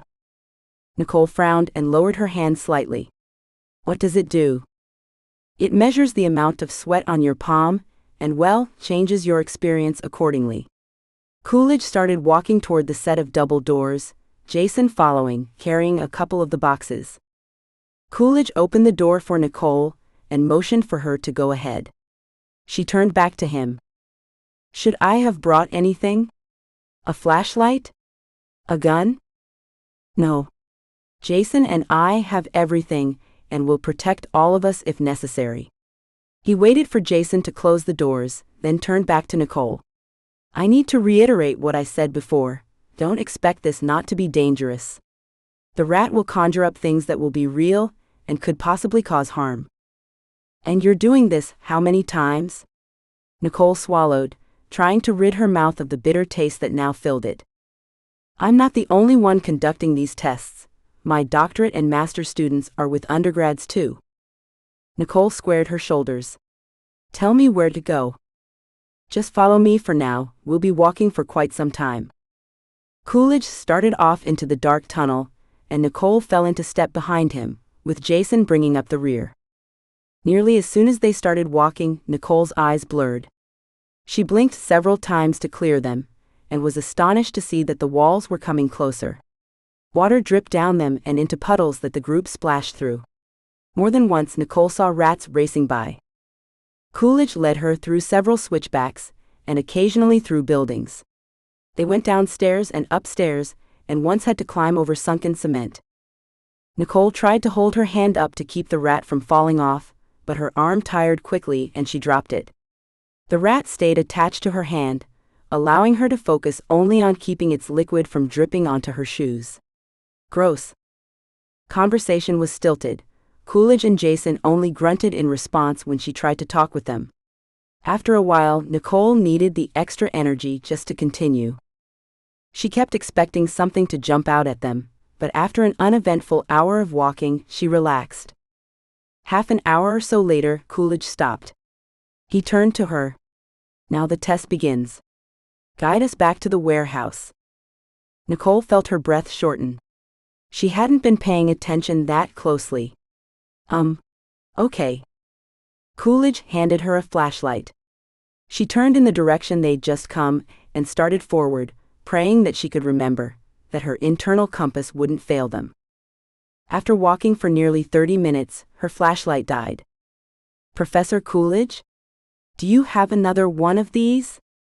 No answer. She could hear the men behind her, so she knew they were there. Why hadn't he responded? She turned to face them, but couldn't see anything. Hello? Was this part of the test? Did they totally ditch her? Or was the rat changing her perception of things? Nicole walked quickly forward again, noting that the sounds of the men continued as well. Then a new sound entered the tunnel, heavy, loud breathing. It echoed off the stone and wood walls. Nicole glanced back. Something cold brushed against her hand and she shied away. Two faint, ashen-faced men floated toward her, feet dragging on the tunnel ground. Their eyes were closed, their expressions blank. Had Coolidge and Jason turned into ghosts? She couldn't be sure. If they hadn't, where were they? Nicole backed against the wall of the tunnel, feeling the rotted boards of an old storefront behind her. The ghost-like figures floated past and she slumped in relief. But one of them stopped suddenly and turned to face her, eyes opened. The wall behind Nicole moved, shook. It pushed her forward, closer to the apparition. Nicole couldn't see anything but the ghost, and when a drop of water landed on her face, she jumped. I'm just going to keep walking. Her voice cracked. She wanted to tell herself that Coolidge wouldn't put her in any danger, but she had signed a release form stating that she realized this would be dangerous. Oh please, just don't kill me, she whispered, passing the ghosts. Her flashlight flared into life, and for a moment she was blinded. When her eyes cleared, she almost wished the device hadn't chosen that moment to start working. A man leaned against the wall ahead, leering at her. A cigarette dangling from his lip fell when he grinned. Nicole tried to sidestep him, but the wall pushed her closer. The man grabbed her arm and yanked her to him, breathing onto her face. Hello, pretty. He eyed her mouth, and before Nicole could force him away, his lips landed on hers. She gagged on his suffocatingly disgusting breath and bit him, pushing back. He laughed and pulled her closer with one hand, while the other tried to get into her shirt. Nicole struggled and broke his grasp. She shrieked when his arm fell out of its socket and dropped to the ground with a thud. He grinned down at it, then stopped smiling when the other arm fell too. Oh no, the man groaned. A leg collapsed under him, and he toppled onto Nicole. Nicole fell to her butt under the weight of his torso, cringing when his head detached and rolled down her back. She scrambled out from under his body, grabbed the flashlight she dropped and jumped to her feet, watching as he melted into the dirt. Bile rose in Nicole's throat, but she swallowed it away, gasping for air. Gotta keep going, gotta keep going. She turned and continued walking, glancing over her shoulder every so often. The gray apparitions were still there, following. Suddenly, the rat shifted its position, digging its nails into her skin. Oh, that would be fantastic, getting some horrid disease from a rotting animal. It stopped moving, and immediately, creatures swarmed through the air around her, tugging at her clothes and hair and skin. What were they? Bats? Nicole did her best to brush them off as she scrambled forward, nearly falling several times. Her flashlight became a weapon, and she batted the little beasts from the air, noting as she did that these were skin-toned creatures, not dark and furry like a bat. As she rushed onward, Nicole noticed a few things that she remembered passing earlier. An old sign hanging over a saloon. A huge burned wall, revealing what might have once been a restaurant kitchen. A shadow passed through a doorway on her left, making Nicole jump. Then someone yanked her down to the boardwalk. "How about a penny for your food, miss?" a woman with rotted teeth said. Nicole shoved herself away from the woman, scrambling to her feet again. "I don't have any." The woman sneered. "What's that you're holding? Looks like food to me." "This?" Nicole looked at the rat. "Sure, take it. Eat it. It's not helping me out right now." She offered it to the woman, but was refused. The woman melted into the shadows, and Nicole continued walking, wondering how far she'd gone and how much farther she had to go. This test was more like a clinical experiment with hallucinations. She glanced backward. The ghosts were still there. "Okay, not much farther," she said, more to herself than to the men. And she was right. After a few more turns, Nicole spotted the warehouse ahead of them in the beam of her fading flashlight. She yelped with excitement and crossed the distance at a run. The minute she stepped into the warehouse basement, the rat loosened its grip and dropped to the ground. "Quick, pick it up," Professor Coolidge called out. Nicole jumped to obey, grabbing the rat as it tried to scurry off. Coolidge joined her, and they forced the squirming creature into the box. "Let's go upstairs to discuss," Coolidge said, motioning for Jason to lead the way. Nicole followed the men up, keeping her hand away from herself. She didn't even want to know what her clothes looked like. "How long were we gone?" she asked as soon as they'd reached the main level. Jason looked at his phone. "About 5 minutes." Nicole frowned. "Whatever. We walked for at least 3 hours." She motioned to her feet. "I mean, my feet ache." She looked down and rolled her toes in her shoes. "At least they did." Coolidge smiled. "The rat manipulates time along with atmosphere." "Why did you tell me to prepare for it to take so long?" "Because you needed to believe it would." He motioned to a table and some benches. "Let's have a seat." They did so, and Coolidge turned to Nicole. "You did really well." Jason here was pleasantly surprised. Jason glanced at her. The other 2 girls fainted and screamed themselves silly. Even some of the guys reacted similarly. Nicole scoffed. "You can't be serious. Wimps?" She frowned. "How many other people still have to be tested?" "You were the last," Coolidge said. Nicole nodded, then leaned forward, still keeping her hand away from herself. "What all did you guys see?" "Pretty much everything," Jason said, though in a fast-forwarded version. "We discussed your reactions, compared to how the others handled the test." "It was the same for everyone?" Coolidge nodded and smiled. "I appreciated you offering the rat to the woman. She seemed to think it was food, and I figured, why not? Maybe it would tell the rat I wasn't intimidated." "Well, you did excellently," Coolidge said. "Especially compared with many others. Congratulations." He reached across the table to shake Nicole's hand, but she pulled away, cringing. "Are you sure you want to do that?" "It was just water," Coolidge said. "Pull from the air like I said, but don't worry, it's not decomposing rat organs." He grinned. "All part of the experience." Nicole released a breath of air, and finally shook Coolidge's hand. "Welcome to the team," he said. We'll be meeting at my place tomorrow for dinner, and for everyone to get acquainted with each other. My wife loves black tie events, so dress up. He told her he'd email her more specifics regarding the dinner and expedition. And after he made sure she didn't have any more questions, they exited the warehouse. The sun was peeking through the clouds for the first time in a long while, and Nicole turned her face toward the warmth. She felt weird, as if she had jet lag. And she sort of did. Her body had just gone through several hours' worth of stress and physical activity, and only 20 minutes had passed from when they'd arrived at the warehouse. Following the others, Nicole got in the car and strapped on her seatbelt. So that was scary, but it could have been so much more intense. Coolidge pulled out of the empty parking lot. He sighed. I really don't know what to expect in Arches, but something tells me it's not going to be pretty. Without knowing what to expect, it's hard to tell the rat what to create. Understandable. Nicole slumped back in her seat. She was done. She'd completed the 4th test. She was going to Arches. Who else is on the team, if you don't mind my asking? A few of my graduate students, including Sylvia and Jason. Then Austin and you. I still have to choose the 3rd undergrad. Nicole watched the buildings pass. At first, she didn't pay them attention, but when she recognized the name of the street they'd just turned onto, she sat up. Let me off here, I'll find my way back to campus.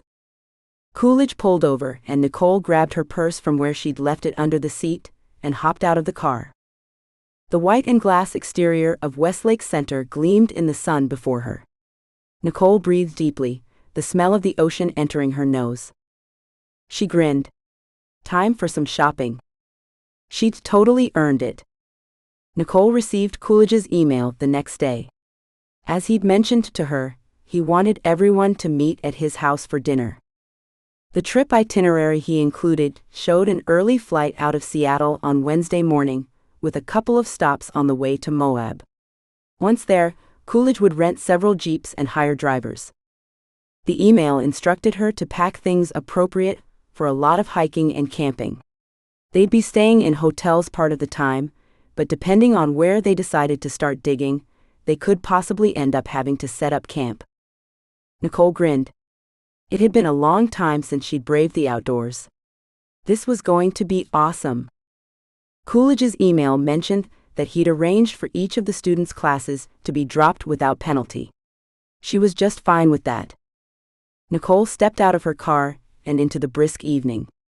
She pulled her jacket closer, taking care not to wrinkle the elegant, floor-length evening gown she'd bought specifically for the night. Even though she knew her dress made her look pretty and confident, she still couldn't get over the jitters that were bouncing in her stomach.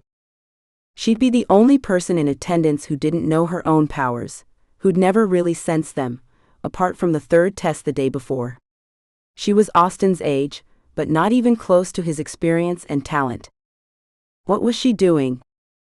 It hadn't taken long to find Coolidge's place. It was a white-paneled house on the shores of Union Bay. The house itself was gorgeous, and at first Nicole wondered how a university professor could possibly pay for it. Then she remembered who Professor Coolidge was, and stopped wondering. He probably did things for people and companies around the world. He didn't teach at the university because he had to, but because he wanted to. Sylvia opened the door when Nicole rang, and Nicole nearly stepped back in surprise. She'd been expecting a butler or another, more official person. I was so glad when Coolidge told me you passed the 4th test, Sylvia said, showing Nicole where to put her jacket.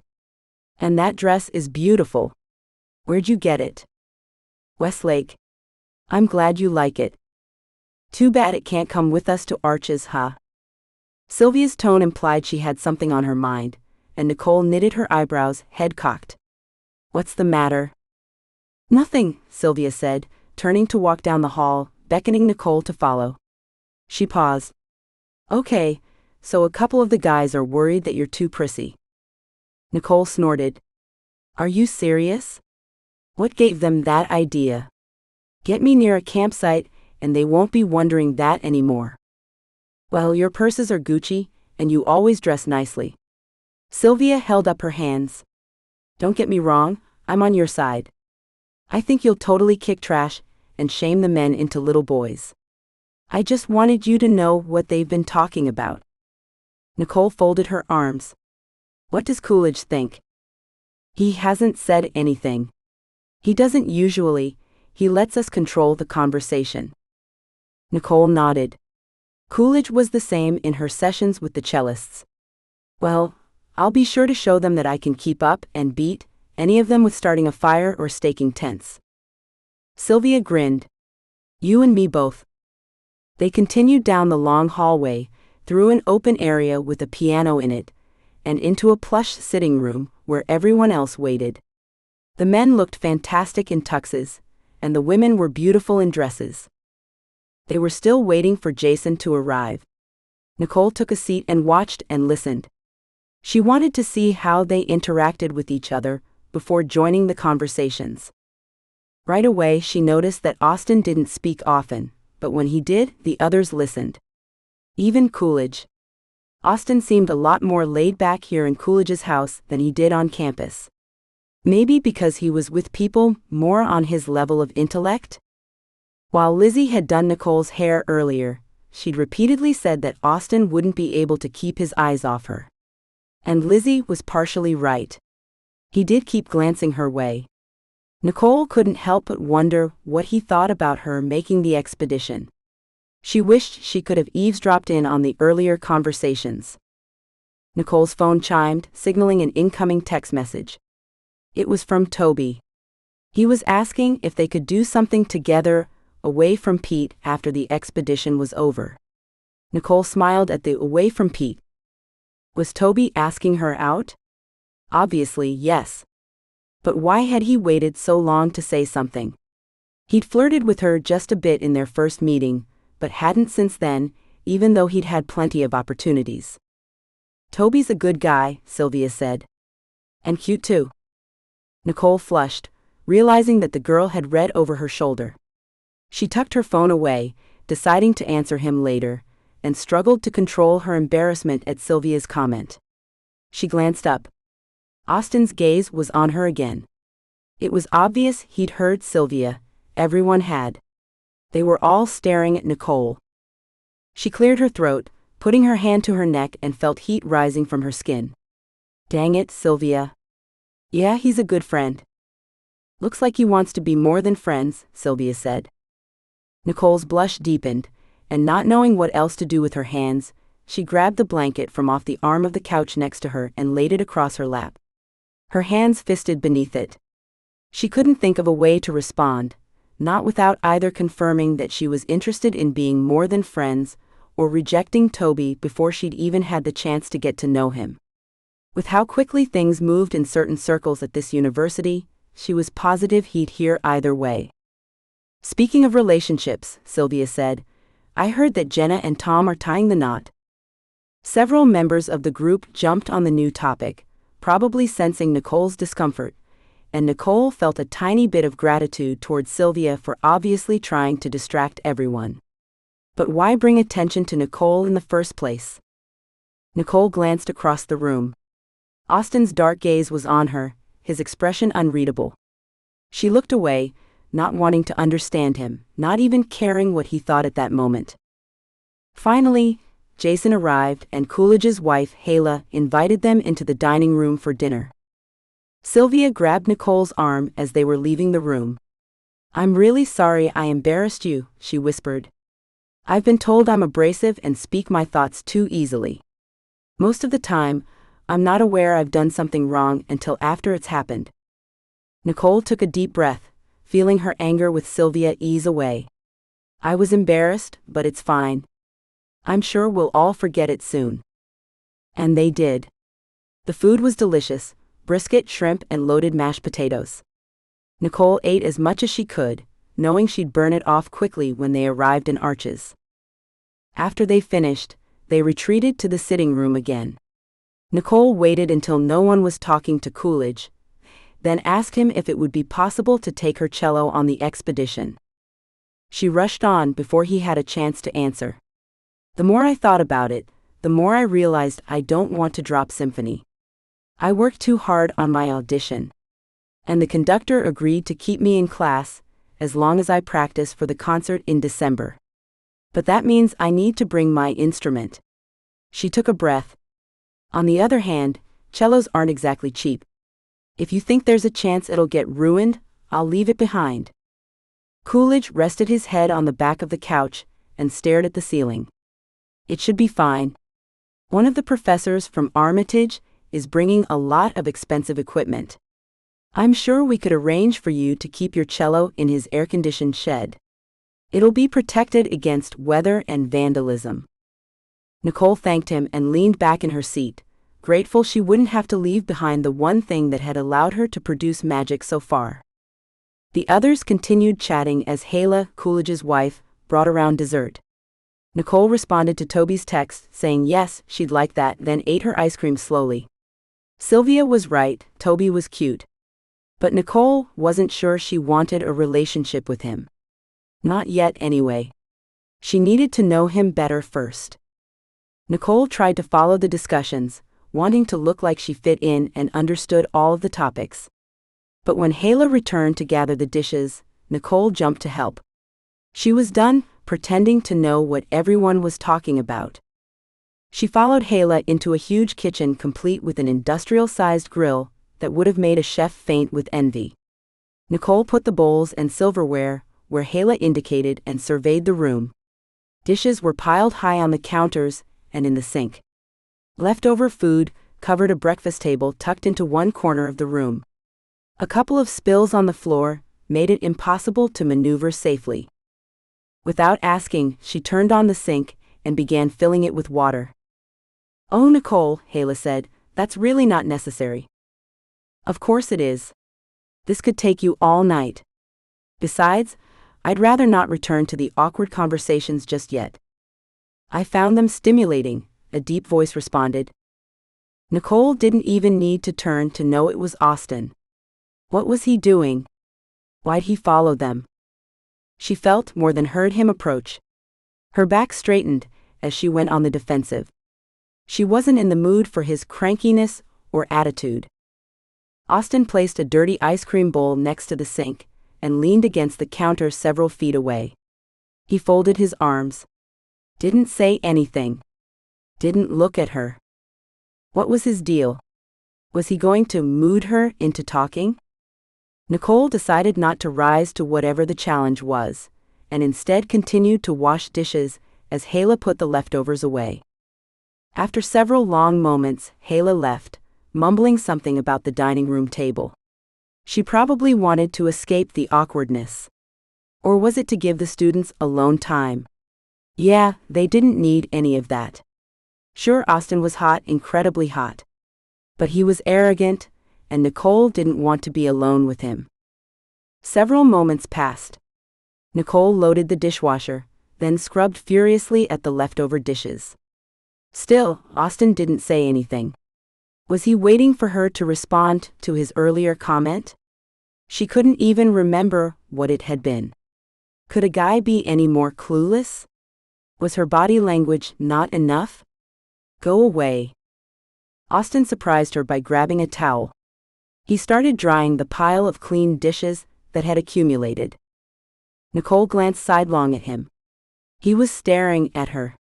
She dropped her eyes. Austin cleared his throat, taking a pan from her. She caught a whiff of his aftershave and found herself relaxing in the deep, musky scent.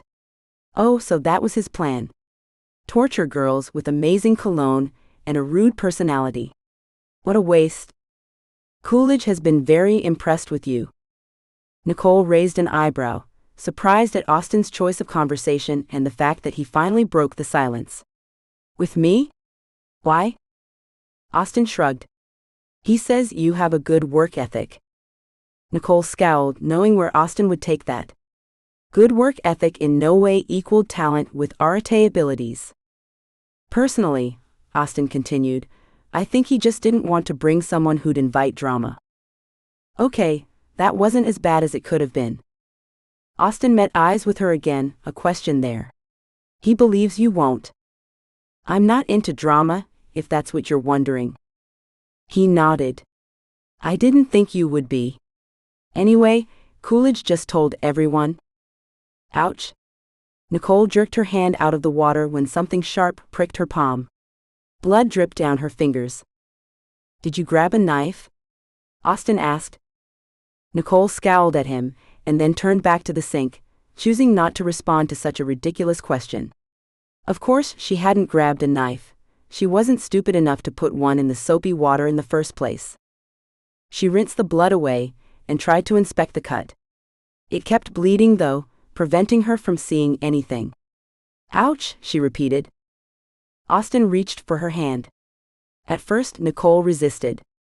Why would she want his help? He kept challenging her intelligence. Come on, it's not going to stop until you do something about it. He waved a paper towel at her and finally, she relented, allowing him to press the towel over the cut.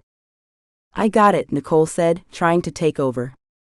Instead of letting go though, Austin enveloped both her hands with his own and raised his eyes to hers. Nicole's heart rate increased and her breaths shortened. Austin's expression was open, unguarded. His warm brown eyes searched her face, soaking her in.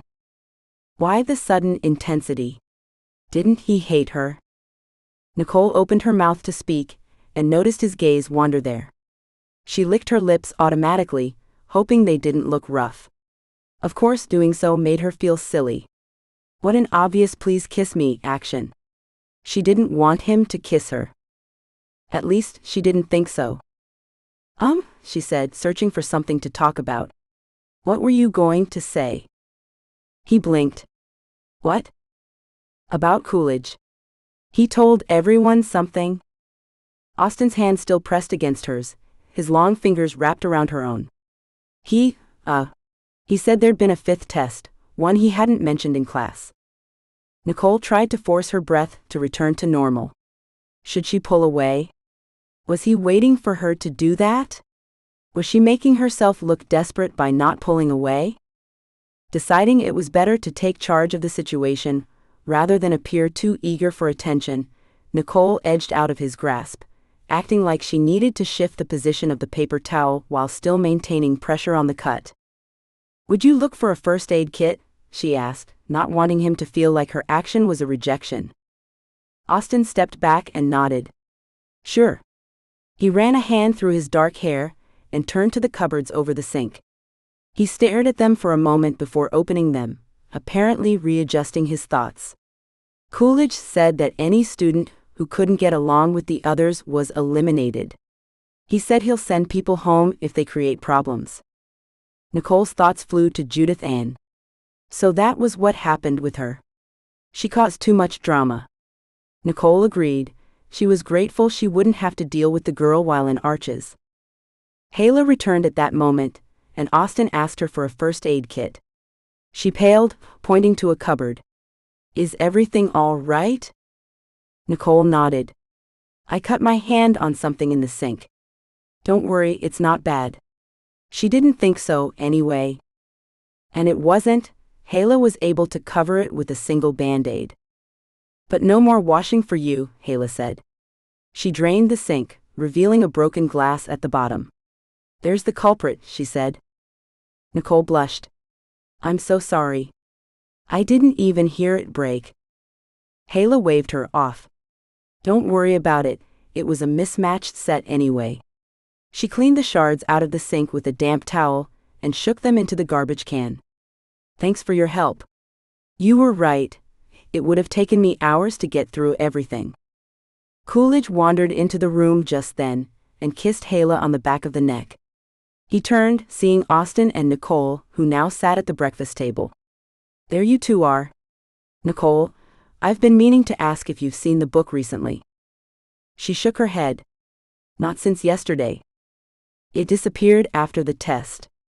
I'll do another search in my lab, but if my suspicions are correct, it's with you again.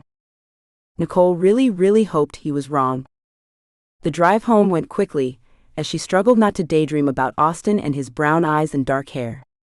She felt his hands around her own again, imagining how it would feel to have those hands in her hair or around her waist as they kissed.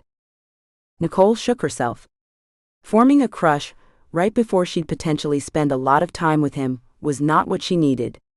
He'd know right away that she was interested, and it would probably only feed his ego.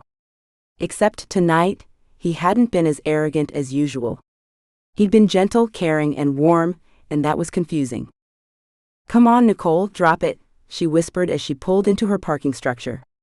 "It's not like he's asking you out or getting your number."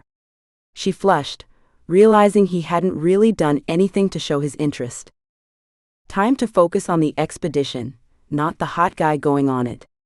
Drama obviously was the last thing Coolidge wanted, and she couldn't afford to get sent home for making an idiot of herself around another team member. Chapter 8. Nicole woke up Tuesday morning to spiders all over her bed. She screamed and flopped onto the floor, immediately feeling things crunching under her. Wet spots began soaking through her pajamas.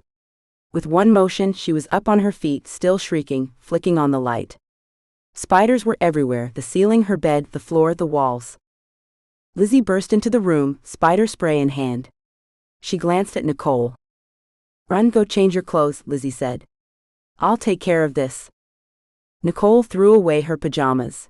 Sections of them were so covered in spider guts that she could barely discern the original color anymore. She jumped into the shower as fast as she could. It didn't surprise her that as she washed her hair, spiders flushed down the drain. She couldn't help screaming and pounding the shower walls, not caring who heard. Why was this happening? Why were they invading her space? Stalking her? At least she hadn't been bitten yet. A miracle, to say the least. Nicole didn't shower long. As soon as she had scrubbed everywhere multiple times, she popped out, dried herself off, and changed into jeans and a tee. "I'm not sleeping in that room again," she said, then paused, tapping her cheek. "I checked the guest bedroom yesterday. The traps were empty. There hasn't been a single spider there since we moved in, so I'm sleeping there tonight." Lizzie shook her head. "You can't do that, Nicole. That room was completely overrun when we moved in. I mean, what if they want you there?" Nicole chuckled. "Don't be silly. They're spiders. They don't want people anywhere. But what if they do? It could be dangerous. I mean, they might even bite you." "They haven't yet." She held up her hand when Lizzie started arguing again. "If I see any spiders while getting ready for bed, I'll leave immediately. I promise. And let me know, I'll help you set up in the living room." Nicole sighed. "You know, after everything we've had to deal with, I honestly don't care how great a bargain Sam is giving us. If we can't figure out what's going on, we need to find somewhere else to live. Even if that means having to ask my parents for help." Lizzie looked surprised. "Wow?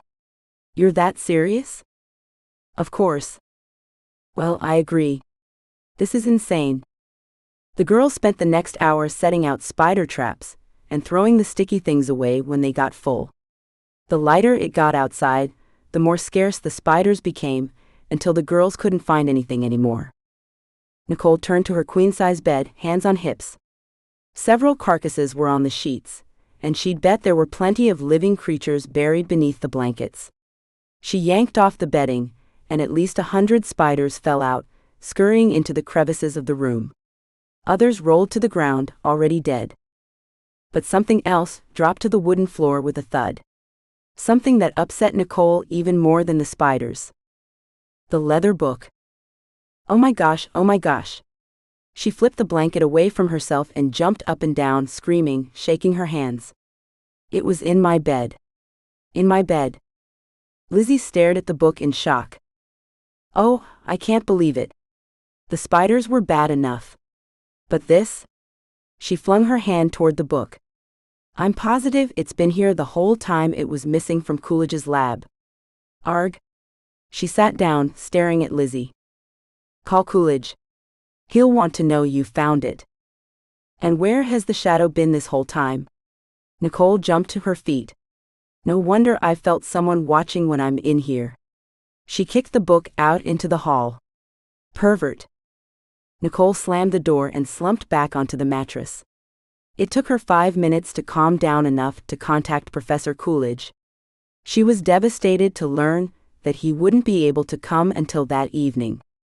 "Can I meet you somewhere?" Nicole asked. "I can't handle having it around me for longer than necessary. If you'd like, you can bring it to my office now. I'm packing up some last-minute things for the trip. Besides, I think you'd enjoy seeing where the book is going to be held." Nicole agreed to meet him, ended the call, and shoved the book into her backpack. When she arrived at Coolidge's office, he took the book from her and set it on his desk, then pointed to a large cabinet. "It's beautiful," Nicole said, admiring the red finish. "It's made of mopane, a very tough wood from Africa. It spent a couple of centuries in Zimbabwe, where it was used by some very impressive Ares. Eventually, it was bought by a Chinese emperor who commissioned a powerful Arate to enchant it with a spell strong enough to prevent unlawful entry or exit."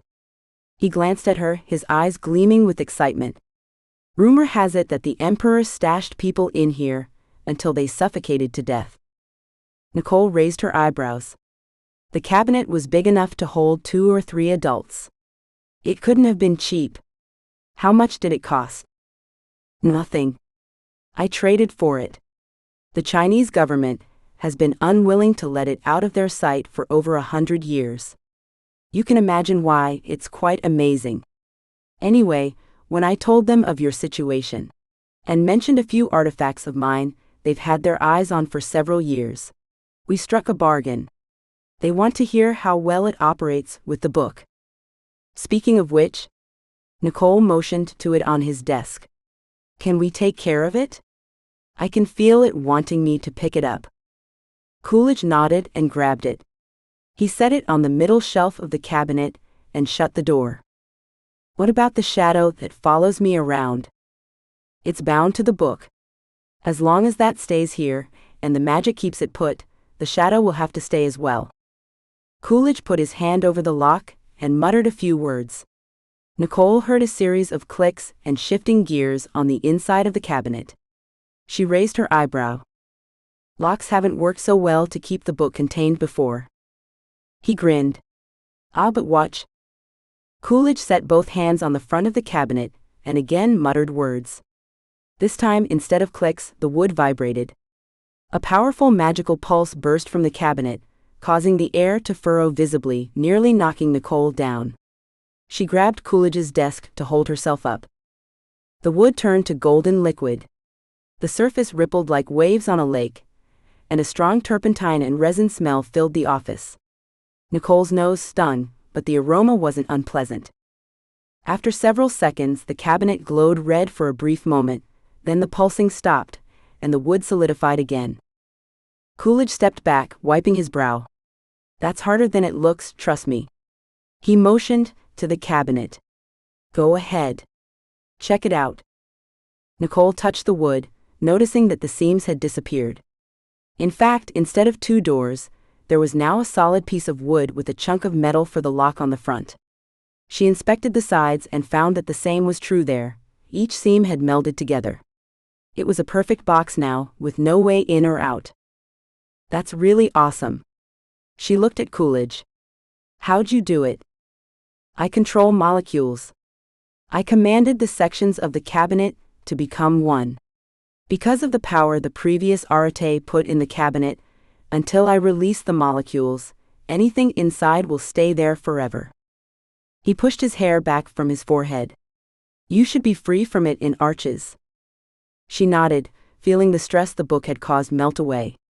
"Thank you." Nicole left campus in high spirits. Her apartment was overrun with spiders. Tomorrow she'd be leaving on a scary and dangerous trip, but she was free from the book. And yes, she could sense a difference. The drain on her energy must have been gradual for her not to notice it earlier. How long had the shadow been doing that? Probably since she'd awakened it. Weird how she didn't notice the drain until it was gone. After lunch, Nicole headed home, where she practiced for a while, then crashed on the couch with her favorite movie-watching blanket. Nicole and Lizzie carefully inspected every inch of the guest bedroom. Thankfully, it was clean. The girls said goodnight, and Nicole got ready for bed. Sleep came quickly, but sometime later the sound of the wind rattling the building awakened her. She grabbed her phone to check the time. It was midnight. She groaned, rolling to her back and putting her pillow over her eyes, begging her brain to relax and go to sleep. It refused to obey, so she flipped the pillow under her head again and stared outside. The old apartment building shuddered more as the wind picked up. The vines growing on the ash tree just outside the window started drifting across the glass pane, occasionally smacking it hard enough to make her jump. The tree was magnificent. It was Sam's pride and joy. He said that in the next month the leaves would turn a brilliant red, and Nicole couldn't wait to see that. Her favorite season had always been fall. She looked forward to the crunch of leaves underfoot, the cool breeze, the crispness in the air. Of course, she was in Seattle and had no idea if fall would even be the same. It was probably too humid for anything to get crunchy. Nicole watched for several moments, letting her body relax to the sound of the wind.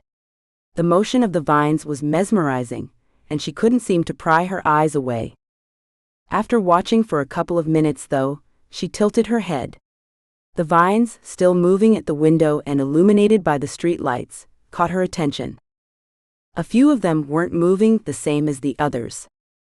In fact, it was almost as if they acted with a purpose. She sat on the edge of her mattress, gripping her phone, staring. It wasn't possible. Was the plant trying to open the window? No way. She laughed out loud at the thought, then jumped at the abrupt sound. Suddenly, the lock on the window shifted and moved to the unlocked position. She gasped. Nothing had touched it, Nicole was sure. How had it popped over? The vines pushed the window open an inch, then two. Spiders started entering, a trickle at first. Nicole jumped to her feet on top of the bed, balancing on the squishy mattress. Bigger spiders followed the little ones. They came in faster and faster, thicker and thicker. The trickle swelled until pretty soon, a river of spiders was pouring in through the slit of the window, creeping across the walls, the ceiling, and the floor toward her. And then the bed was surrounded. Spiders crawled up the outsides of the cans Nicole had set up earlier, and fell into the water. The window creaked, screeching the rest of the way open. Not good. Nicole started dialing her landlord. Would he be up still? She gaped, watching as the vines themselves entered the room. She was barely aware of the ringing that sounded in her ear. Sam answered. Nicole? I'm in the guest room, Sam, and it's full of spiders. Nicole glanced down and shrieked when the spiders clambered up the quilt. There are thousands and thousands of them, and they've got me completely surrounded. Sam made a sympathetic sound. She shook her head, not wanting his pity. But that's not all. Just then, the tip of a vine brushed across her face. She screamed, ducking. Nicole jumped to the floor, ignoring the crunching and squelching beneath her stocking feet. She sprinted into the hall and pounded on Lizzie's door. Up! Hurry! Lizzie's door popped open and she rushed out, a panicked expression on her face. She only had to glance once into the guest room before racing with Nicole to the kitchen. Nicole? Nicole, what's going on? Sam shouted into the phone. It touched me. It touched me. What did? A spider? No, the vines. An idea occurred to her, and she blurted out the question before thinking how silly it would sound to someone talking about spiders. Do you have a chainsaw? Yes, but... Bring it. Now. Or you might have 2 more deaths on your hands. What do you? Just do it, please. Hurry. All right.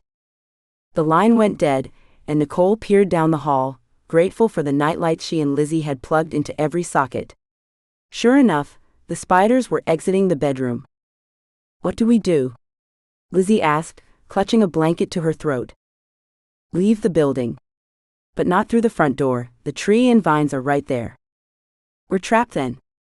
Nicole shook her head. No, the back door. We're not supposed to use it, unless it's an emergency. Yes, and that's what this is.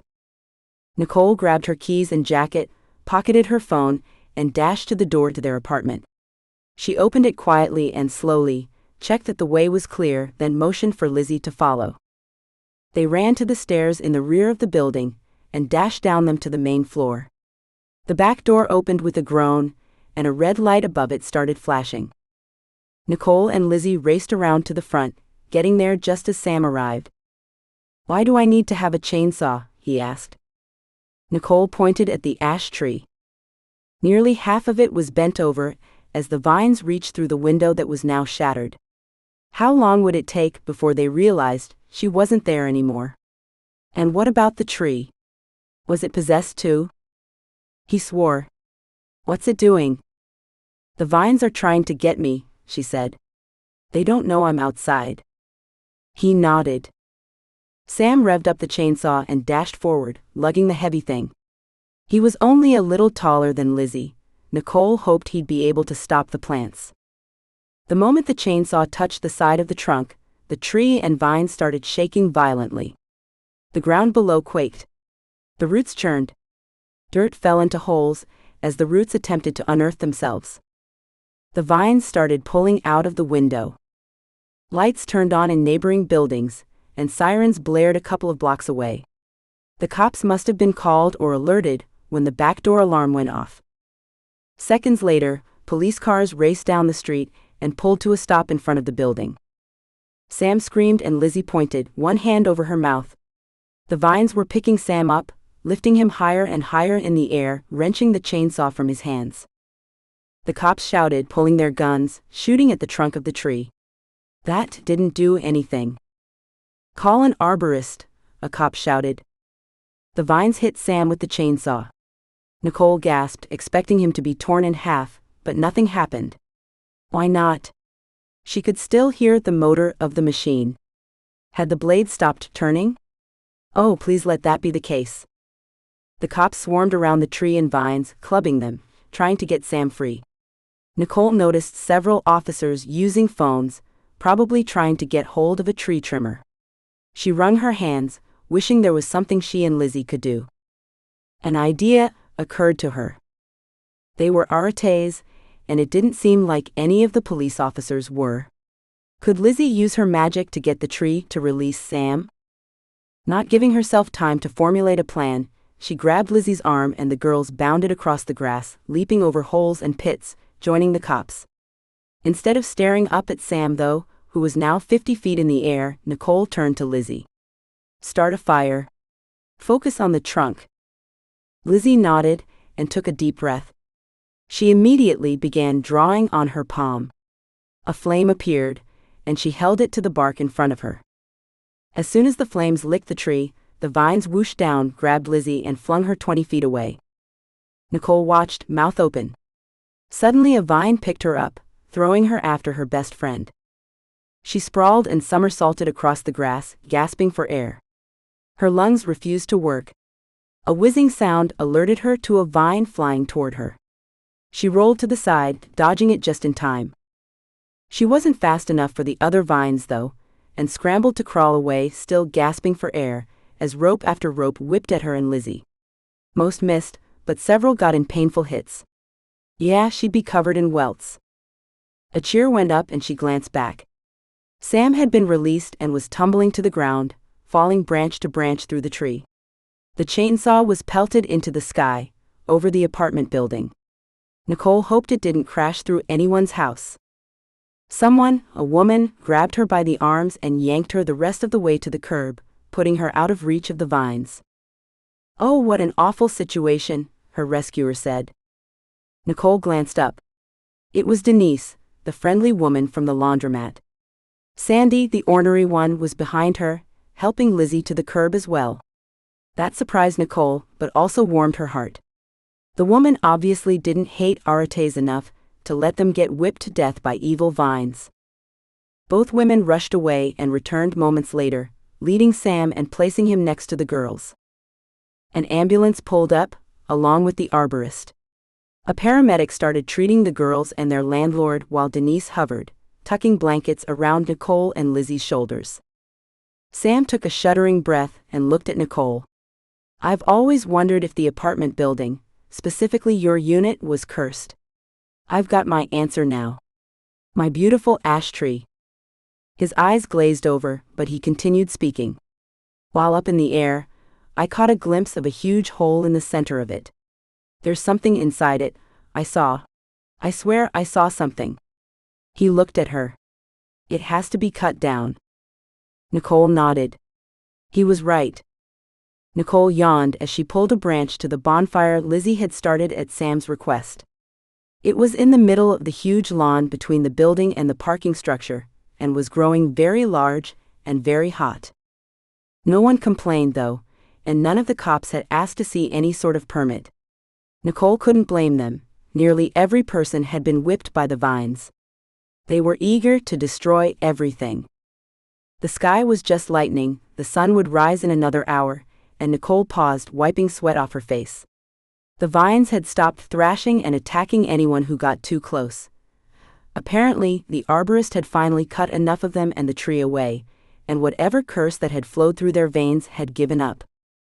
What surprised everyone as they'd started dismantling the branches were the bits of tangled fabric that clung everywhere, especially to the vines. Nicole grimaced. She knew how the fabric got there. Those plants were man-eaters. After most of the vines and branches were chopped off and carried away, people started crowding around the tree trunk, wanting to see what Sam had been talking about. The landlord had told everyone at least 3 times that there was something inside. Sam was the first to get near it, claiming responsibility. He yelled out in shock and backed away, pointing frantically. Before anyone got the chance to look, he pushed them away and called for Nicole and Lizzie. Nicole raised an eyebrow as they joined him. He grunted, noticing her skeptical expression. You two have had to deal with it the most. You deserve to see first. She nodded, and they cautiously peered over the top of the trunk into the hollow center. Lizzie screamed, hands to her mouth, and Nicole felt bile rise at the back of her throat. The tree was hollowed out all the way underground, forming a sort of pit that was lined with thousands of vines. It was full of bones and dead bodies. Several were almost all the way decomposed, but many weren't very old. In fact, one of them moved, and then Nicole did scream. What? Sam asked, scrambling up beside her. That one's still alive. She pointed at the elderly woman with long hair. Sam turned around. Get the paramedics, he shouted at no one in particular. Get a fireman? There's a live person down here. Everyone started running at the same time, some to the tree, others to the ambulance that had stayed around while paramedics treated wounds. Sam revved up the chainsaw, and without waiting for anyone to say or do anything, he began cutting the trunk, making a hole in the side big enough for a man to crawl through. The paramedics joined them, and when Sam finished, they coordinated a rescue. Moments later, a cheer went up as the elderly woman was pulled out. She was shaking with weakness and struggled at first, screaming something about her lovelies. But she calmed down enough to allow the paramedics to strap her to a gurney. She stared at Nicole. Crazy old bat, Sam said. Doesn't know what's good for her anymore. The woman reached for Nicole, and it wasn't until that moment that Nicole sensed magic pulsing outward from her. The pulse was faint, yes, but strong enough for Nicole to recognize it and know she'd felt it before, back when she'd been standing outside of her apartment building. The woman beckoned again, a pained expression on her face. Please, Nicole. Please. Lizzie gasped and tried to pull Nicole back. How does she know your name? Nicole shook her head, shrugging out of Lizzie's grasp. I'll be fine. She could sense that the woman held no malice for her. Lizzie's question was valid though. How did the woman know who she was? Nicole approached. The woman gazed into her eyes. Read the book? Nicole's mouth popped open. How'd you hear about that? I followed. She didn't get a chance to finish. Her eyes shut. She slumped back against the gurney, blood dripping out of an ear. Nicole frowned and stepped away as the paramedics began performing CPR. Was the woman dying? Why now, when it appeared she'd been alive in the tree for some time? Was she a victim of the vines, or was she the reason the vines acted the way they did? Nicole knew the answer immediately. The woman hadn't been an attempted murder victim. She'd been upset when the paramedics pulled her out. The vines had strengthened her. But how? And who was she? The paramedics declared her dead. Nicole's heart dropped, realizing she'd never learn what the woman knew. Her desire to understand was overpowering. Had this woman controlled the spiders along with the vines? Was she behind the other deaths? And where could Nicole find answers? The book. Nicole knew right away that it really was meant for her. It had awakened to her touch, it had called to her. Somehow it, and the lady, had known she would attend Kon University even before Nicole had. How though? Nicole bit her lip, turning to Sam. He held up his hands. I have no idea what she's talking about. The panic in his expression showed he was probably worried about a lawsuit. Nicole put a hand on his shoulder. I know none of this is your fault. Don't worry, I won't retaliate.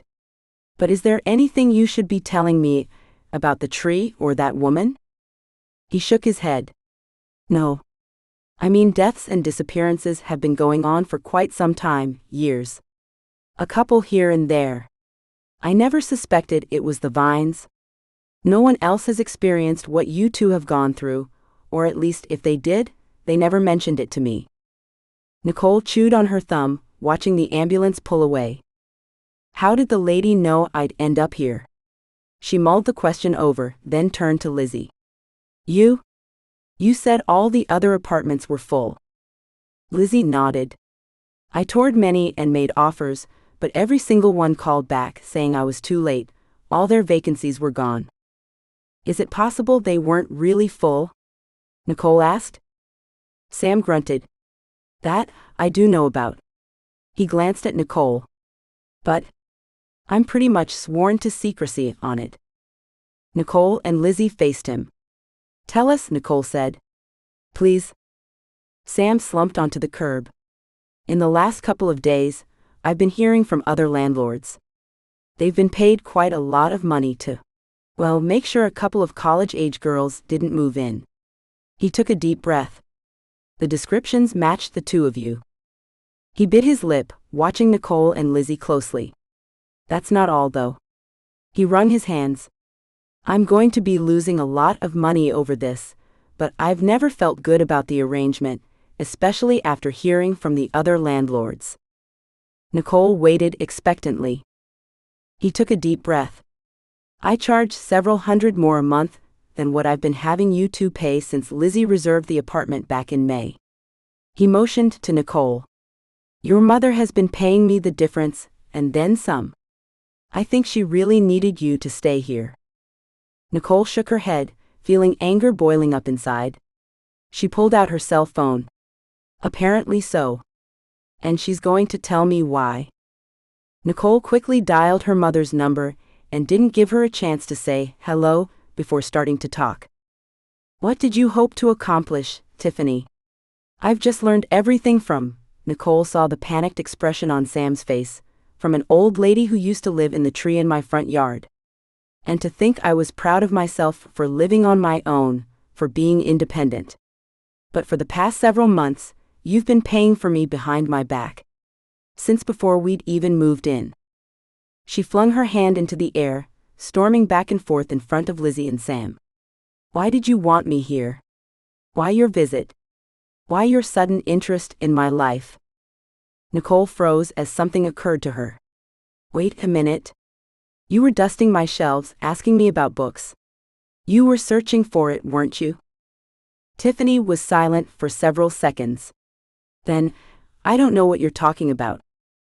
Don't give me that. You know what's going on. I still don't know what you're talking about. Perhaps Dad and I could come? That's the last thing I want right now. I'm going on an expedition tomorrow, and won't be returning for at least 2 months. And I will have a good time on that expedition, and won't think for one moment about you or the stupid book. Nicole hung up the phone. Lizzie's face was worried. She confessed to everything? Nicole shook her head. Nope. Denied it all. Don't you think you were a little too harsh then? Heavens no. If anything, I wasn't harsh enough. Nicole grabbed Lizzie's shoulders. I know when Tiffany is lying, and Lizzie, she was lying. She probably knows everything that's been going on. My call must have put her on the spot. Nicole swung away, folding her arms. Arg? Why did I have to be born to those people? She looked at Sam. Don't worry, I don't blame you. My mom can be very convincing at times. Oh, and thanks for coming so fast, Lizzie said to him. And for not thinking we'd gone insane. We appreciate it a lot. Sam looked at his feet, nodded, and cleared his throat. It's the least I can do, especially considering everything else. He turned to Nicole. I'd only just begun to realize the extent of your mother's plans the last few days. It's okay. Really, it is. No, it's not. I want you both to stay here gratis until you graduate. I definitely owe it to you, after everything you've been through. Lizzie grinned. Thank you. That's very generous. He shook his head. It's the least I can do, he repeated, then cleared his throat and motioned to the building. Got some damage to take care of? I'll go grab a bit of tape and a tarp to seal off that window. He left, and Nicole watched as the cops and other specialists prepared to exhume the bodies. After only 1 or 2 minutes, her stomach couldn't handle anymore, and she and Lizzie decided to inspect the apartment instead. She dreaded entering. She had watched the window off and on all night and hadn't once seen a spider leave. A couple of huge officers insisted on accompanying them, and the girls thanked the two profusely, especially since both looked tough enough to squash a few hundred 8-legged critters. It didn't take them long to figure out what had happened with the spiders. They were dead. All of them. Every surface in the apartment was covered in at least 3 inches of carcasses. Nicole looked around in disgust, totally repulsed that her mother had anything to do with it. How had she, when she wasn't an arete? Did they die because the vines died? Lizzie asked, pushing her curls off her forehead. And how are we going to clean this up? One of the officers put his hand on Lizzie's shoulder. You won't need to. Your landlord should have insurance. He can have a company come in. She sighed in relief. Oh, that's true. Thanks. Nicole shut the door of the apartment, and they all walked to the lobby of the building. The girls thanked the cops again, then sat on the steps to wait for Sam to return. Denise joined them and put an arm around Nicole's shoulder. I'm so sorry this has happened. I feel just awful. I mean, I'd heard about people going missing, and I know a few dead bodies have been found in the area. But I never thought the cause behind all of it was planted in my own front yard. She paused for a moment, then looked at Nicole. You look exhausted. Why don't you two come up to my place and get some rest? The girls met eyes. That sounds wonderful, Nicole said, and Lizzie nodded her agreement. With the expedition starting in less than 3 hours, Nicole would need all the rest she could get. Chapter 9. At 8 o'clock, Nicole met the expedition group outside the museum. They would be carpooling to the airport.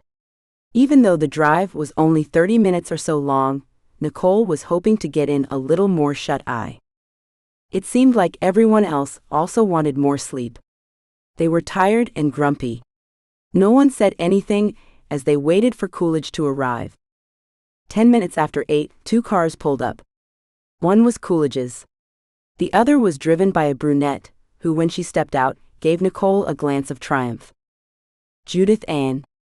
Nicole held a groan inside. She tried not to smile when Sylvia actually did groan. I thought she wasn't coming, Sylvia said to Jason, who was leaning against the museum wall, eyes shut. Jason shrugged. Coolidge couldn't find another undergrad who passed the tests satisfactorily. Sylvia folded her arms. Makes me wonder what sort of strings she pulled to get included. Nicole frowned, glad that at least she had passed legitimately. Coolidge finished pulling his luggage from his trunk and started giving out last-minute instructions. He assigned Sylvia, Nicole, and Jason to the same car. They would also be sitting next to each other on both flights. Nicole was glad when Judith Ann was assigned to a different car. Sadly, it was Austin's, but that couldn't be helped.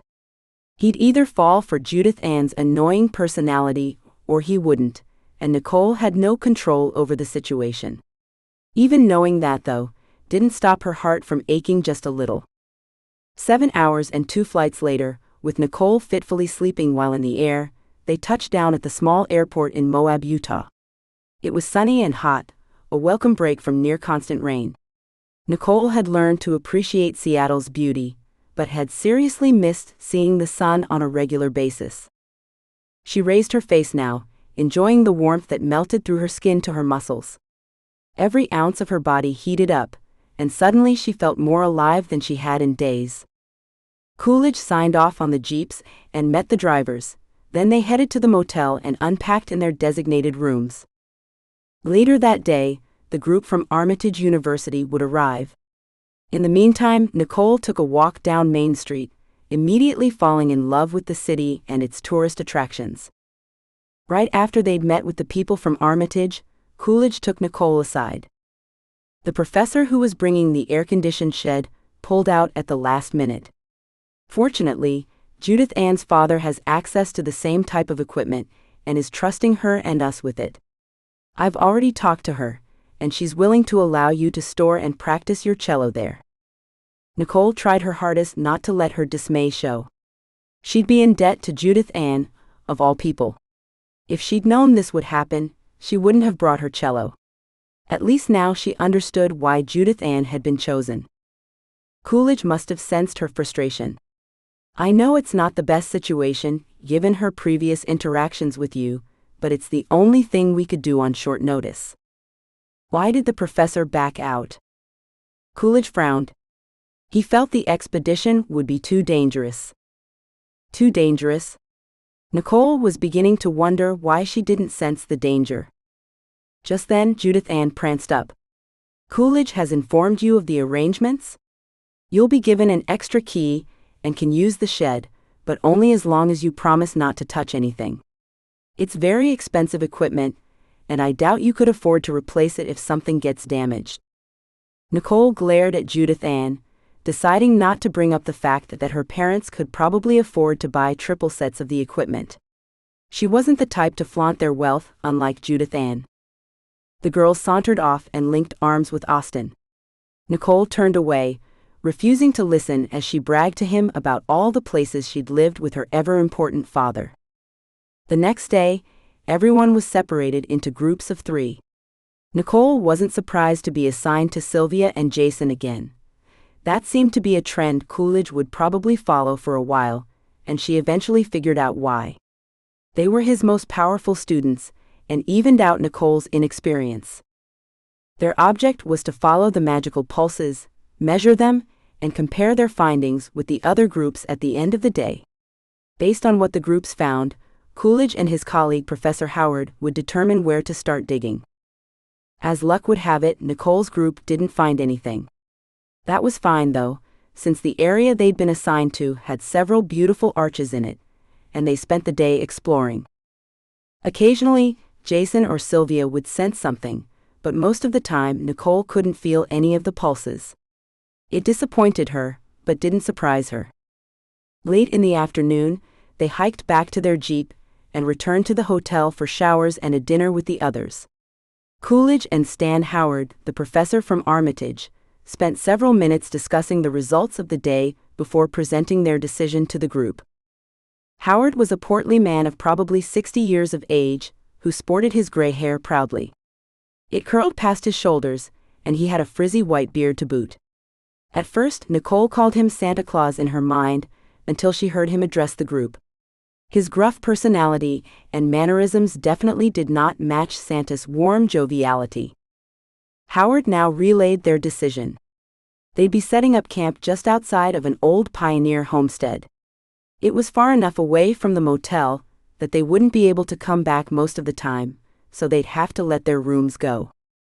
That evening, while Sylvia was out for a walk, Nicole called Lizzie.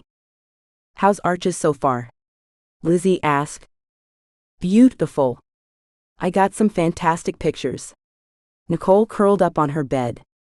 "You doing okay?" Pretty good. It's really nice not having spiders in the apartment anymore. I'll bet. I'm almost envious I can't enjoy the place until I get back. Are you still planning to wait to talk to your mom? Nicole nodded. Yes. I'm too mad to do anything about it yet.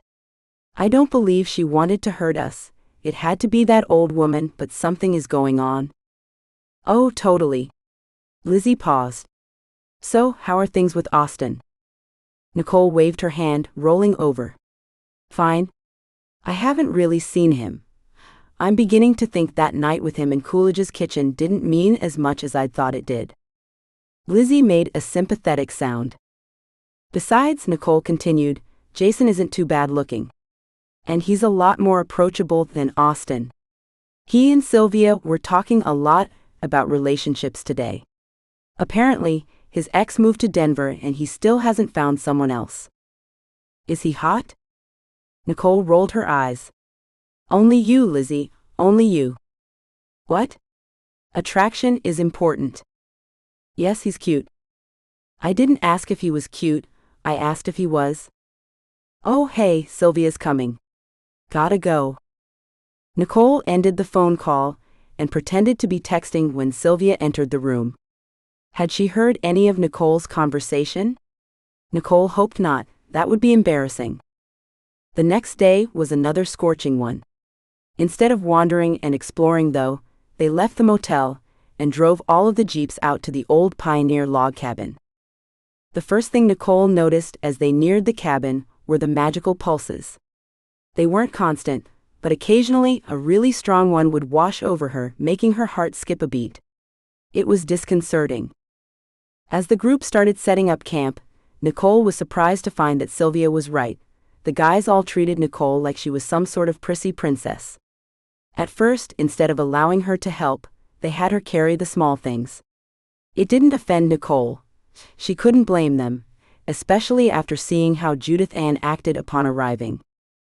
At first, Judith Ann grabbed an oversized camp chair, unfolded it and flopped into it, a Diet Coke in one hand. She bossed Austin around, having him move and set up her dad's things.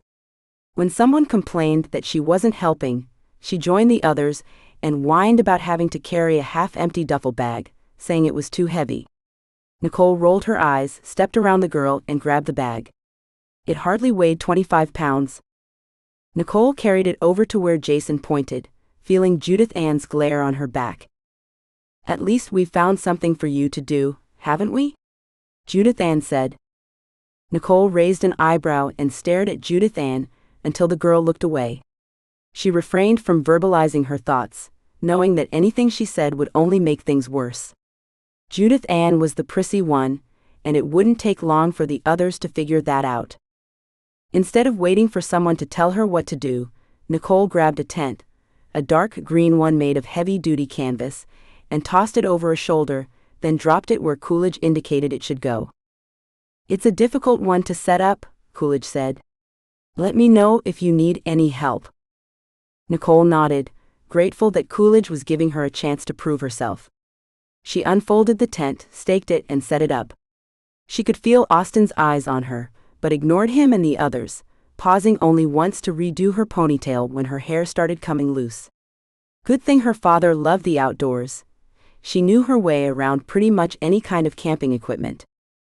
Pretty soon, all the tents were set up and people were hauling stuff into them. Once Judith Ann's items had been put in the huge, air-conditioned storage shed, she gave Nicole the go-ahead to put her cello and music in there. Nicole did so, making sure to pick a place where her things were least likely to get bumped. She stared at the equipment filling the shed, not recognizing anything. The shed was actually two put together. The front room would be left empty until tests were to be conducted. They'd pull equipment to that section as needed. For the time being, that's where Nicole would practice. Nicole headed back to the Jeep to get her things. Unfortunately, her luck where Judith Ann was concerned really had run dry. They were assigned to the same tent, along with Sylvia and a red-headed girl from Armitage named Camille. Not surprisingly, Judith Ann insisted on having the spot farthest from the tent door, and even demanded that everyone's sleeping bags face the same direction, parallel to the front of the tent. Sylvia and Nicole looked at each other. Nicole held back her eye roll, and Sylvia mumbled something under her breath. Camille, probably in an attempt to ease the awkward situation, volunteered to be nearest the door. Nicole didn't envy her. It would end up being the dirtiest part of the tent, no matter how careful the girls were to remove their shoes before entering. Sylvia and Nicole set up their sleeping bags in the middle and quickly exited, joining the others near the portable kitchen area.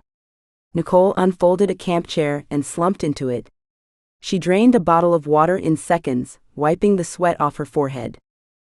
"Oh, Nicole," Judith Ann called, exiting the shed. "Come here, let me show you how this is to be locked up." Nicole joined the brunette and watched as she turned a key in the padlock. She held back a retort. She already knew how to lock things. "Don't forget to secure both doors," Judith Ann said. Nicole didn't respond. She knew Judith Ann was trying to annoy her. Instead, she merely took the key, secured it to the others in her pocket, and returned to her camp chair. She slid down until she could rest her head on the back of the chair, then opened a new bottle of water. Coolidge had decided not to start digging into the well until the day after, allowing everyone to have a relaxing evening.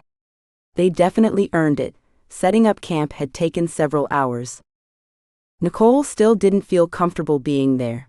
She was so different from the others, who were confident in their abilities. She'd been surprised that no one showed off their powers. So far, they all acted like normal people. Nicole glanced at Austin every now and then. He was reading on his phone, ignoring the chatter that surrounded him. Judith Ann had returned to her own camp chair and was flipping through a magazine. Nicole studied those who'd come. Howard had brought more undergrads than Coolidge, and she wondered why. Maybe it was because he didn't have enough talented master's or doctorate students. Or was it because Coolidge felt the trip was going to be dangerous, and Howard was openly disagreeing with him? Nicole shut her eyes, enjoying the warmth of the setting sun on her face. The other campers continued talking, but Judith Ann quickly became the loudest. Nicole did her best to tune the girl out, but was unsuccessful. After 20 minutes of hearing the girl bragging about the latest house her parents had purchased, Nicole got up, deciding it was time to check out the air conditioning in the storage shed. She let herself in and latched the doors behind her, switching on the hanging lantern. The coolness inside gave her goosebumps. Nicole unlocked the other set of doors and retrieved her cello. Rather than setting up the stand and getting her music, she decided to play from memory. Starting tomorrow, she'd practice the stuff for symphony, and perhaps try to coax out a bit more magic. But for now, she was content to play whatever called to her heart. Nicole closed her eyes, letting the melodies wash over her, flooding the shed, her fingers moving of their own will. The music transported her to locations around the world. To the deserts in Africa, the marshes in the southern states, the freezing rains of northern Canada, along with the heat of Israel. Not for the first time, she was grateful that her parents loved traveling. After she'd fully warmed up, she started adding her own sounds to the compositions of other musicians, making them fuller, more complete. 2 hours later, Nicole let the last note ring and slumped in her chair, resting her head against the cello scroll. She was glad Coolidge had agreed to let her bring her instrument. It was her only true friend here. She wouldn't feel alone as long as she had it to play. She took a deep breath and put her cello away, locked the first set of doors, turned off the lantern, then locked the outer doors. Playing always put her in her own world, and at first, Nicole didn't notice that everyone was staring at her. When she did though, she felt her cheeks redden. "That was some of the most beautiful music I've ever heard," Professor Howard called to her. "I look forward to hearing more of it." Nicole nodded, tucking some hair behind her ear. "Thanks? Oh." She cleared her throat. "Thanks?" She retreated to her tent, wanting to get out of sight, but her heart swelled with happiness. She was used to getting attention when she played, but for some reason, having these people appreciate her music felt like a huge accomplishment. Once inside, Nicole turned on her satellite phone. She didn't want to have to ask to charge it in the Jeeps very often, so to save the battery, she'd be keeping it off. Every evening, she would call Lizzie, and Lizzie would keep her family and friends updated. Nicole exited the tent and walked away from the campsite until she had a clear signal. "We're all set up now," she said once Lizzie had answered. "Going to start digging into the well." "Oh, you're digging a well?" Lizzie asked. Nicole chuckled. "Not really, we're widening an existing one. It looks like it's had some foot traffic recently, and they lowered someone down into it today. It opens into a cavern." "Cool. Anything interesting happen yet?" Nicole shook her head. "Nope. But I can tell why they chose this area. The pulses are really strong here. It gets distracting sometimes." They talked about members of Nicole's group for a couple of minutes, then Lizzie sighed loudly. "I'd better let you go now. I miss you. How much battery do you have left?" Nicole checked. "A couple hours worth. Once I get to know people here, I'll be able to charge it in one of the cars, but for now, I don't want to bother anyone." "Understandable." They ended the conversation. Nicole slipped the phone into her pocket and stared out across the desert. It was a beautiful night, and the stars were magnificent. She breathed deeply, the smell of dust and sagebrush and a little bit of chicken still cooking back at the campsite rushing into her nose. Nicole raised a hand to tuck her hair behind her ear and jumped when something scurried across her wrist. She gasped. "A spider." She shook her arm, her entire body. Hadn't she left spiders behind when she came to Arches? Why would they bother her down here too? The memory of legs tickling her skin made her cringe, and she rubbed her wrist on her shirt over and over again. Then something in front of her moved. Nicole shrieked and looked up, hand to her heart. She blinked. Nothing was there. But she'd seen something, she would swear to it. A gray apparition of a woman with long hair. The ghost of the old lady who'd controlled the spiders. Nicole shuddered. Had the woman followed her here, even after death? No longer caring that people had been staring at her earlier, Nicole quickly joined the others for dinner. Chapter 10. Digging commenced bright and early the next morning, so early that the sun had barely risen and most everyone was still sleeping. But Coolidge and Howard's eager voices carried across the camp, waking Nicole and the other girls in her tent. Not surprisingly, Judith Ann began complaining immediately. Sylvia didn't say anything, she merely glanced heavenward. Camille made a comment about hoping the day would lead to plenty of cool discoveries. "Don't count on it," Judith Ann said. "Can't you guys feel the pulses?" Sylvia glared at Judith Ann. "Stop trying to freak everyone out. They need to know that the possibility of danger exists. And Coolidge hasn't been shy about that." Sylvia grabbed her things and stormed out of the tent, probably heading to one of the porta-potties. Judith Ann fell silent, and Nicole changed to jeans and a tee and shoved her feet in a pair of socks and shoes. She might as well get out and see what everyone else was doing. Coolidge and Howard were leaning on shovels near the well, conversing. Nicole scanned those present and saw Jason not far from the professor's. She joined him. "What's going on?" "We're just waiting for the digging crew to arrive." He glanced at his watch. "They'll be here in a few minutes." "Are they going to dig straight down the well?" "No, they'll turn it into a ramp. We'll bring power and lights down too." He rubbed his hands together. "And then the fun begins." Nicole smiled. Judith Ann is freaking out. She was talking about how the new people can't feel anything, and so we don't know how much danger we're in. Jason scoffed.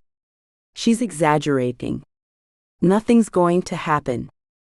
"But what about the people who've gone missing?" He nodded. "Good point. Well, Coolidge is taking all the necessary precautions. We'll let him worry about the possible dangers." He glanced over his shoulder at the backhoe that was just arriving. "If we listen to him, we should be fine." A couple of hours later, a ramp had been dug through to a small cavern. Nicole watched the whole time, finding the removal of dirt fascinating. She kept herself at a safe distance, but couldn't help peeking down the hole every now and then. Once it had been declared ready for the expedition team, she stole below to get an early look. From the corrosion on the sides of the cavern's rocky walls, it was apparent that water once ran through it. A tunnel bent off to the right, preventing her from seeing anything else, and she decided to wait for permission before exploring farther. Her heartbeat quickened as she left, her breath shortening. She felt close to bursting with excitement. What sorts of things would they find? Would they learn right away the source of the pulses that had attracted other Aeret's attention? Or would it take months? While inside the small cavern, Nicole had felt those pulses. They were faint at times, but grew stronger the closer she moved toward that tunnel. She couldn't wait to start exploring. After lunch, Coolidge made sure everyone had spelunking equipment: ropes, harnesses, headlamps, gloves, knee and elbow pads, and emergency essentials. Nicole quickly donned the gear. She'd worn this sort of stuff plenty of times. It was fun to watch Judith Ann struggle with the harness, though, and especially fun to see the girls' disgust with how it was supposed to be worn. Nicole chuckled, pulling on her gloves. She took a deep breath, feeling butterflies erupt in her stomach as she thought about what the group might end up finding. Maybe ruins with magical items, pottery, and other things from Native American Aers. What could possibly be cooler than that?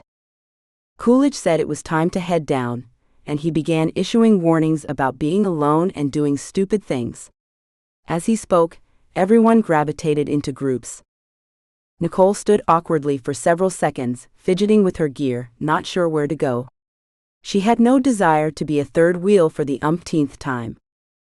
Instead of joining one of the groups, she decided to go solo, making sure she could see and be seen by others at all times. As she followed everyone down the ramp, Austin surprised her by walking next to her. "Should be exciting," he said. Nicole looked back, wondering if he was talking to her. She was closest, but his eyes were on the dirt. He glanced her way, and she realized he was addressing her. She took a moment to respond, pretending to be concentrating on her foot placement. Austin had spoken to her? He'd completely ignored her since the dinner at Coolidge's place. "Yeah, I'm looking forward to it." He motioned for Nicole to enter the cavern first. "Cello is your focus." Apparently. Nicole took a breath, trying to calm her heart. Why was she nervous? She didn't get nervous. I never would have guessed it. The pressure around you has lessened by a small degree. Nicole nodded, following the example of Sylvia and Jason and turning on her headlamp, even though it wasn't very dark yet. That third test was the first I've ever produced magic. Ah? They walked in silence for several minutes. Was he going to stay with her the whole time? She couldn't imagine why, especially since he'd completely ignored her the past week and a half. And what had happened with that girl, Savannah? Nicole hadn't heard anything about her since they'd played ultimate frisbee. The silence stretched on for so long, Nicole wondered if he'd given up on talking. Should she break it, or should she wait for him to say something? If she did, would it make her look insecure? Nicole couldn't find anything casual to say that would fit the situation, and like the last time, it was Austin who finally spoke first. "The pulsings are getting stronger." "Yeah, I've noticed." He glanced at her. "It doesn't bode well for us." "Why?" "That's why we're here, isn't it?" Austin looked ahead. They'd nearly reached the end of the small cavern. "Yes, but they're not the same pulses we thought we'd find. They're of a different timbre. Foreign. You'll discern the difference, eventually." He reached out and grabbed her arm. "Hold on," he said. "Did you feel that?" Nicole shook her head, enjoying the tingling in her skin under his hand. "I didn't feel anything." A powerful burst of magic. Austin looked at the others around them. No one seemed to have noticed. I must be the only one who did. "Stay here." Nicole let him go ahead. She didn't need to wait long. He was back in moments, an excited expression on his face. "Come on, it's okay." And definitely not what I expected. Nicole followed him through a narrow pass, and under some huge stalactites. The tunnel opened up around her, the walls of an enormous cavern spreading far on either side. The massive size of the cavern was impressive, but it wasn't what caught Nicole's attention. A sprawling ancient underground city filled the space. Sunlight flickered down through many places above, making the crumbling stone towers and edifices glow in a rosy light. Her jaw dropped as she took in everything. The cavern had to be at least a square mile, if not more. "It's going to take us months to get through all of this," she murmured, shutting off her headlamp. She wouldn't be needing it anymore. Austin nodded. "Just remember what we're here for, and it'll be less intimidating." Coolidge issued new instructions. Enter the city, take any magical items to the open area in the front, and report anything weird directly to him. Then they began exploring the towers and buildings. Nicole had only been inside the stone walls for a brief moment when she became aware of two things. First, the architecture of the place was incredibly geometric and square, with only a few rounded shapes and corners here and there. Second, the pulses came from every direction, hitting her, flowing through her, and wrapping around her, all at different strengths and speeds. It was impossible to tell where they originated. She couldn't even separate them from each other. Austin adjusted his pack. "There's a pretty decent-sized pulse a ways into the city. No one is heading that direction. Let's go there first." Nicole followed him, wondering at his desire to continue with her. Had she been misjudging him? Was he actually shy? She pushed her thoughts away, knowing she'd find out eventually. The two students walked down streets, through alleys, and past crumbling towers that looked like they hadn't been touched in thousands of years. Austin offered his hand several times, helping her over fallen stone. His touch lingered, and he seemed reluctant to let go. They entered a large corner building, and the moment they crossed the threshold, the place lit up. Nicole squealed, jumping against the wall, ready to defend herself against attackers. Austin put a hand on her shoulder. "Don't worry, it's automated. The builders must have had access to powerful arrates." Nicole glanced up, expecting a ceiling but seeing the top of the cavern instead. She had to shield her eyes from the natural light that glared on them. Austin looked up too. They found a way to amplify the sun, probably by using mirrors or an enchanted device, though I can't sense anything magical originating up there. He continued forward and entered a second room, apparently following a pulse that Nicole still couldn't differentiate from the others. A square vase with faded green markings on it rested on top of a tall pedestal. Austin retrieved a pair of white gloves from his pocket and put them on. "Are those to protect the vase from the oils in your skin?" "Yes, but also because we don't know anything about the people who created it and what sort of magic might lie in it, dormant or otherwise." Nicole nodded, thinking about her experience with the leather book back in Seattle.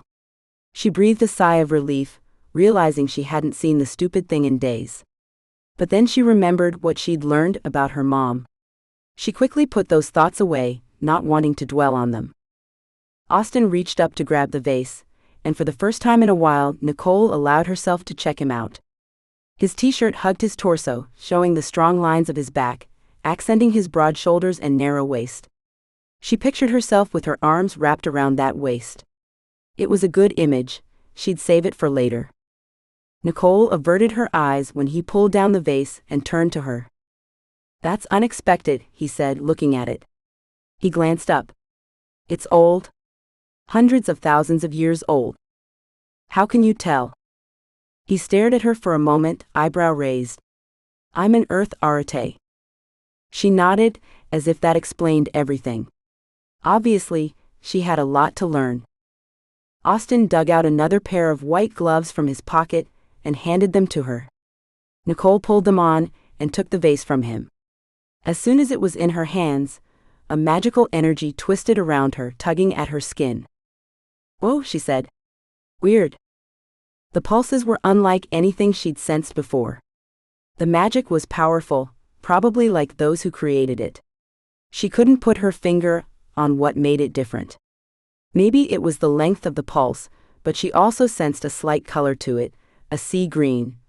though she wasn't sure how that was possible when she wasn't looking with her physical eyes. Austen took it back. It was a marital promise vase. Couples helped each other drink from it, as a way to show their commitment to each other. How can you tell what the people used it for? He shook his head, leading the way out of the building, vase in hand. Not people, they weren't human. Coolidge may be correct in his theories about Shoggoths and Agarks, but I won't be able to tell unless we encounter one of those directly. And let's hope that doesn't happen. He glanced back at her. In answer to your question, the sand has imprints on it. The earth speaks to me, shows me the vase's purpose. Nicole didn't know how to respond to him. She found herself curious about the creatures, while also hoping they really didn't exist. Still, how bad could they be if they drank from a vase to show their commitment? After walking deeper into the city for several moments, they caught up to Professor Coolidge. Nicole realized Austen had probably been following the professor's magical print. Austen handed him the vase. Coolidge's eyebrows shot up as he stared at the item. It's magnificent. Better than the pottery shard the government is hiding from the world. He fixed his gaze on Austen. What do you make of it? You were right, everything is going to change. Coolidge nodded. Indeed. He cleared his throat and handed the vase back to Austen. Let's get it with the other things. Austen motioned for Nicole to follow him. We've got work to do, he said once they'd put the vase with the growing collection of magical items. For the next hour, Austen showed Nicole how to concentrate on, and then pick out the strongest nearest pulse from the hundreds that bumbled around the cavern. He taught her how to follow it to its source. Eventually, she succeeded in separating a single pulse, and was able to lead Austen to it. After everything was gathered outside the city, Nicole and Austen joined Coolidge and Howard, who were discussing and pointing at the objects. When Coolidge saw Austen, he said, "What do you think? Is the combined pulse from these things enough to draw the attention of visiting Aretes? It would depend on the strength of the Arete. Personally, I don't think so. And don't forget about the disappearances over the years, they still have to be accounted for." Coolidge nodded. There is definitely something more, something that doesn't pulse continually, as an inanimate object would. Howard raised an eyebrow. What are you talking about? Austen ignored Howard's question, looking at Coolidge. The print on the earth here points to your theories. Excuse me? I'm not going to listen. Austen gasped, silencing Howard. Did you feel that? Yes, I did, Coolidge said. Nicole concentrated hard, staring in the direction the men were looking, and finally, she sensed a very faint magical vibration coming from behind the city. The mouth of a deep, dark tunnel gaped there, indicating that they had more to explore once they finished the city. Just then, Nicole noticed Judith Ann slinking off around the side of the buildings in the direction of the tunnel. Nicole started forward. As much as she disliked Judith Ann, the girl shouldn't be alone. Austen began jogging, and Nicole stepped up her speed to match. They'd only gone 10 paces when a powerful wave of energy slammed into them, knocking Nicole to the ground. The chattering voices around them fell silent for several seconds. Nicole and Austen's eyes met. What was going on? All at once, everyone started talking, scattering. Austen helped Nicole to her feet, and they began running toward the dark tunnel. They were stopped for a second time by another magical pulse as powerful as the first. Austen grabbed Nicole's arm, helping her stay up. A deep guttural bass note reverberated through the cavern, so low and loud that Nicole felt it clashing with her heartbeat, pounding against her sternum. She clamped her hands over her ears, looking at Austen. The sound went on for several moments. It reminded Nicole of the sound pedals on an old pipe organ produced, but even deeper and much louder. Finally, the noise stopped. No one moved. What was that? Nicole whispered, afraid she already knew the answer. Austen held up his hand, quieting her. After a moment he whispered, Shoggoth. He took a few steps, and indicated for her to follow. A scream pierced the still air, echoing off the walls of the city. Judith Ann. Nicole and Austen dashed forward, following the girl's magical imprint. They entered a large building by the tunnel, and when Nicole saw the main room, she quickly forgot about the pulse. Ornate gold carvings covered most of the walls, interrupted only by alcoves. Pillars lined the room, and the mosaic tiling was made of jade and gold. Something filled each alcove, and it was in front of one of these that Judith Ann stood, an expression of horror on her face. Nicole's shoulders slumped in relief. Judith Ann was fine. Nicole stepped closer, following Austen. But then she saw what Judith Ann was staring at and gasped, her hands flying to her mouth. "What is it?" she asked. Austen didn't respond, and Nicole didn't expect him to. The thing that filled the alcove was so unfamiliar in shape that Nicole couldn't tell at first if it was plant or animal. Root-like tentacles grew from a long tubular torso. Antennae sprouted from what she assumed was a head, thinking that maybe it was animal after all. But there were no legs or arms. What was visible was shriveled and grotesque, and definitely not human. Austen stopped staring and turned around, looking at the room. "This is newly constructed." Nicole glanced at the other alcoves. There were 20 of them, each as tall as her and as wide as her arm span, all containing a shriveled being. Others trickled into the room, each having a similar reaction to Nicole's. They erupted into questions when Coolidge and Howard arrived. Howard ignored them all, rushing to the first alcove where Judith Ann stood. He gazed at the thing, his mouth opening and closing several times. "Agark," he breathed. "Coolidge, I believe your theories were correct." He turned greedy eyes to his colleague. "Let's take a few samples upstairs. I'll call in a team to dissect. We'll get started right away. Can you imagine what we'll learn?" Coolidge shook his head. "No, Stan? We'd better not disturb them." Howard snorted, motioning to the Agark. "They're obviously dead." Austen cleared his throat. Judging by the slight magical pulses radiating from them, they might not be. Howard scowled. "What pulses?" "You're imagining things." He laughed. "You're not talking about the blast we felt moments ago, are you?" "No. These did not create that. We're safe with the Agarks." Coolidge stepped forward. "If Austen senses something, we'd better listen. And I repeat, we're not touching the creatures." Howard laughed. "You mean you're not touching them?" He motioned several of his students forward. "Take this beauty and 3 others to the surface. We've got work to do." The lines between Coolidge's eyebrows deepened considerably, but any further arguments were rejected. Howard's students were skittish at first, but they eventually calmed down enough to get to work. Soon the first alcove was empty, and 4 students were carrying the thing out of the building, careful not to let roots and antennas drag.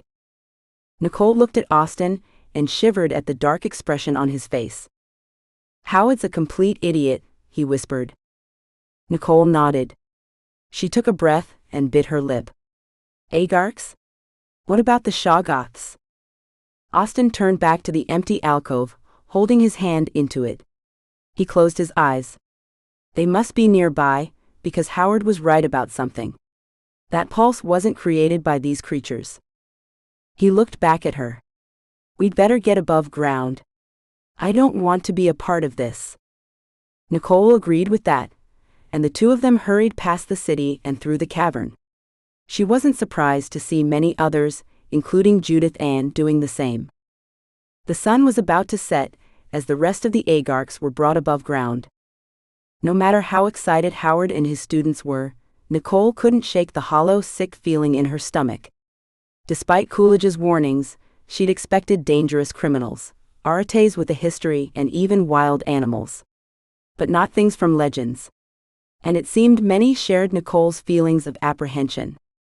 Especially Judith Ann, who was pacing, muttering to herself. Nicole stopped Coolidge as he walked past. "You're actually letting him do it?" she asked. "I don't have a choice." "But you're heading the expedition." Coolidge frowned at her. Sometimes the only way to maintain order and peace is to allow someone a bit of rein to do what they want. For the first time, Nicole found herself disagreeing with Coolidge. Maybe in some cases what he said was correct, but not this time. "You're sending us all to our graves," Judith Ann said. "I know you sense the pulses around those things." Coolidge stared at her.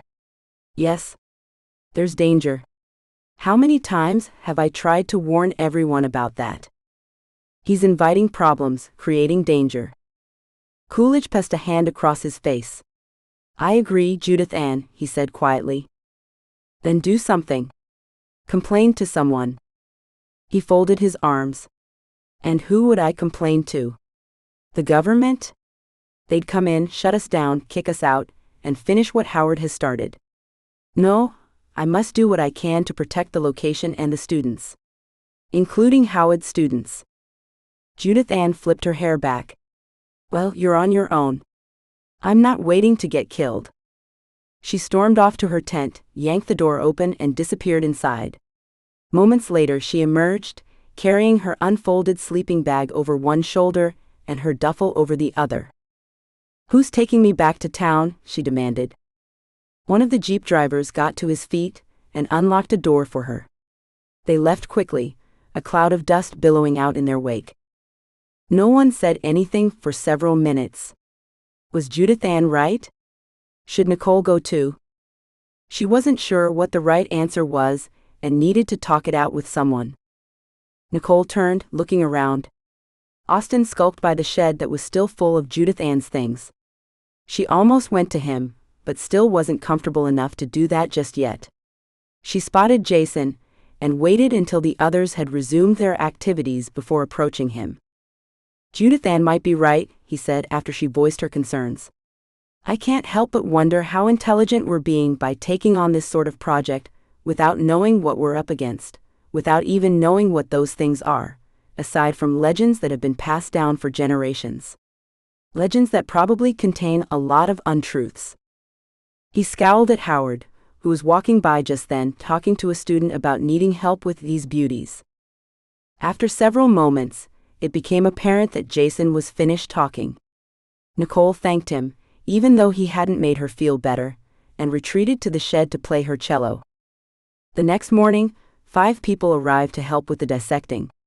They were from the anatomy department at Armitage and had been sworn to secrecy. Nicole noticed right away that they were frazzled and nervous, but also excited to be involved in something so incredibly big. Coolidge called his students together and explained yet again that he didn't agree with what Howard was doing.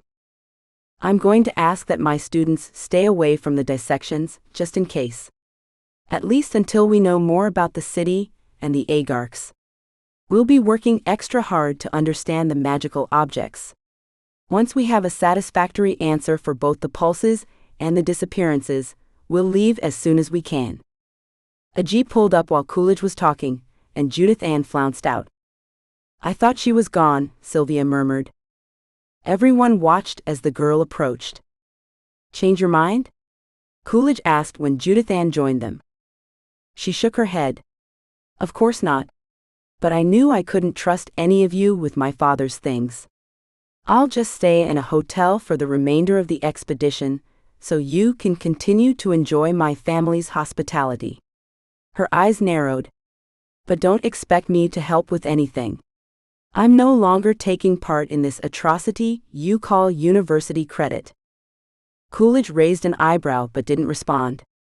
He dismissed the group, telling them to meet up in 40 minutes.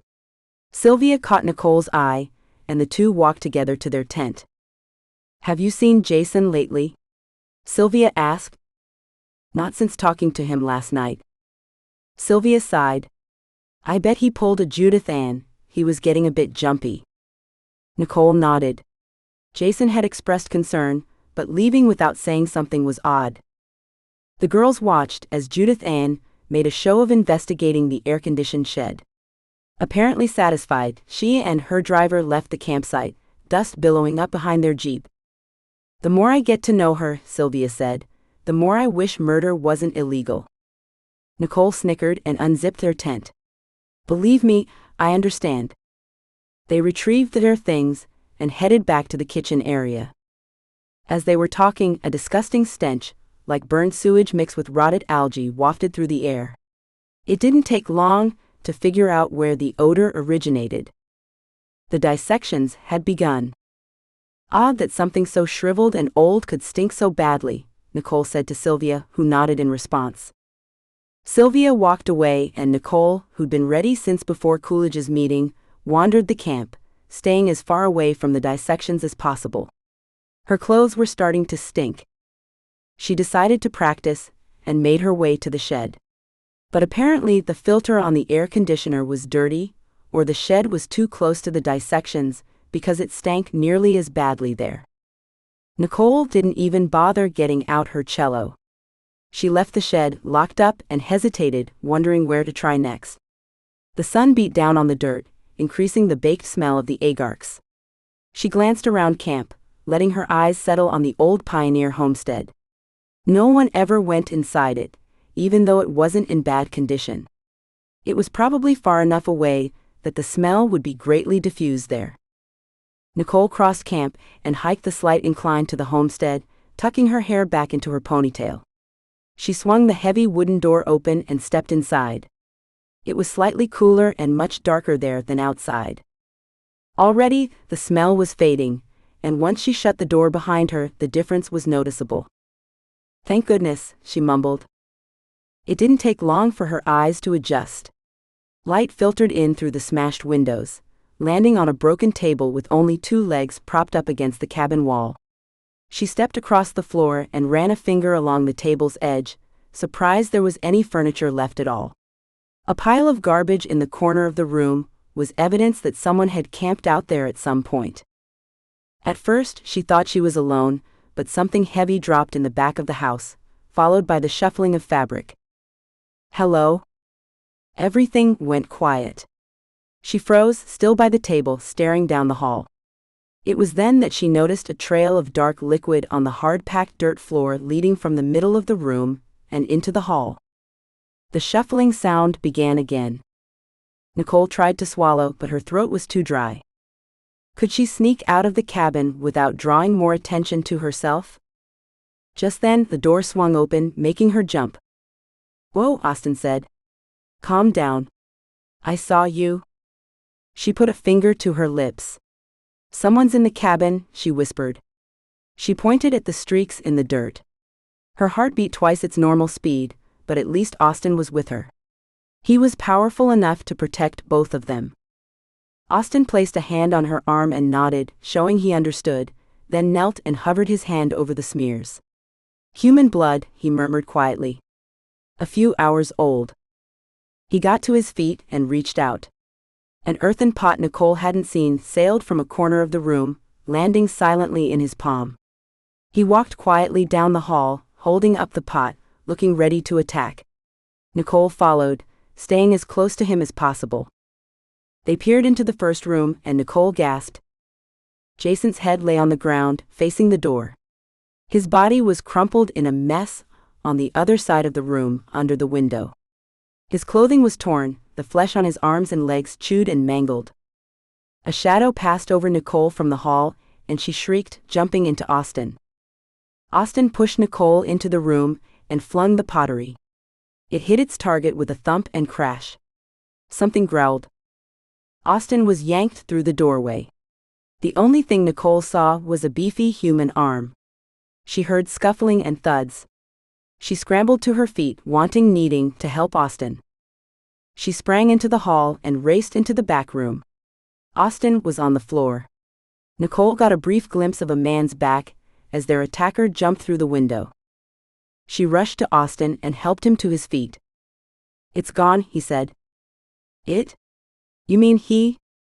Nicole asked. "I don't know. He didn't fight normally. He didn't punch or anything. It was like he was feral, like he wanted to get his teeth into me. And after the agarks, I don't know what to think." Nicole's stomach turned as she thought of the bite marks on Jason's arms and legs. She put a hand to her mouth. "Oh, Jason." She took several deep breaths, trying to get past her sudden nausea. "You didn't sense any magic around the guy?" Austin motioned for her to follow him back down the hall, and they entered the other room. No, there wasn't anything to sense. He's a regular guy, if he's human. Poor Jason, Nicole said, trying not to look at the mess of his remains. Austin didn't respond at first. He leaned against the doorframe and rubbed his eyes. I know. He dropped his arm. Let's go get Coolidge. Coolidge was just exiting his tent when they arrived at the campsite. Jason's dead, Nicole whispered. His body is in the homestead, Austin said. It's mangled pretty badly. Coolidge paled. Show me. He strode toward the old house, Nicole and Austin trailing. How do you know he's dead? Did you check for a pulse? Nicole and Austin met eyes. We didn't need to, Nicole said. Coolidge glanced at her, but didn't say anything. He only looked at Jason briefly, before turning back to the hall and vomiting. He wiped his mouth. Sorry. Never got over a weak stomach. He pulled out a satellite phone. Austin, guard the body. Nicole, come with me. Neither of you say anything about this until the authorities get here. He walked through the front door, Nicole on his heels, dialing as he stepped to the side of the homestead opposite the campsite.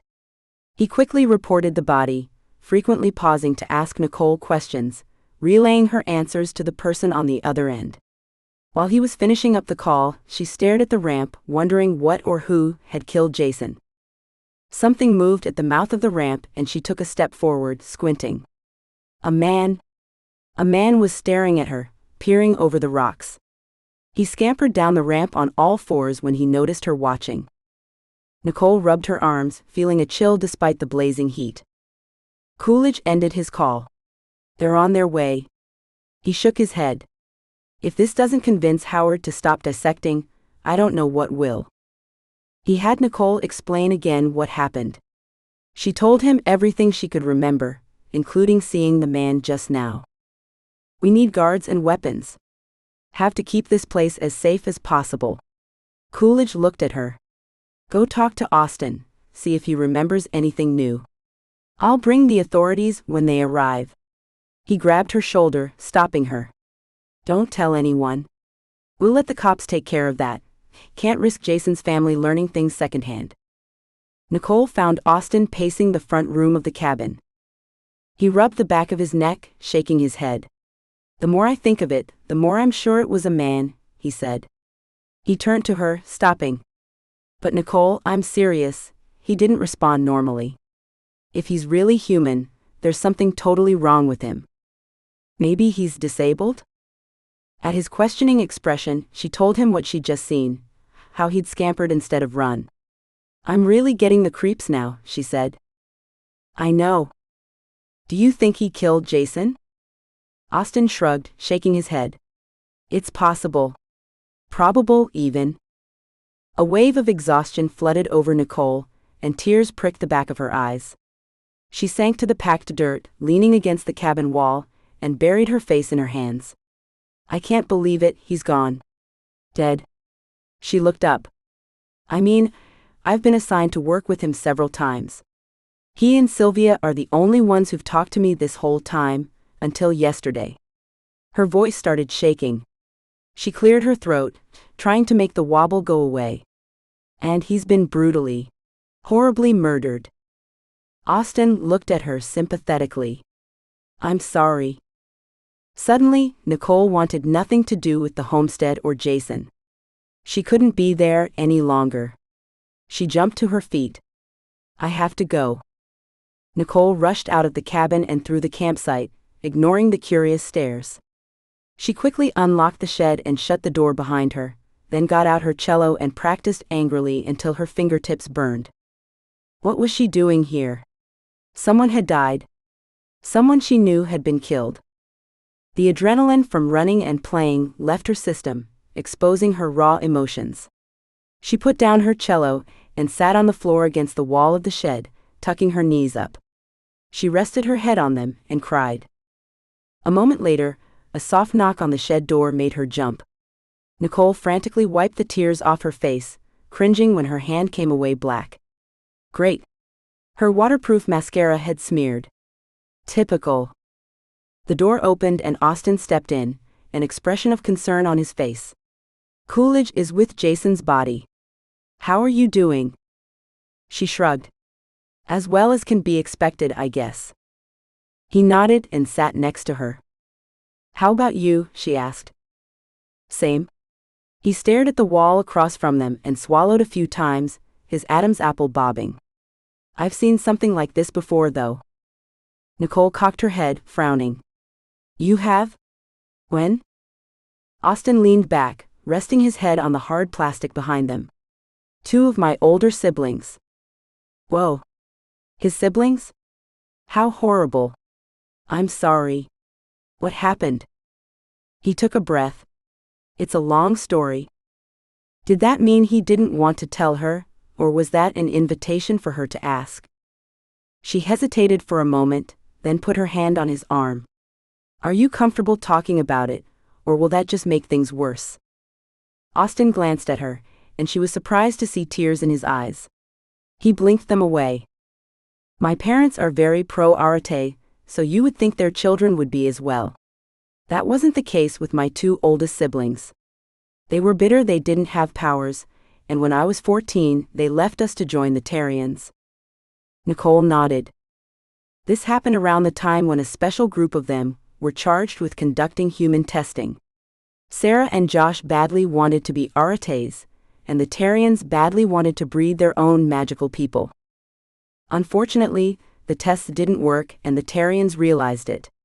They became desperate as many test subjects deserted, so they increased the weekly injections and upped the contents.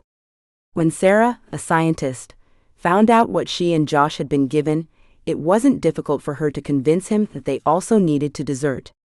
But by then, they were heavily addicted to the concoctions. When the Tarians found out that Sarah and Josh wanted to leave, they imprisoned them. After a year, Sarah was able to get a message to my parents, who immediately planned a rescue. They brought me. At that point, even though I just barely restarted, I could already control more than an Arate University graduate could. My parents were desperate for my help and didn't think of how things would affect me if it all went bad. He closed his eyes. And things did go bad. The Tarians found out about Sarah's betrayal. They were ready for us when we got there. He looked at Nicole. "I believe that if my parents had been better prepared, we would have destroyed their entire group. But the three of us were the only Arates there, and using Josh as bait, the Tarians were able to capture my parents and me. They tortured Sarah and Josh while we watched and beheaded them both." Nicole gasped. "That's horrible." "Yes." He took a breath. "Well, as you've learned, when an Arate is incredibly emotional, their powers tend to respond better. Due to what we'd seen and been through, we were able to distract the Tarians long enough to escape. My siblings' bodies are rumored to have been preserved and put on display as encouragement for the Tarians." Nicole squeezed his arm. "I'm so sorry you had to experience that. It definitely forced me to grow up." She nodded. "I can imagine." At least she understood part of why he was bitter. She'd been so sheltered by comparison, even considering that she had parents who hated what she was. Nicole sighed, getting to her feet. He followed, and she looked up at him. "Thanks for checking on me. I appreciate it." Austin nodded, and for several moments he gazed at her. Nicole hesitated, almost wanting to look away from his intense expression, but she was unable to do so. The same feeling she'd enjoyed back in Coolidge's kitchen flooded over her, heating every inch of her body. His eyes were warm as he soaked her in, searching her face. She sensed a vulnerability in him. They'd experienced something devastating together, something so horrible it was life-changing. He'd opened up to her for the first time, had shared a bit of his heart with her. Nicole found herself wanting to encourage him to share more, to trust her. She wanted to soak him up, to delve into his soul and find whatever it was that made him him. Austin reached for her, hesitated, and then tucked a strand of her hair behind her ear and rested his hand on the crook of her neck and shoulder. Chills raced outward from where his touch lingered, dancing down her skin, and Nicole's breathing paused, her eyes widening. The horrors of the day, of finding Jason, of the Agarks and of everything else melted away as Nicole lost herself in Austin's gaze. She longed for the comfort his touch was bringing. Nicole recognized his determined expression as his other arm encircled her waist, pulling her toward him. She stepped forward willingly.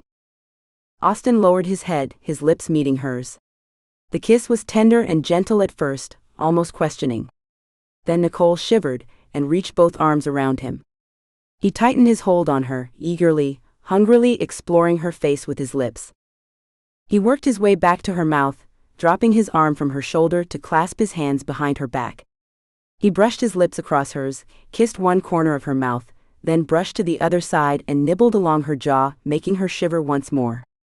Then he let his lips find hers again.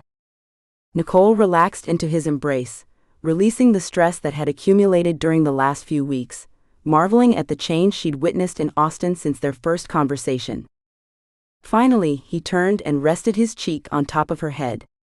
They remained like that for a while, Nicole listening as the beating of his heart slowed, his breathing becoming more even. "We should think about going," she said after a few silent moments. "The police will probably be getting here soon." She cringed inwardly as the memories of the day flooded back, ruining the peace and comfort they'd shared. Would they regret their actions and vulnerability later? Would she feel embarrassed as she looked back on this day? She really hoped not. Austin pulled away and gazed into her eyes. He cradled her cheek with one hand, then wrapped his arms around her waist and kissed her again. "I've been waiting a long time for that," he whispered. So had Nicole, and she understood that now. Chapter 11. The police arrived half an hour later, and Nicole and Austin spent 45 minutes describing what they'd seen. One of the cops was an Arate.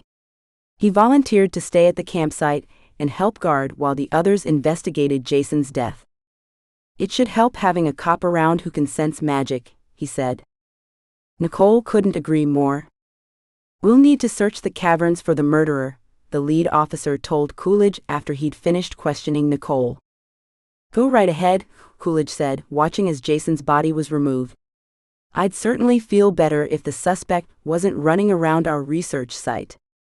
The officer shook Coolidge's hand. "I'll let you know when the family has been informed. You might want to give them a call." Coolidge nodded. Not long after the officers left to search the caverns, Nicole finally got the chance to talk to Lizzie.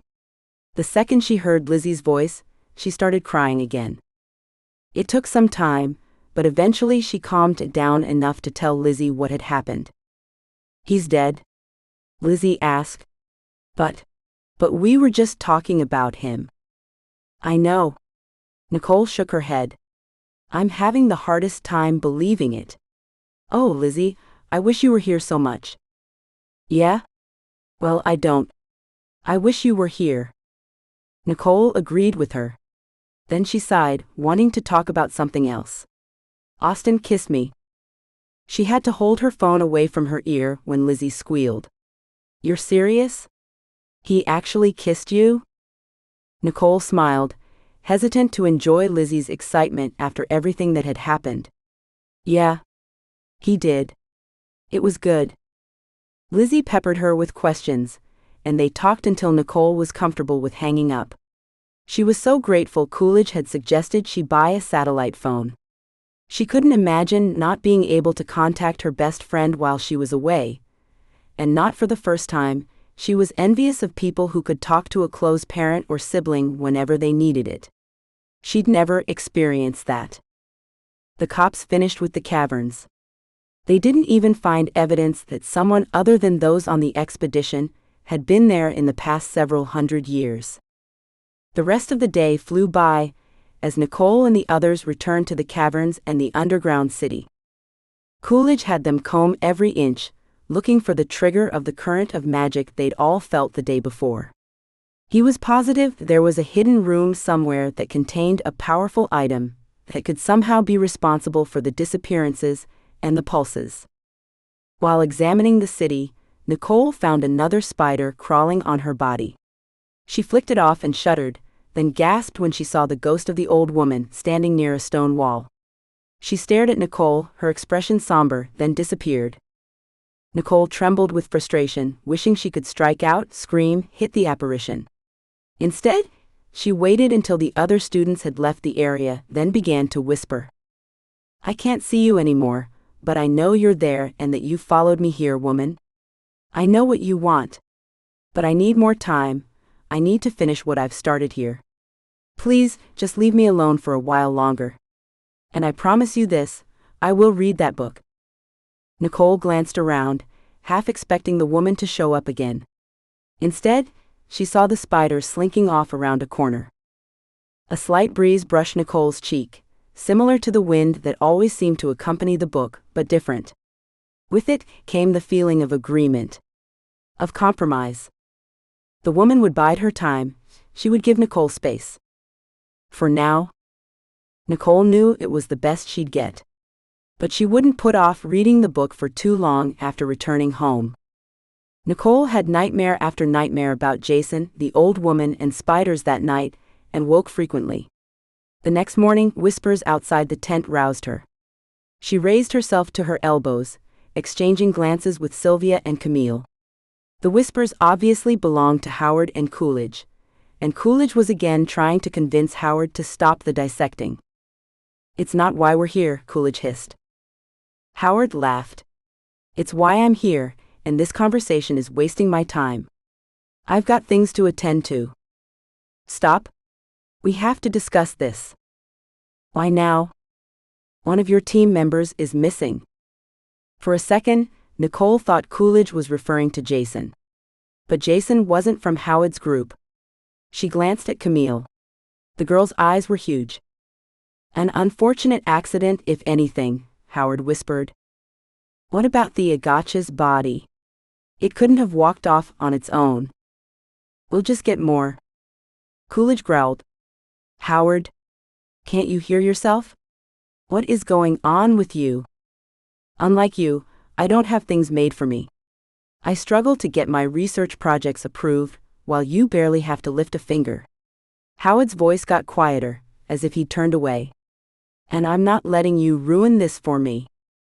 That was apparently the end of their conversation, and Nicole listened as they stormed off in separate directions. "What is Howard doing?" she asked Sylvia. "Trying to sabotage our expedition, apparently." Sylvia grabbed her things, not looking at Camille. "Let's hurry and finish our work here before he gets us all killed." She left the tent, and Nicole tried to appear busy sorting through her duffel, looking for something to wear. She didn't want to talk to Camille, because she didn't want to know if the girl agreed with Howard. "I'm sorry," Camille whispered. "I really am." Nicole took a breath, released it, and sat back on her heels. "You can't control Professor Howard any easier than Professor Coolidge can." Camille nodded. "I know." She sighed. "At least it is an exciting discovery." Nicole hesitated. "It was, before I found Jason's body. I don't know what I expected, but that wasn't it." She changed her clothes, thinking about the reason why she'd wanted to go on the expedition in the first place. To prove herself. And what was she doing? Definitely not that. At least not in the magical sense. She still hadn't produced any magic since the third test. In fact, the only thing that had happened that was close to magical was kissing Austin. Camille left the tent, and Nicole slumped onto her sleeping bag. Hopefully, they'd find the source of the magical vibrations. Hopefully, it would be an incredibly awesome object that might be the cure for cancer. Hopefully, it wouldn't be something that would kill them all. Professor Coolidge called for his students, and Nicole put on her shoes and joined the others. Coolidge paced in front of them. "Our focus today is to start exploring the tunnels behind the city. Form groups of 3. Each group must include at least 1 man and 1 gun." He glanced out over the students, probably waiting for a Judith Ann-esque reaction. Apparently, the shock of Jason's murder had sunk in, because several people were nodding and no one looked appalled. Coolidge continued. "Before I assign your group a gun, every person must participate in a lesson on safety. I don't care if you've won awards for marksmanship. I personally need to make sure you know how to handle a gun properly and safely, and that you know what to do in emergency situations. Coolidge paused, making eye contact with his students again. Do not separate yourselves from your groups. Keep in touch with me. Let me know where you are and what you're doing at all times using these. He motioned to a box of walkie-talkies. All right, go ahead, find your partners. Nicole met eyes with Sylvia, and the girls gravitated toward each other. Austin joined them a moment later, and Nicole felt her skin tingle as he stood next to her. She resisted the urge to look at him, wondering what he was thinking. Was he remembering the feel of her lips against his? The comfort and escape that came from being in each other's arms? Maybe he was. Just then, Austin put a hand on the small of her back. She glanced up. He gave her a little half-smile, then folded his arms and turned to watch as Coolidge started assigning guns to each group. Have any of you handled a gun before? He asked when he reached their group. All three of them nodded, which seemed to surprise Coolidge. I know Sylvia's background, but where are you two from? I'm technically from Billings, Montana, Austin said. But my dad's ranch is in Grizzly Country. I've known how to use a gun since I was 6. Coolidge looked at Nicole. Dallas, Texas. She cleared her throat. We don't need them to protect ourselves from wild animals. My dad just really likes guns. He collects antiques and rare ones. But he made sure my brothers and I knew how to handle them. She and Austin looked at Sylvia, who smiled and waved. Yeah, I'm from Richland, Washington. I've only shot a gun twice, so I'll definitely be okay if you two take over in that arena. Even so, Coolidge said, you still need to be comfortable with the mechanics. Coolidge assigned their group a 9mm car and showed them how to use the safety, how to load and unload it, and how to carry and handle it properly. Once satisfied, he moved on to the next group. Sylvia tilted her head, looking at Austin. Have you had to shoot a grizzly before? He grunted, but didn't answer. Nicole half smiled. Apparently, Austin's moody temperament was back. It was a good question, though, and she couldn't tell if his grunt was a yes or a no. It was probably more of a, none of your business. Everyone donned their spelunking gear, and Coolidge came back around, handing out little battery-operated LED lights. They were to be used like breadcrumbs, a way to show the groups how to get back to camp. Stick them into the tunnel walls, he said, indicating the pointy end opposite the light. You can thank Judith Ann's dad for these. He supplied thousands upon thousands of them. After double-checking that each group had a gun, a set of walkie-talkies, and a packet of lights, Coolidge gave the go-ahead for everyone to start down the ramp. No one spoke the entire way through the cavern. When they reached the huge tunnel behind the city, they switched on their lamps and headed in. Sylvia was in charge of the LED lights, and Austin the gun, using a shoulder holster that Coolidge had provided. Nicole carried a small cooler of food and was responsible for making notes of where they'd gone. The huge tunnel was dark and damp. It smelled slightly like the agarks, like burned sewage and rotted algae. After a while with nothing happening, Nicole relaxed and got into a good system for taking notes. At first the tunnels were marked with many LED lights as the groups crisscrossed their way through. The farther Nicole and the others got, though, the more the tunnels branched off, and the less they saw of other people, until theirs were the only LED lights illuminating the way. The tunnel they chose led them through caverns with sunlight streaming in from above. Many caverns even held evidence that people once had populated them. Smoke scars on the ceilings and fire marks burned into the rock floor. None of the cities were as big as the first, though. For an entire hour they didn't find anything, and they rarely spoke. The eerie coolness made Nicole shiver repeatedly, especially when a draft blew past them. Twice she felt as if they were being watched. The first time she gasped, stopping the others. Austin had closed his eyes, trying to sense if something was out there, but he couldn't, and neither could Sylvia nor Nicole. They continued onward. The second time Nicole felt it, she didn't say anything but kept a careful lookout. After a long while they started finding small, magically charged objects. They were simple things, vases, bowls, pots, ragged articles of clothing, and even an old-fashioned pair of glasses. They took everything, packing them into a bag Austin strapped to his back. At noon they took a break for lunch, pulling out beef jerky, drinks, and sandwiches from a mini cooler that Nicole carried. While eating, they discussed what they'd found and seen, which wasn't much.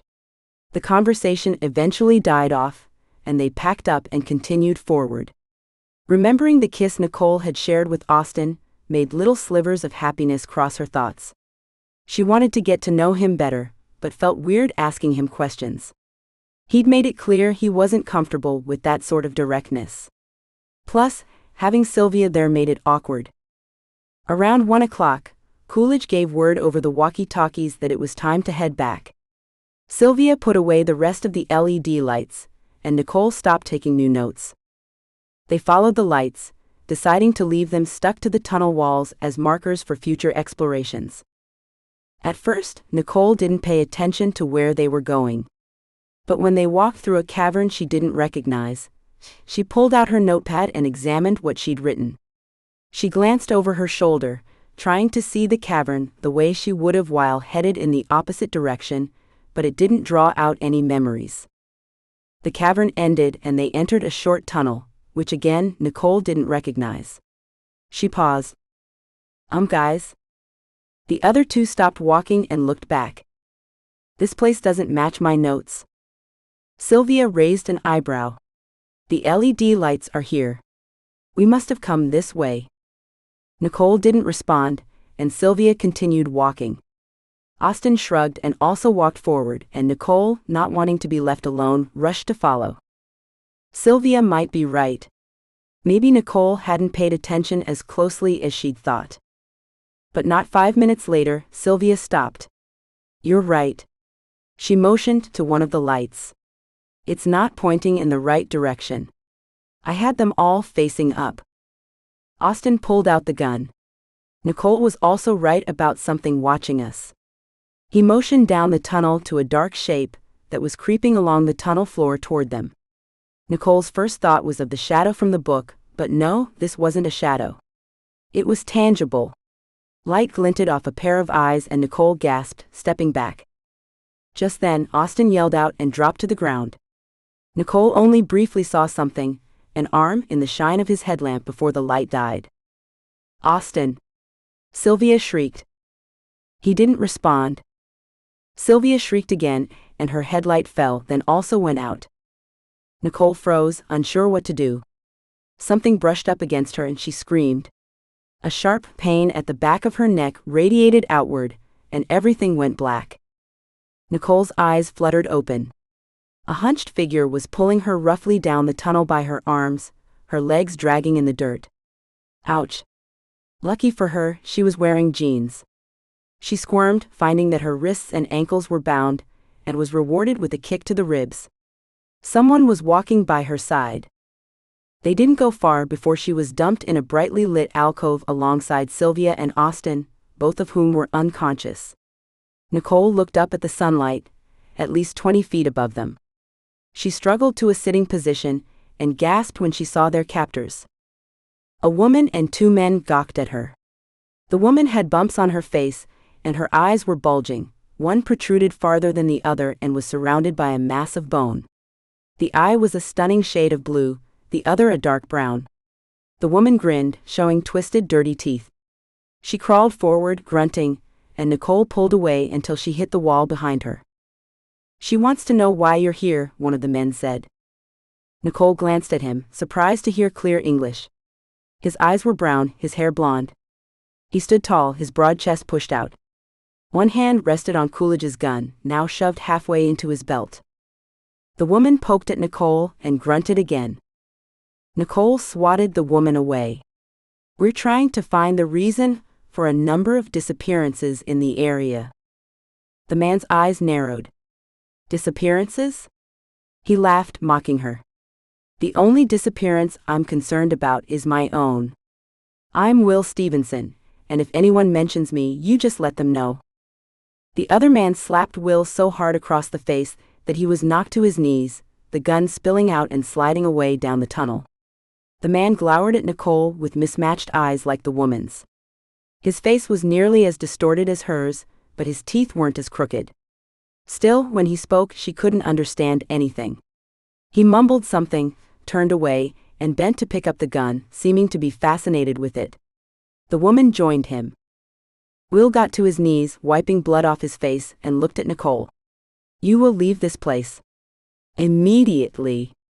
Outsiders aren't safe here if you can't tell. Any stragglers are eaten, or forced to join the coven if they're strong enough." He flicked his eyes to the man and woman, who were still examining the gun. "Listen to me. I've been here for over a year and have found no way to escape." He looked at Nicole again. "They're only letting you leave so you can make the others stop. You must go." Sylvia staggered to her feet. Nicole wasn't even aware she'd awakened. "Tell them to leave." In fact, Sylvia glanced around, grasping at the air as if looking for a weapon, but found nothing. Why was Nicole bound and not Sylvia? The woman jumped forward and yanked Sylvia's hair, pulling her to the ground. She hovered over Sylvia, showing her teeth. The man shoved Will forward, mumbling something. "I hadn't forgotten," Will said, sneering. He glared at Nicole. "Tell the others to return the bodies immediately. They'll regret it if they don't." "The bodies?" Nicole asked, positive she knew what he was talking about but wanting more information. He nodded. "The Agarks. The Ancient Ones. They sleep now, but destruction always follows when they wake. The coven protects them. Return their bodies." "We'll try," Nicole said, "but the people who stole them haven't listened to anyone. We're not part of that group." "We know," Will said. "That's why you're still alive." He surprised Nicole by flushing and glancing away. "The coven appreciates your music." Nicole gasped. "You can hear it? Sound travels far at night. That's what saved your life in the cabin yesterday. You know about that. It was meant as a warning. This is your second. There won't be another." He stared into her eyes, most of the malice gone. "Please listen. Please leave." She frowned. "We will as soon as possible. How do we get back to the campsite?" Will pointed up. "Climb the rope ladder. Go west." He undid Nicole's bindings and backed away. It took a moment to wake Austin, and another to calm him down and explain what had happened. Once he understood, he led the way up the ladder. After they got to the top of the well, they took a break for a couple of minutes, staring at the ruins of an old cabin. Then they ran west for as long as they could, before slumping to the ground to catch their breath and figure out where they'd ended up. Nicole and Austin rummaged through their bags, discovering that pretty much everything had been confiscated. The gun, the LED lights, the walkie-talkies, Nicole's notes. She was surprised that her satellite phone was still there, but realized it probably had seemed worthless, since it wouldn't have worked underground. Their food had also been returned, which was a good thing since they appeared to be miles away from camp. "Better get going," Austin said. He pointed to Nicole's phone. "Do you have Coolidge's number? Give him a call, let him know we're on our way." Nicole turned the phone on. It didn't take long to relate what had happened, and Coolidge promised to send jeeps in their direction. "Why was I tied up and you two weren't?" Nicole asked as they started west again. Sylvia scowled. "I wasn't unconscious for as long as it seemed. I pretended to be out and overheard their plans. They were going to eat Austin and me, thinking we'd lend them strength with our power, and let you go to warn the others." "Eat you? That's horrible." Then Nicole tilted her head. "You could understand them? How?" Sylvia shrugged. "I've traveled all over. They were speaking English, but a very low version of it." "I've done a lot of traveling too," Nicole said, "and it sounded like grunts and mumbling to me." Austin nodded. "Same." No one said anything for a few moments, then Nicole asked, "Why didn't they follow through with their plan to make you guys dinner?" "Don't sound so disappointed," Austin said. Nicole gasped. "I'm not." Austin's face was straight, but Nicole thought she could see a bit of a twinkle in his eye. "You're teasing." She punched his shoulder. No fair. He held up his hands and grinned. You left yourself open for that one. Nicole agreed, laughing. She couldn't believe he was actually flirting with her. Yes, he'd kissed her, but this was the first time he'd flirted. Austin sobered, holding her gaze for several seconds. Nicole could tell he was formulating something to say, and she waited, trying not to look too eager to hear it. His face softened and he looked away, then back at her, putting his hands in his pockets. I'm glad we all made it out okay. At first, Nicole was disappointed he didn't say anything else. But the intensity in his eyes told her so much more than his words. Nicole bit her lip. Me too. She would have been deserted, and Austin would have been dead. That thought made Nicole's chest painfully restrict, and she was surprised when a sudden urge to cry nearly overwhelmed her. She'd only known him for a couple of weeks. Why the strong emotions? Realizing he was still staring at her, Nicole concentrated harder than necessary on the ground in front of her. Was she reading too much into his expression? She hoped not, especially after their kiss. He seemed sincere, open with her. He'd flirted with her. He'd smiled at her. And if she'd been reading him correctly, if his kiss said anything, he actually liked her. Nicole grinned, the earlier pain in her chest evolving into a light, floating sensation that left her breathless. In a daze, she hiked with the others across the Utah desert, barely noticing the passage of time before they were found by one of the Jeep drivers. As soon as they reached the campsite, Coolidge had them talk to Howard and explain what they'd learned. At first, Howard appeared sympathetic, especially for Will's situation. He seemed to recall a man with that name going missing a year earlier. But when Nicole told him the coven's demands, he immediately got angry and started shouting about going down there and teaching those people something about respect for the academics.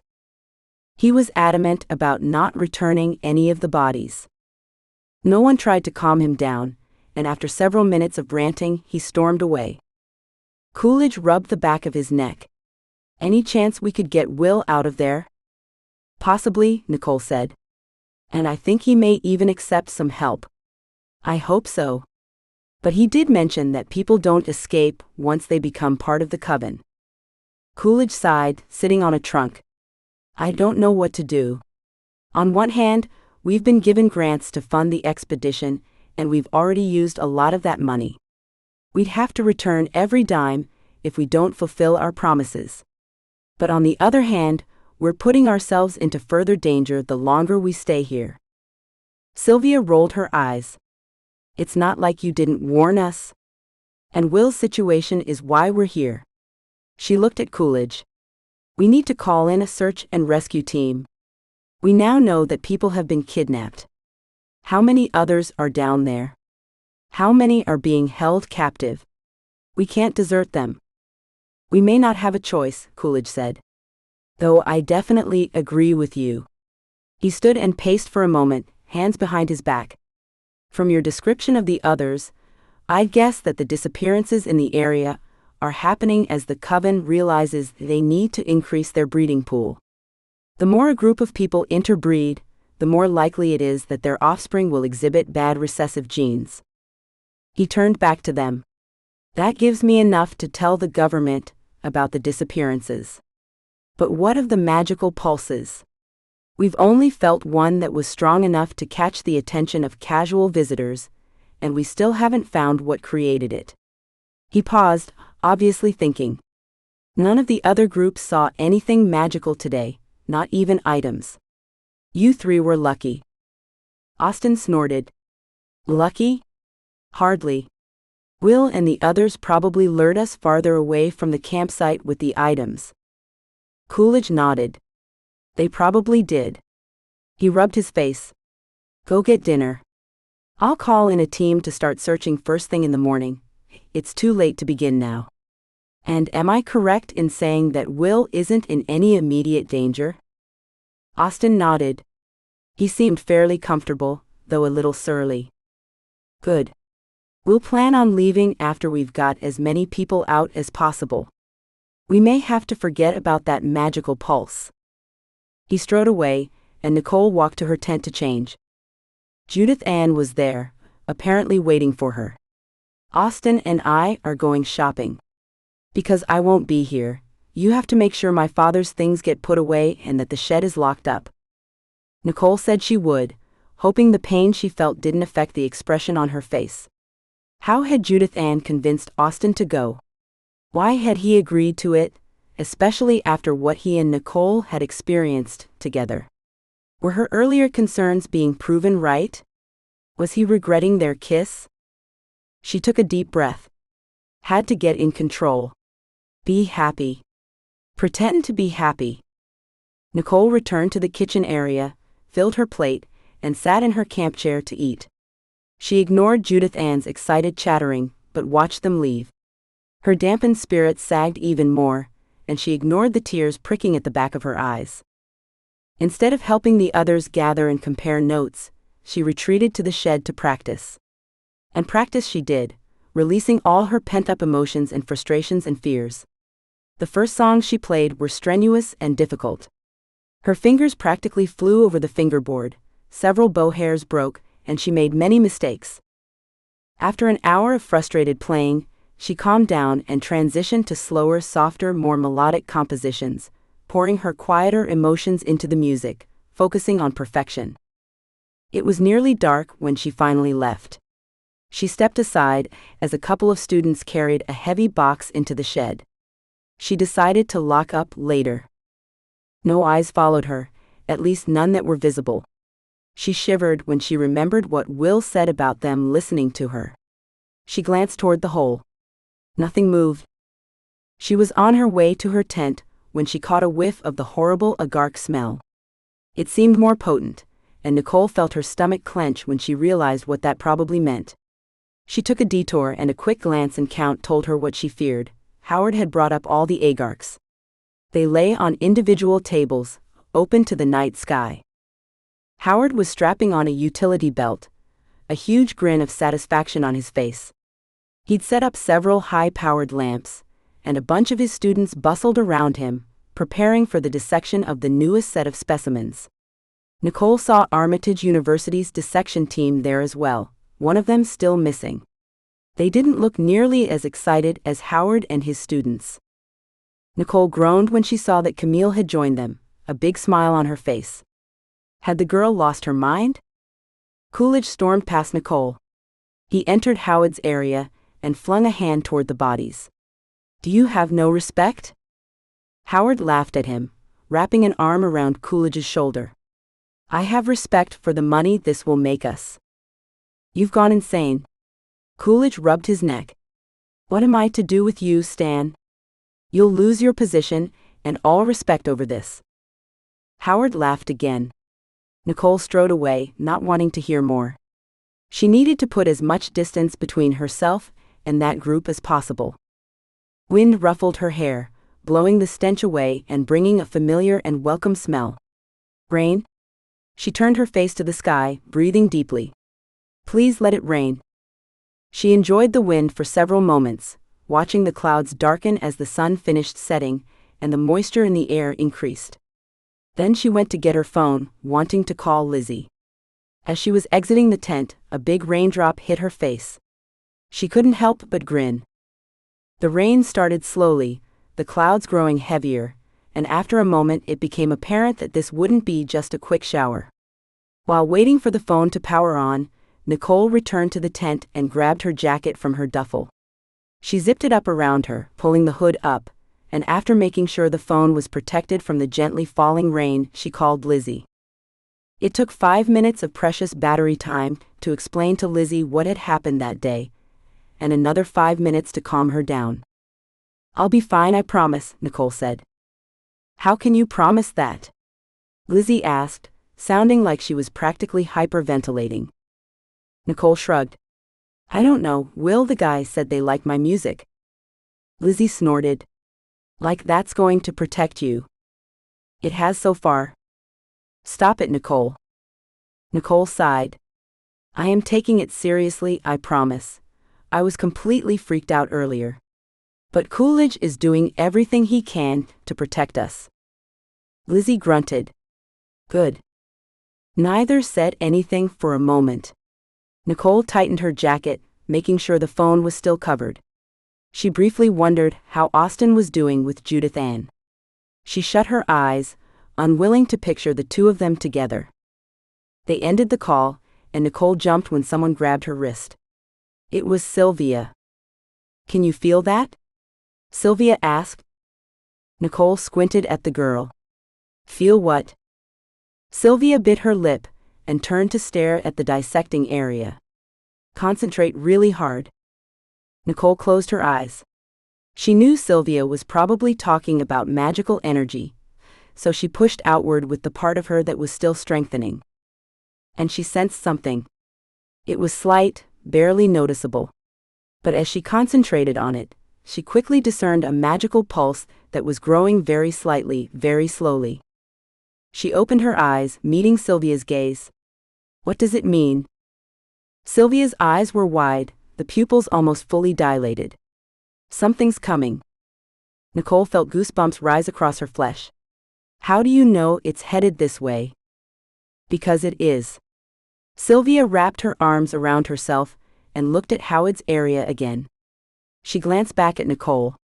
"We have to leave as soon as the storm rolls through, regardless of the time and regardless of who's stuck below. I'm afraid we don't have a choice." Nicole shivered again at the intensity in Sylvia's eyes. "I think you're right." Chapter 12. Raindrops splattered heavily against Nicole's tent, forcing her awake. She sat up, wondering what time it was. She groped in the darkness and found the battery-operated clock she'd brought. Only 3 in the morning. Way too early to be awake. She rolled over in her sleeping bag and closed her eyes. A strong gust of wind tousled the tent, and the door whipped open. She glanced at it and frowned, barely able to see it in the dark. She checked last night, it had been zipped up and shouldn't be able to whip in the wind. Had Camille or Sylvia gone to use the bathroom and left it open? Nicole sat up again, noticing that Camille's bag was empty. That girl? She'd definitely lost her mind on this trip. Nicole reached across the empty bag and zipped up the tent, trying to be quiet about it. Hopefully, it wouldn't wake Sylvia. She sneaked a glance at her friend and froze. Sylvia's bag was empty too. Was there a meeting she didn't know about? Or was it possible that both girls had gone to the bathroom? Weird at this time of the night, but not unheard of in a situation like this. Why though would Camille wake up Sylvia or vice versa, and not Nicole? She was in the middle. Maybe Camille had gone to the bathroom, and Sylvia had ditched. She'd been nervous last night. But like Jason, she hadn't seemed the type to leave without telling anyone. Nicole stared at Sylvia's bag. She could have sworn it was light blue in color, not dark. She fumbled in the darkness, searching for her phone and turned it on. When it emitted enough light, she pointed the screen toward Sylvia's bag. And gasped. A dark stain marred the blue nylon. She leaned over, inspecting it. The stain was red. Blood. All over. Nicole shrieked and jerked back from the bag. She flashed her phone around the tent, seeing for the first time that blood covered the walls too. Her breath hitched in her throat and she bit her lip, staring, wondering what to do. She had to get out of there. Had to leave the tent. Check on the others. Call the alarm. She shoved her feet in her boots and yanked her arms through the sleeves of her hoodie. Realizing that whoever had taken Camille and Sylvia might still be outside, Nicole pocketed her phone, slowly opened the tent and ducked out. She waited for her eyes to adjust.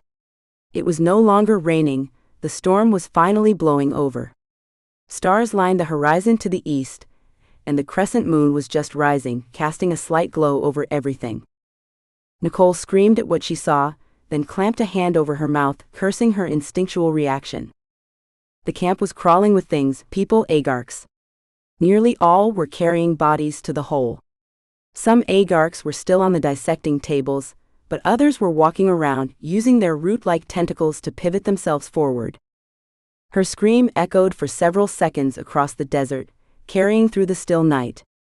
Everyone froze. Misshapen heads turned toward her. People began jumping out of tents, pulling on pants and shoes. The Coven humans scrambled, racing toward the hole, carrying bodies or dumping them as they went. The Agarks raised themselves on their tentacles, their bodies swelling. They towered over the dissection tables, by 10 or 15 feet at least. They were at least 6 feet wide, possibly more. At once they turned toward Nicole, one of them flinging a table in Nicole's direction. The table crashed into the tent next to her, and she was nearly whipped by a support rod as it sprang out of the tent. She jumped when someone grabbed her arm. It was Will. The Agarks hesitate where you are concerned. Get out of here. Now. He pointed to a jeep. Stay low. Nicole didn't question. She dashed to the jeep and hopped in. Moments later, the jeep was filled with survivors as Will finished herding up the living. Coolidge got behind the wheel, revved the engine, and peeled out. Only one of the 8 jeeps followed. Were that many people dead?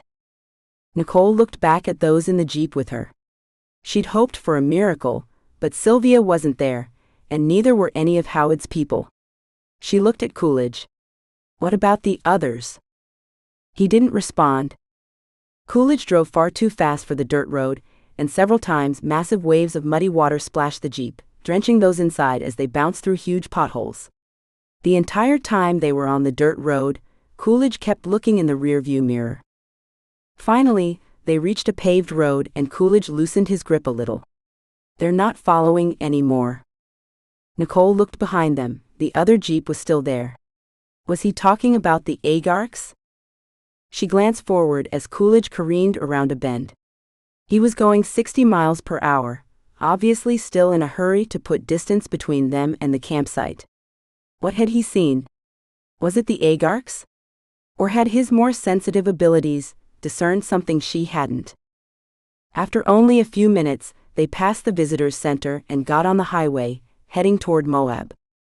Coolidge stopped at the first hotel that came into view and ordered everyone inside.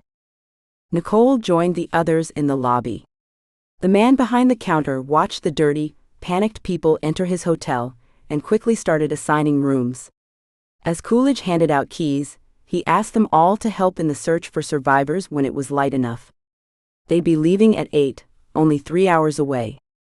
There weren't any other girls, so Nicole ended up with her own room. She locked the door behind her, wondering and worrying about Sylvia. Please, oh please be okay. Then she realized something. Austin and Judith Ann had never returned the night before. Had they stayed in Moab when the storm came? Or were they some of the first victims? A shiver crossed her, and she felt tears spill over onto her cheeks. She held herself, rocking back and forth, trying to control the sudden emotions that raged inside. Fear. Anguish. Anger. Exhaustion. She never should have come on the expedition. The Agarks were alive. How? The last time she'd seen them, they were shriveled up and dead. And now they were massive and huge. Had Howard figured out how to bring them to life? If so, why would he have done such a thing? Or was it something else? A trigger of some sort? A change in the desert air? In the weather? A thought occurred to her. The creatures had been shriveled. Had the rain brought the Agarks back to life like thirsty plants? They did have those root-like appendages. Nicole glanced at the clock. It was 5 in the morning. She was wasting her precious sleep time on thinking. She forced her thoughts aside and inspected her clothes in the mirror, far too dirty. Because she had nothing else to wear, she showered while fully dressed. She wasn't about to put on filthy clothes in the morning. It took a moment to figure out how best to hang the wet things around the heating unit, which she turned on full blast, hoping to warm away the chill in her core. For a moment, she wished she had her cello to help ease the fear and stress she felt, but realized sleep would be the best thing for her. Finally, she got into bed, tired and emotionally drained, refusing to think about what she'd already seen and would see when they returned to camp. Chapter 13. Nicole's phone rang, just as she and the others were leaving the hotel. She pulled it out and checked the caller ID. "It's Judith Ann," she said. Nicole's breath shortened, and she noticed Coolidge looking at her through the rearview mirror. He probably wanted to know about Judith Ann and Austin as much as she did. Had they survived the night, or was this one of the coven humans calling? She pushed the answer button and brought the phone to her ear. Judith Ann. Finally, the girl shrieked. Nicole held the phone away as Judith Ann continued shouting. Where on earth are you, Nicole? I can't believe what you've done. You've completely abandoned my father's things. I thought I could trust you, but no one is here to guard them. And everything has been damaged. It's going to take me forever to clean this up, and my father will probably sue you. His equipment was expensive, Nicole, and rare. She paused. Are you listening to me? Hello? Nicole couldn't respond at first. Her stomach was somewhere near her feet. She'd totally forgotten Judith Ann's request. She hadn't even checked that the shed was locked up. Yes, I'm listening. Look, I'm sorry, but you have no idea, Judith Ann, no idea at all what happened last night. I don't care. It's going to take all day to clean up this wreck. Are you coming to help? We're on our way. We have to search for survivors. Good. I have some calls to make. Judith Ann hung up. Nicole thrust her phone into her purse and glared out the window. She felt Coolidge looking at her again, and her cheeks burned. He cleared his throat. She's upset? She has a right to be. I was supposed to watch over her father's equipment yesterday. I totally forgot. Coolidge shook his head. Anyone would have forgotten, under the circumstances. Don't beat yourself up over it too much. I didn't even check before going to bed. She swallowed, trying to get the bitter taste at the back of her throat to go down. I can't believe how careless I was. The student sitting next to Nicole, a tall, freckled guy, put his hand on Nicole's arm. It's going to be fine. Nicole nodded, but the sick feeling in her stomach didn't leave.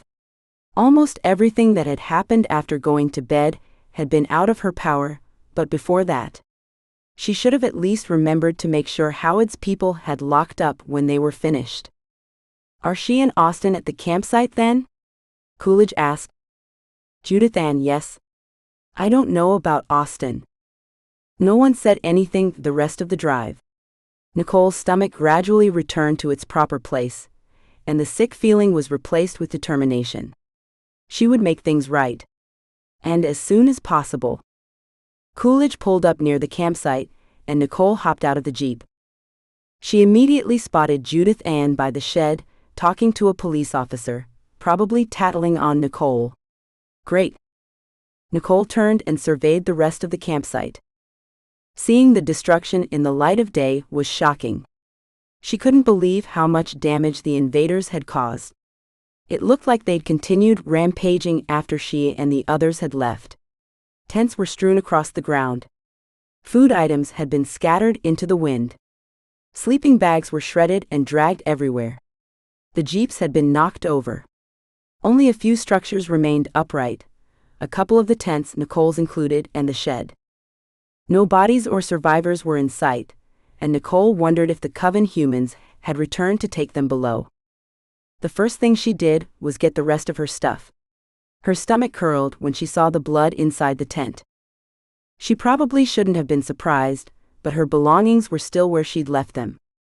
She changed quickly, packed everything up, and put her duffel and sleeping bag in the Jeep. There was no way she'd spend another night at the campsite, and she didn't want to run the risk of losing anything while people searched the wreckage. After only a couple of minutes, a sheriff approached her and requested a statement. Her statement turned into a deposition when they realized she knew the most about what had happened. Nicole gave thorough answers, making sure not to leave anything out. She recognized she was procrastinating inspecting the shed. She didn't want to be there at the same time as Judith Ann, and the girl seemed determined to stick around. While Nicole was talking to the cops, a search and rescue team arrived and started outfitting for their trek through the caverns. She watched as they descended the ramp. Hopefully they'd come out alive. After nearly an hour of reporting what she'd seen, followed by writing down everything she could remember, the police finally took her name and number and promised to call when they had more questions. Nicole sighed with relief. She was tired of the smirks of the cops, who probably thought she was insane, though she couldn't blame them. Saying Agarks existed was like saying Bigfoot had come for a visit. It was ludicrous. Nicole shook the office's hands, barely paying attention to their goodbyes, and braced herself. Time to investigate the shed wreckage. She strode across the campsite, stopped outside the doors, and took a breath. Then she walked inside. What she found totally shocked and surprised her. Nothing had been damaged.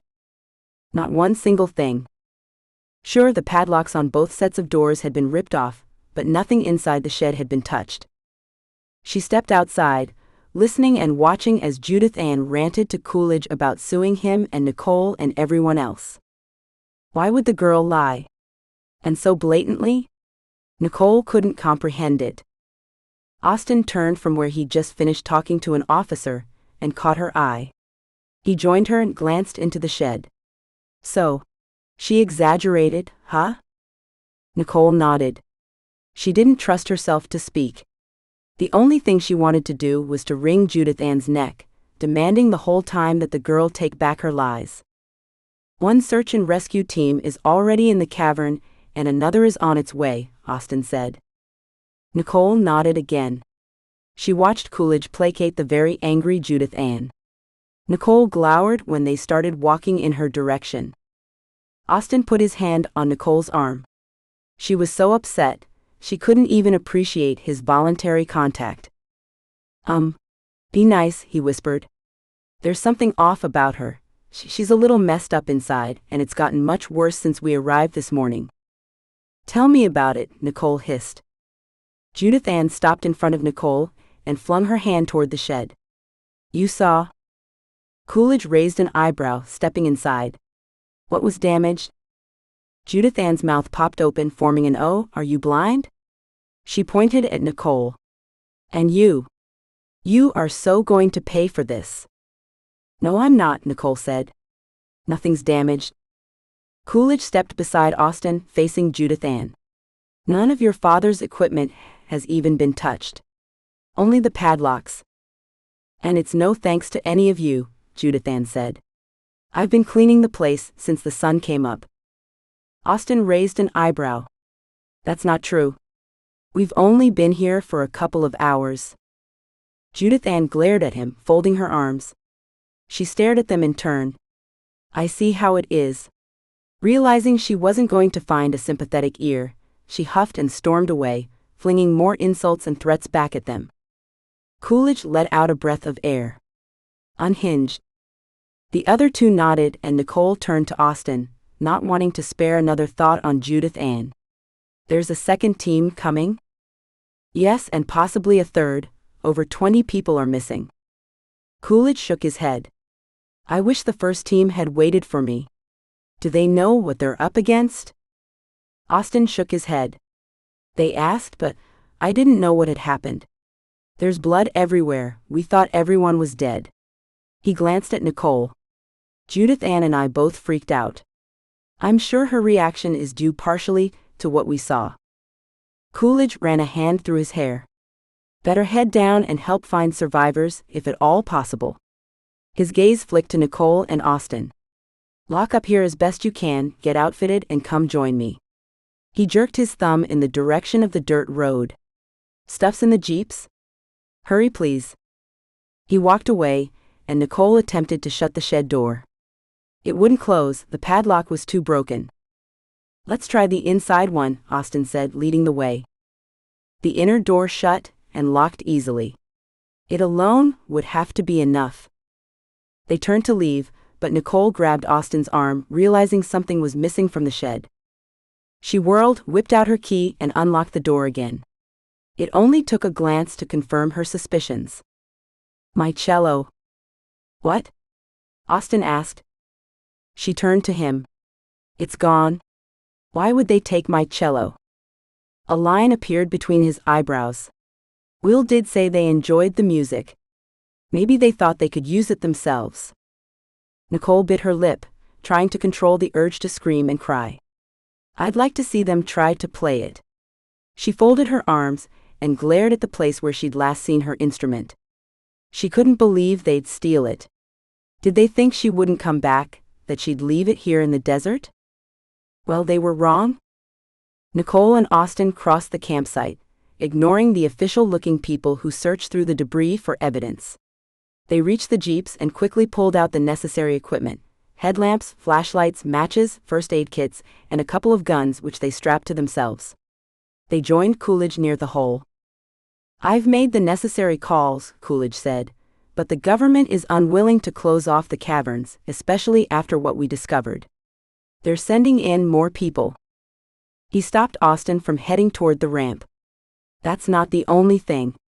They've requested that the members of the expedition team leave. We no longer have permission to enter the caverns." Austin frowned and Nicole rolled her eyes. "We're not letting that stop us, right?" she asked. Coolidge gave a short bark-like laugh. "Heavens no. I just wanted you to know that you're technically breaking the law by coming with me." He gestured back to the jeeps. "My last 3 students have already left." Austin raised an eyebrow. "Left? Why?" Coolidge shrugged. "They don't want to risk being put in federal prison for the rest of their lives." Nicole swallowed. "But that's only if we get caught, right?" "Exactly.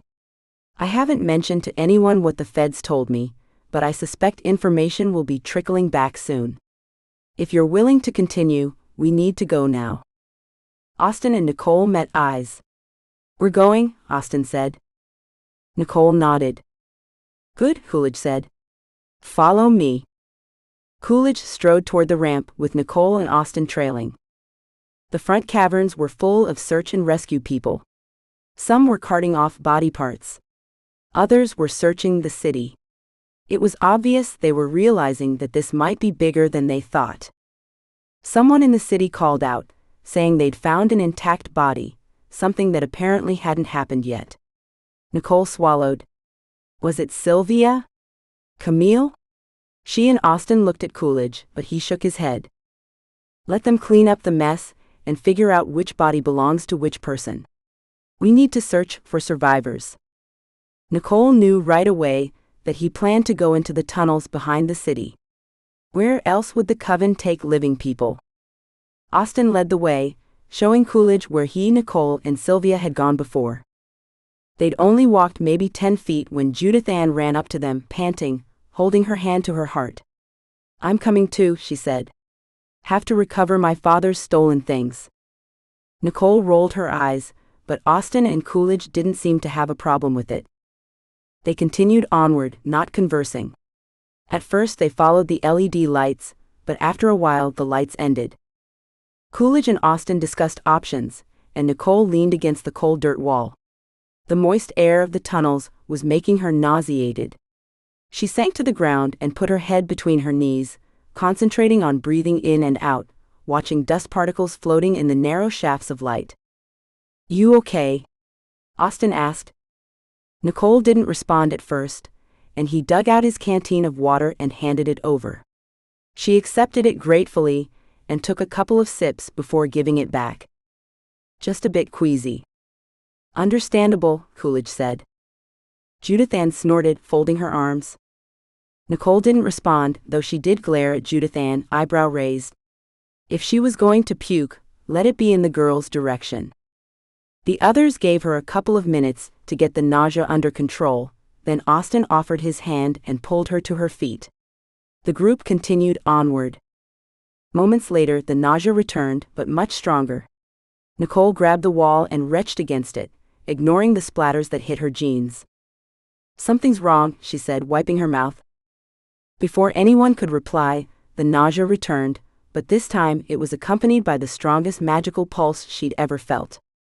She was thrown down the tunnel and knocked to the ground. Her vision faltered, and everything fell black for a moment. Nicole shook her head, her eyesight returning. She coughed, forcing air back into her lungs. She was so dazed, it took her a moment to realize that Coolidge was checking her pulse while Austin rubbed her hand. Judith Ann stood with hands on her hips, glaring down at Nicole. "What just happened?" Austin asked, He and Coolidge looked at her in concern, shielding themselves from the brightness of her headlamp. She turned so it wasn't flashing them in the face. Coolidge felt her forehead. It looked like something blew you over. Nicole nodded, finally able to breathe. Magic. Pulse incredibly strong. Coolidge frowned. I didn't sense anything. Austin cocked his head. I didn't either. His voice held a hint of disbelief. Judith Ann scoffed. She's making it up. I'm not lying, Nicole said, her face burning. Coolidge waved her off. No. We believe you. He helped her to her feet. What did it feel like? Nicole didn't answer. Another wave of magic had started flowing over her, much gentler this time. It billowed around her, hugging, tugging at her. She took a step toward the source of the magical pulse. It beckoned her closer, while images of Sylvia and Camille flashed into her mind. I know where to go, she said. Austin cleared his throat. Are you sure? Let's say she is, Coolidge said, because following her lead is better than wandering.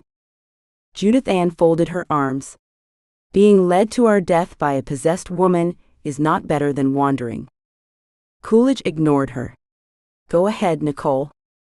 Nicole nodded, adjusted her headlamp and led the way. The magical pulse reduced to a string of energy, making it easier for her to discern. It tugged against her heart when she took a wrong turn, and warmed her when she went in the right direction. They walked for at least a mile. After a while, the pulses led them into a tight tunnel and up above ground into a heavily forested area. These trees aren't native to this area, Coolidge said, fingering a branch. He motioned for the others to stop, and he and Austin held their hands over the branch. They met eyes. They've been artificially manufactured, Austin said, forced to grow here. What does that mean? Nicole asked him. The print on them is the same as the print on the Aers, who must be a lot more powerful than we thought if they can create trees. Coolidge nodded in agreement and motioned for Nicole to continue leading the way. The sun filtered down through a canopy of leaves, casting an eerie glow over the fog that now surrounded Nicole and the others. The woods were quiet, the animal sounds almost non-existent. A chill breeze gave Nicole goosebumps and she rubbed her arms, wishing for a jacket. I didn't know this kind of forest existed in southern Utah, Judith Ann said. Why haven't I ever heard of it before? I've been to Arches dozens of times. I don't think we're in Arches, Coolidge said. At least, not any part accessible to casual visitors. Judith Ann raised her eyebrows but didn't respond.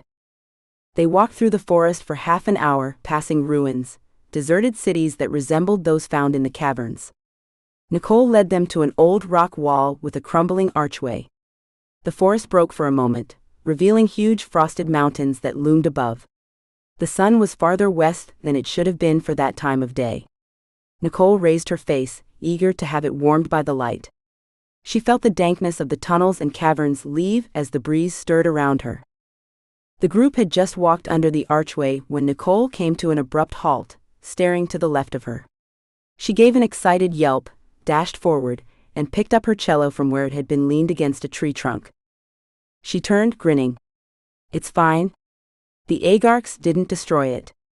She looked around, but couldn't see the case anywhere.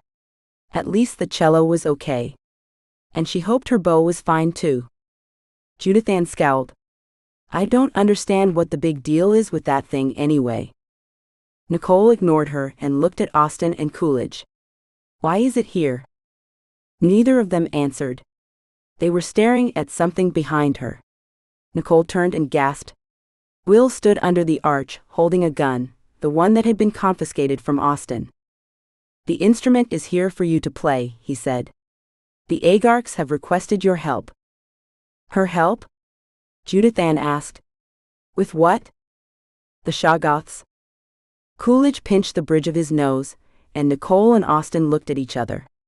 Only Judith Ann seemed clueless, asking what a Shoggoth was. Creations of my lords and masters. Shoggoths were once slaves. For thousands of years my masters used them to till the earth and fish the sea. The Shoggoths revolted. They became dangerous, and my masters were forced to find other slaves. That's why you and the other humans are here, Coolidge said. Will nodded. I haven't introduced myself to you, Professor. I'm William Stevenson. He looked at Nicole and Austin, then directed his gaze back to Coolidge. You've brought an intelligent group. Coolidge edged himself closer to Nicole, his hand slowly moving toward the holster at his side. Yes, I have. What sort of assistance can we offer? You? None. Her? He pointed the gun at Nicole. Everything. She is to come with me. Judith Ann's mouth popped open, and Austin and Coolidge stepped in front of Nicole, both of them pulling their guns. Coolidge growled. Not until you explain what's going on. Will stared at him, keeping his gun trained on Nicole. You're willing to force me to kill her while you're attempting to protect her? He continued, not waiting for a response. The Shoggoths have attacked my masters and their cities every day for hundreds of years. They've destroyed many, and have finally found their way to this city, one of the last. But since your group arrived, their attacks have lessened. It took until last night for us to realize what was causing them to hesitate. The Shoggoths seem enchanted by a sound that carries across the time and distance of the caverns. He looked at Nicole. Each night since arriving, you've played your cello. And my masters need you to play it again. Nicole glanced at the others and back to Will. How long will it take? Will shrugged. Half an hour at least. Nicole nodded. All right, I'll come. She held her face straight, not wanting the others to see the fear she felt. No, Nicole, Austin shouted. He's lying. Can't you tell? She doesn't have a choice, Will said. She comes and you all live. Otherwise, everyone dies. He glanced at Nicole. Follow me. Coolidge and Austin insisted on going as well, and made Judith Ann stay behind. She threw a fit, but ultimately obeyed, and Will didn't care either way. After walking for 10 minutes, they rounded a wooded hill, and a foreign city surrounded by lush forests came into view. The stone was slashed and scarred. Red liquid dripped from the newer cuts.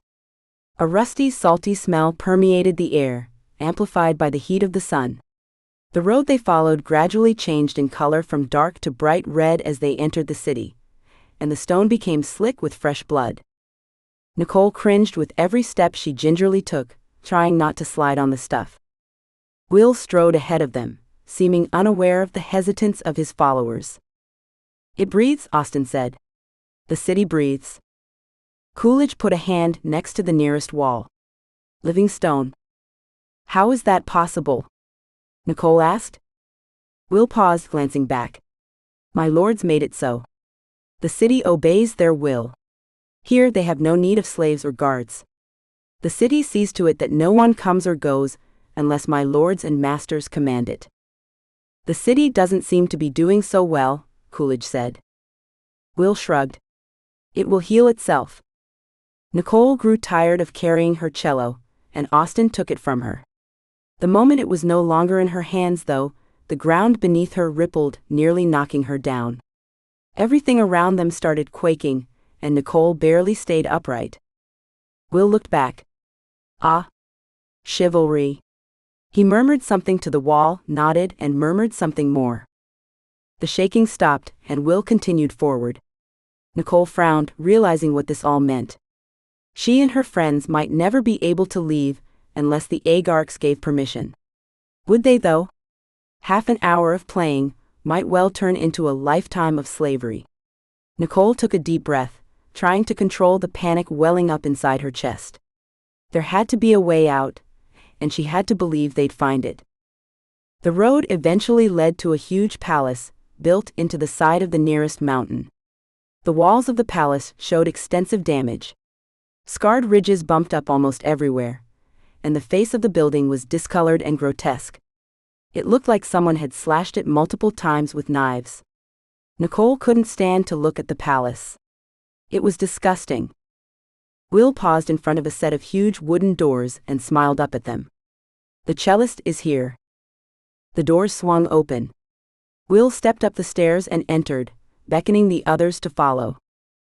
Nicole recognized the room as soon as she stepped inside.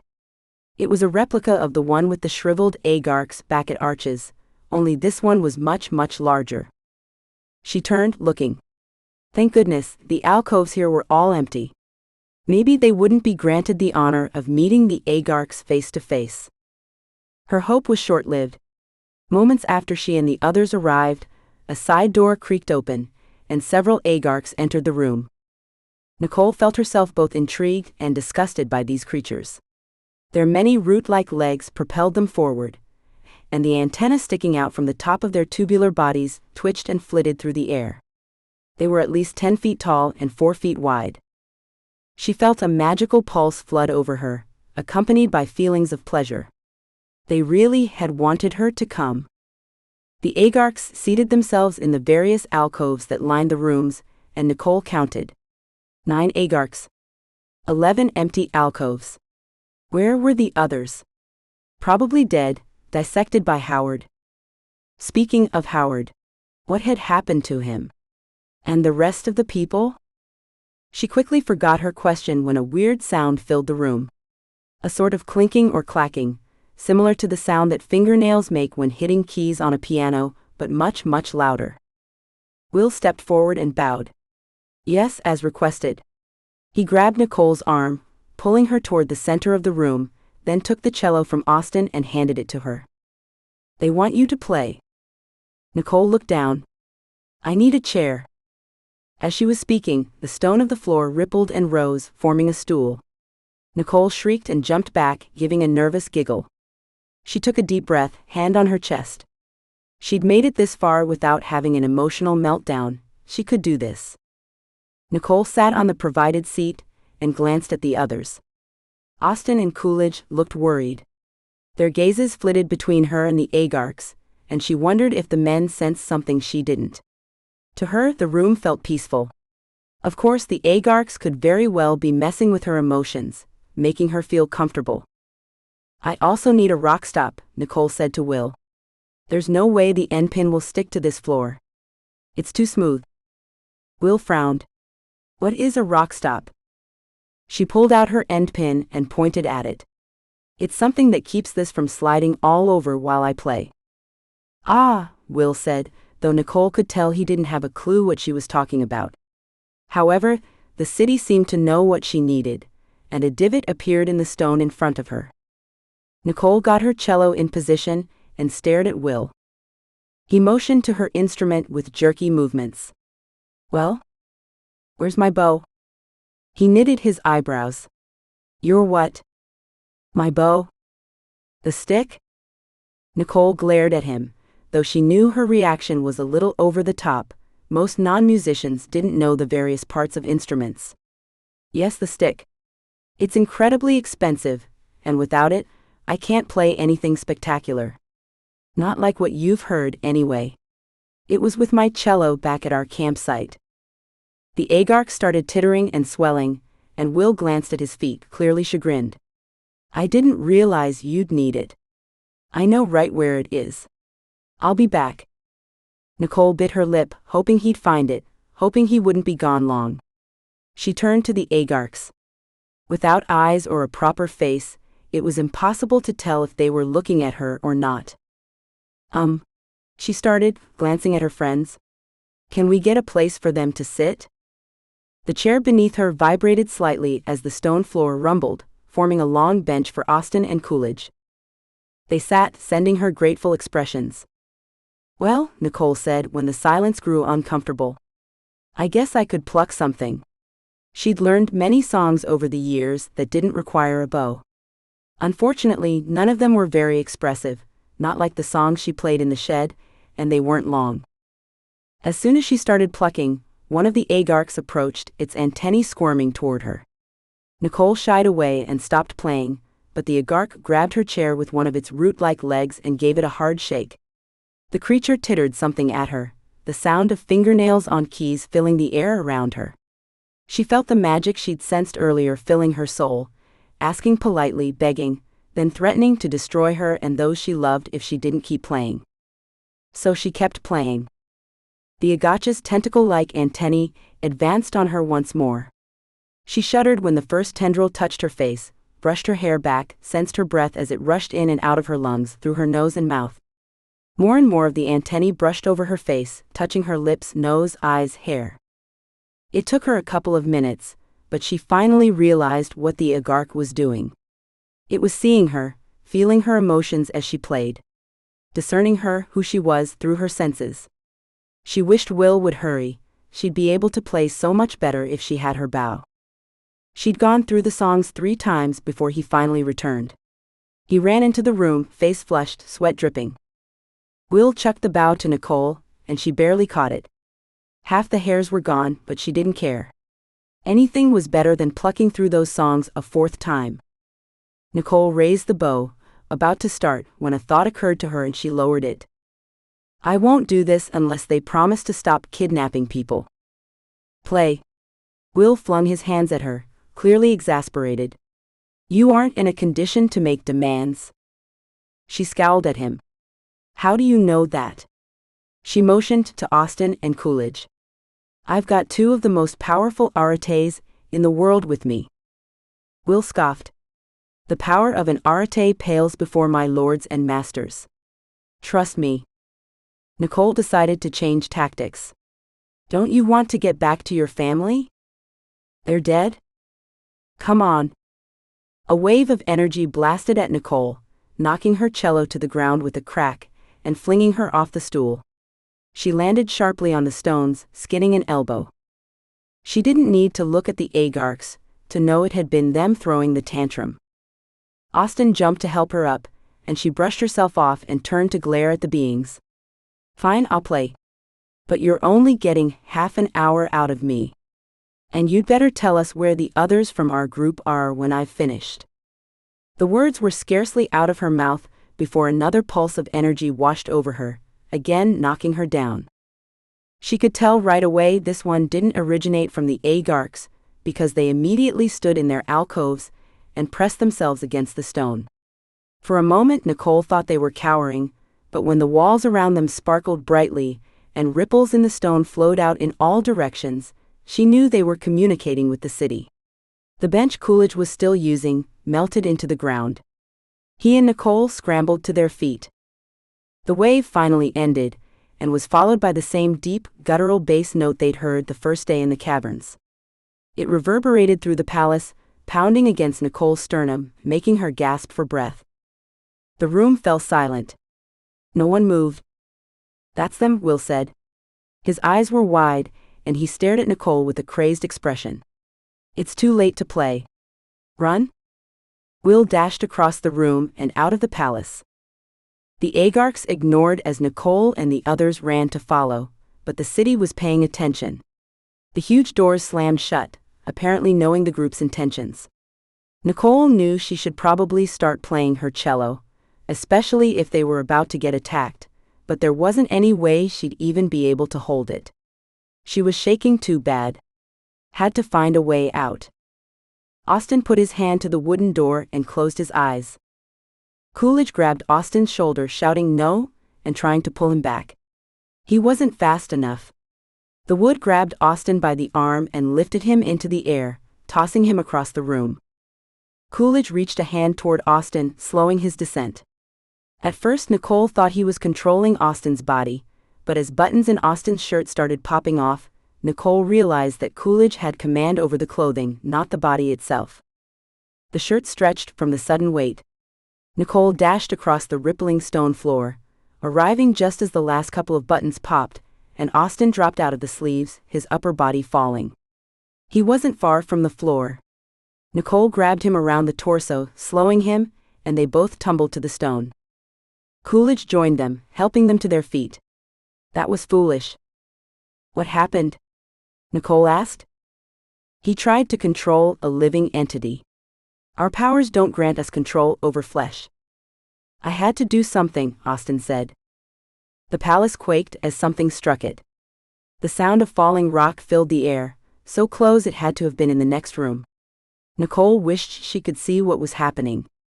She only had the Agarks to look to for an idea, and they hadn't moved since pressing themselves up against the walls of their alcoves.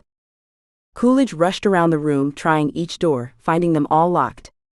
Nicole and Austin followed. They'd made it back to the main doors when another magical pulse pounded through the room. Nicole and the others were flung back, and the wall that housed the main doors suddenly caved. Nicole scrambled away from the falling stone. She couldn't see what had knocked the wall and doors down. The floor beneath them rippled. They backed into a corner, avoiding the great drops of blood that fell from the injured stone. Something just outside the palace roared. The sound was like a Hollywood-created T-Rex roar, mixed with the weird organ-like note from earlier. Suddenly, Nicole's stool and the fallen stones started moving toward each other, melting into a huge mass that rose and grew until it was as tall as the room. It glided forward, the stones in the rear shifting back into neat lines as stones in the front were taken up. Nicole was surprised to see that the city had formed a humanoid creature, complete with a head and 2 arms, one of which wielded a huge club. The club swung through the air, knocking away part of the wall above Nicole and her friends. They jumped back as several large chunks crashed around them. "We have to get out of here," Coolidge shouted. Nicole barely heard him over the sound of the stones forming and moving. Before she and the others could attempt to leave, they were yanked against the wall. Stone tightly encircled them, keeping them in place. The city, though very preoccupied, was determined to prevent their escape. Just then, a huge monstrosity of a beast slammed through what remained of the wall, crunching the stones with massive tentacles. Nicole shrank back, staring up at the creature. She couldn't possibly be on Earth anymore, right? Nothing like that existed on Earth. Half of the beast looked gooey. The other half was crustacean. Tentacles sprouted from the back of the creature's head and waved frantically. The front of the creature had hundreds of eyes that grew, popped, and sank back into the beast, only to grow again. The stone monster swung its club at the beast. The Shoggoth's soft, moist face was replaced with the crustacean shield that had once been its back, and the beast was suddenly facing the other direction. The thing had completely reformed itself. The Shoggoth whirled, the tentacles on top slashing off at least half of the stone monster's mass. The Shoggoth swelled in size until it filled nearly the entire room, smashing Nicole's cello and the stone monster in the process. Nicole and the others pressed themselves closer to the wall, barely avoiding getting slimed by the beast. The Shoggoth shrank. The Agarks quivered in their alcoves, and Nicole watched multiple ripples flood over the stones as they apparently tried to reform their monster. The Shoggoth raised a massive webbed foot and slammed it into one of the alcoves, smashing the Agark inside. The ground quaked and the stone monster reared up again, forming itself in the middle of the Shoggoth. With a roar, the Shoggoth turned and twisted, but couldn't seem to get away from the stone monster. Slime flew through the air. The stone beneath Nicole quivered. The Shoggoth started growing again, and another webbed foot appeared and smashed into a second alcove, killing the Agark there. The stone monster roared and hissed, shrinking. There were only 7 Agarks left, and Nicole found herself cheering them on. She knew they'd failed though, when the wall opposite the door crashed down and a second Shoggoth joined the first, killing 3 Agarks in its progress forward. From there, destroying the rest wasn't difficult. Both Shoggoths attacked at the same time. 2 more Agarks went down. The original Shoggoth started changing texture, seeming to reflect the stone surface around it. Nicole held her breath, thinking that the city's monster was going to win. But she realized that the Shoggoth was assimilating the stone into its mass. It was growing in strength and power. It turned on the last 2 Agarks with a roar and plunged itself into the stone wall, knocking the alcoves back. Suddenly, the city stopped fighting. The stones that held Nicole and the others in place crumbled. The Shoggoths roared so loud that more stones toppled to the ground, scattering everywhere. Nicole dodged a falling rock, barely avoiding getting crushed. She and her friends took advantage of the chaos. Without a glance backward, they raced over the rubble and out of the palace. They ran down the road as quickly as they could, passing Will along the way. Nicole glanced at his mangled body, obviously dead. Just then, Nicole heard a roar behind them. She looked back. She said. "It just caught sight of us," Austin said. The first Shoggoth was staring at them from the ruins of the palace. It roared and lumbered after them. Nicole hoped its massive size would slow it down, and at first it did. They were nearly to the edge of the city, however, when the Shoggoth shed the extra stones it had taken up and put on a burst of speed. The crumbling arch was in view. Nicole ran as fast as she could, keeping up with Austen and Coolidge. Judith Ann stepped from behind the wall and screamed. Austen reached her first. "Come on," he shouted at her as he ran past. "Oh no. Oh no, oh no," Judith Ann said over and over again. Nicole grabbed her arm. "Run, girl?" Judith Ann didn't respond. "Austen," Coolidge said. Austen raced back, and he and Coolidge grabbed Judith Ann between them and charged into the forest with Nicole taking up the rear. She glanced over her shoulder. The Shoggoth was nearly on top of them, crashing through the trees. There was no way they'd make it to the campsite in time. "Here," Coolidge said to Nicole, dropping Judith Ann. He dashed off to the side, taunting the Shoggoth. It followed. Nicole grabbed Judith Ann's arm and yanked it over her shoulder. She felt Austen tugging the girl, trying to get Nicole to continue, but she wanted to see what Coolidge planned to do. He ran into a small clearing by a hill, and then made a swelling motion with his hands, leaning forward. Suddenly, the entire mound vibrated. Rocks and trees tumbled down the side. Fog swirled around its base. The Shoggoth hesitated. The hill rose. Coolidge stumbled to his knees. The hill fell. Nicole suspected she knew what he was attempting. Was it even possible? The Shoggoth bellowed and grew in size, its hundreds of eyes popping then reappearing. Coolidge lunged to his feet, and with a massive shout, raised the mound again, and slammed it into the side of the Shoggoth, burying the monster in dirt, trees, and bushes. A great wind rushed past, forming a tornado above the Shoggoth, sucking in more debris, covering any part of the beast still visible. Nicole's ears rang as the tornado grew in intensity. The mound doubled in size. Then the tornado dissolved away. Coolidge's shoulders sagged, his arms dropping. Nicole shook her head in disbelief. She knew he was powerful, but he had actually thrown a hill. He'd created a tornado. Professor Coolidge turned back to the students, falling again to his knees. "So tired." Nicole let go of Judith Ann and rushed to his side to help him up. "Should we keep going? Do you need to rest?" She glanced at the hill, it wasn't moving. They might have a moment before the Shoggoth got free. If it got free. Coolidge yawned several times, scratching his ears. He was exhausted.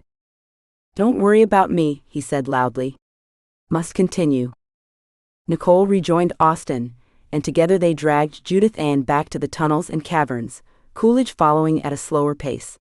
He seemed distracted and kept pawing at his ears. She wondered if he'd damaged them. The tornado had been loud after all. She kept looking, but the Shoggoth didn't follow. Coolidge traded places with Nicole, and the four of them stumbled down the narrow tunnel into the darkness.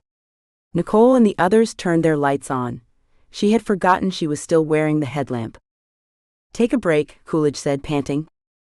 Nicole slumped to the ground, her hand over her chest, sucking in deep breaths. Her lungs burned and her calves were on fire. Sure, she was in shape, but she'd never actually had to run for her life before. "It's not going to be able to follow after what you did to it," Nicole said.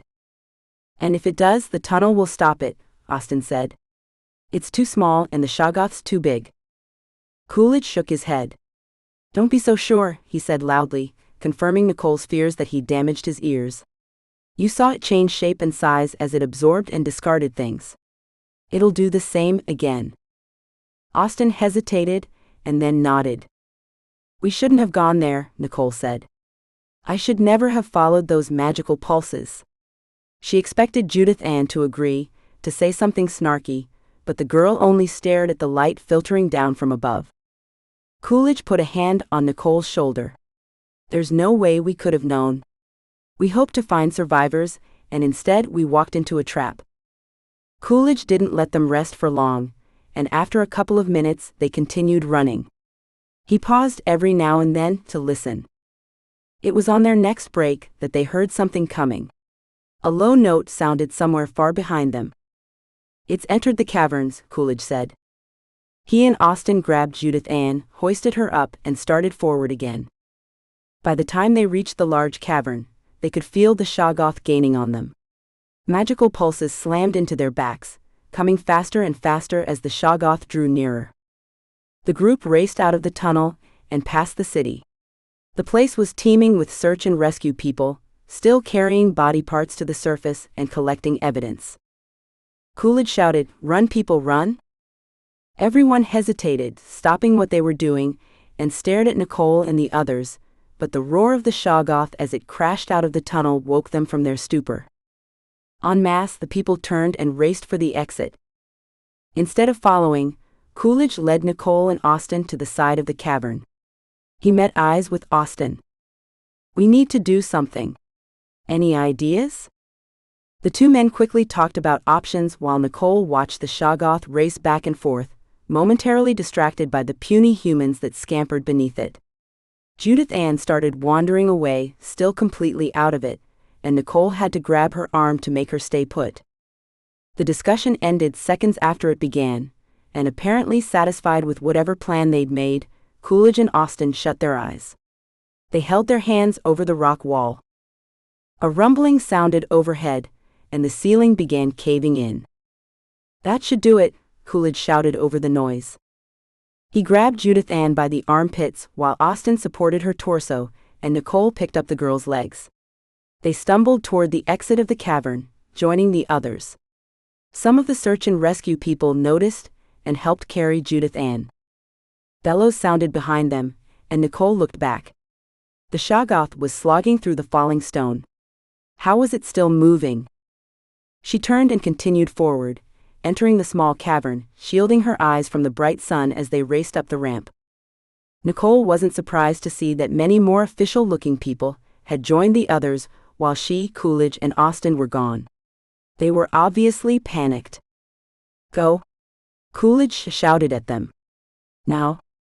They stared at him with blank expressions. Coolidge had Nicole and Austin get in the jeep while he tried to make the others leave. Many of them did, spinning out of the campsite in their various vehicles, but several refused. Coolidge gave up. He hopped into the jeep and revved the engine just as the Shoggoth burst out of the small cavern, roaring in the sunlight. Screams filled the air. "Do something," Coolidge yelled to Austin as he turned the jeep around. "We can't leave yet, have to make sure it doesn't follow." Austin rolled down his window. He held his hand out of the jeep and closed his eyes, concentrating.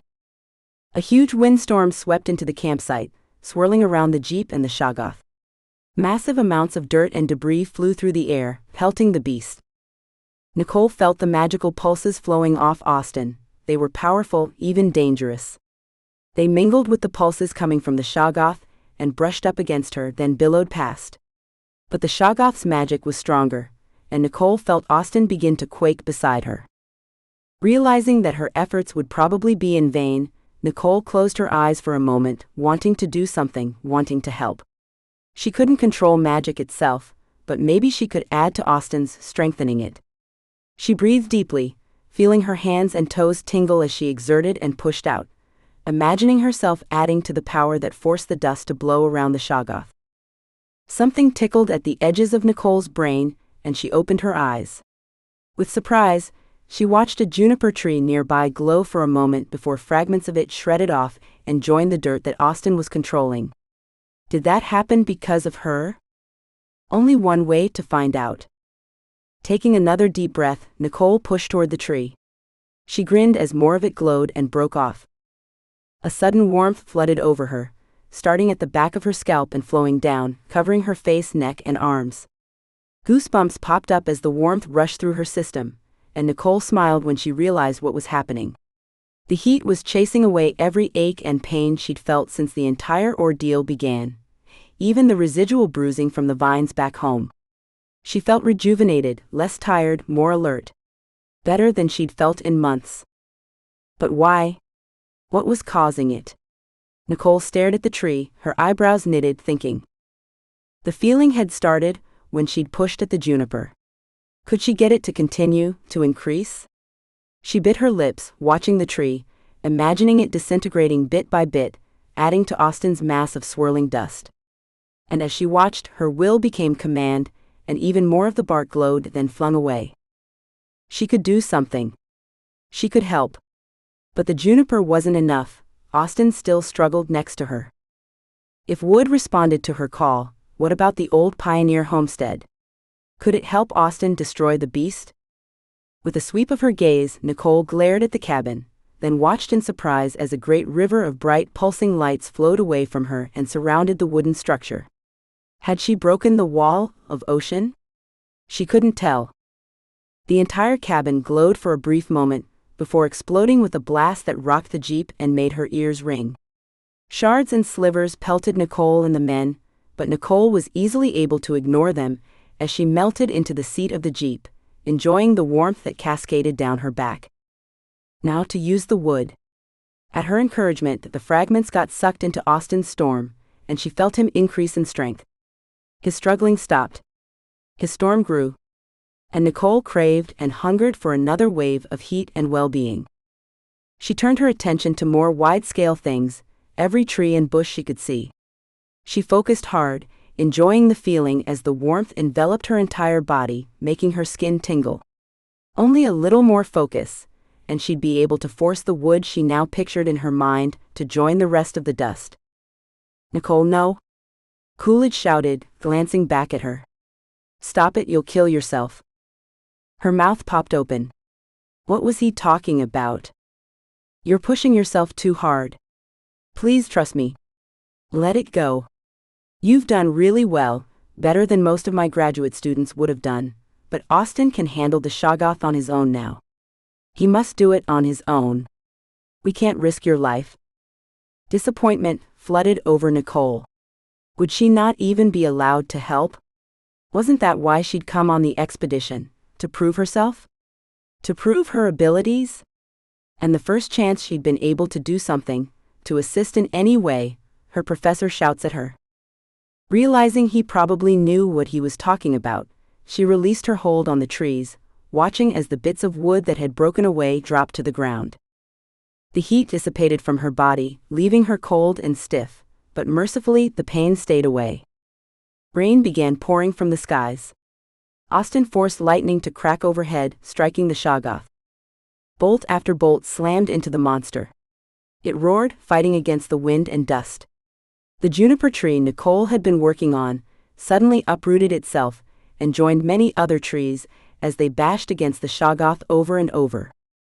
With a huge crash, the beast fell to the ground. The storm stopped pelting the creature and things went still. Austen frowned, eyes shut tight in concentration. "It's leaving." "What do you mean?" Nicole asked. "It looks passed out to me." "It's melting into the ground," Coolidge said. Austen's expression intensified. The earth on either side of the jeep rippled. What was he doing? With a massive boom, more dust filled the air, making everyone cough. The dust settled. No one spoke. Austen slumped back into his seat, his chest heaving. He stared at her, almost glaring. The look on his face made her gasp and pull away. Why the sudden animosity? He was looking at her as if he didn't know her, as if they'd never spoken before and he resented her for being there. What was with him? Finally, he turned from her. "I caved it all in. Every opening I could feel. To keep others from finding the creatures. To buy you people more time, hopefully." You people? Was he going to desert them, her, after everything they'd been through? "What do you?" Nicole stopped talking when Professor Coolidge sent a warning glance to her. She folded her arms and glared out of the jeep. Fine. She wouldn't talk. But she hated not knowing what was going on. Coolidge finally pulled away from the campsite, making his way across the desert. She stared at the dry landscape, determined to ignore the guy sitting next to her. Not long after they left the park, Nicole's pain and exhaustion returned in a massive wave that pounded against her. She gasped in shock as a migraine split across her head and between her eyes. She slumped in the seat, eyes out of focus, barely breathing. The pain radiated from her skull, pounding against her teeth and backbone and every joint in her body. Coolidge looked at her through the rearview mirror, an expression of concern and pity on his face. "Breathe through it, Nicole, breathe through it. You'll be fine." Nicole sucked in air, trying to maintain consciousness. She looked out the window, barely controlling the urge to bawl from the suffering. Gradually, her pain eased away, until the body-sized migraine was only at the base of her skull. Austin ignored her the rest of the ride back into town. Chapter 14. Nicole carefully lowered herself into her seat in the airplane between Austin and Coolidge. She rested her head back and closed her eyes, grateful for pain medication. She wondered if Austin was still not talking to her. He hadn't responded to anything she or Coolidge had said, pretty much confirming her feelings that he was about to desert. Austin's behavior didn't seem to bother Coolidge. In fact, he encouraged it by doing some ignoring of his own. Nicole had been dying for conversation by the time they got to the airport, but she refused to break the silence herself. Her thoughts left Austin and returned to their experiences. It was hard to believe that only a week had passed since they'd flown into Moab. So much had happened, so many had died. She grimaced, thinking about Sylvia and the family she'd left behind, and about Jason and Camille and Professor Howard. People she'd never see again. "I'm sorry about your cello," Austin said, making Nicole jump. She frowned, resisting the urge to stare at him. Now he starts talking? "I hesitate bringing this up in case I'm wrong," Coolidge said, "but there's a chance the university will replace it." Nicole turned to Coolidge. "Really?" "Yes. It was destroyed on a university expedition, so they might be accountable. I'll look into it and let you know. Regardless, I still feel bad it got ruined," Austin said. Okay, that was it. She wasn't letting him off the hook. "So you're talking to me now?" She threw her hands up. "You know what? I don't get you, Austin." "It's not what you think," Coolidge said. "Oh, so you're in on it together? You two. You're ridiculous." She folded her arms and refused to look at either of them. "I wasn't ignoring you on purpose," Austin said. "It's a part of me I can't control." Nicole didn't respond. "I'm serious. It happens to all Arates." He leaned forward, trying to catch her eye, an anxious expression on his face. "I pushed myself too hard back there." "As did you, Nicole," Coolidge said. "Yeah," Nicole said, "just like the both of you, it's been stressful and exhausting." Austin shook his head. "That's not what we're talking about. When I push myself too hard, it does temporary damage to my brain. I lose the ability to recognize faces." Nicole frowned, finally looking at him. "You're serious? Does that happen to everyone?" "The temporary damage, yes," Austin said, "but each Arate reacts differently to overexertion. My dad loses his sight, which, as you can imagine, makes things really stressful." Nicole gasped. "That's horrible." She swallowed, trying to collect her thoughts. "Why haven't I ever heard of this before?" Coolidge looked at her. "There's a lot you don't know about being an Arate.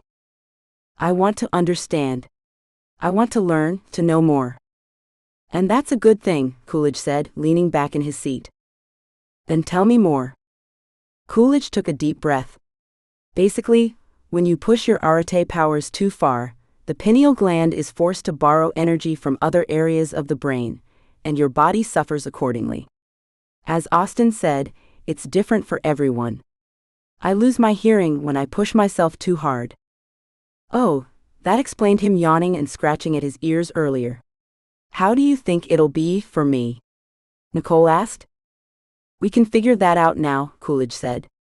"Tell us how you felt earlier, before I ask you to stop." She shrugged. "Excellent.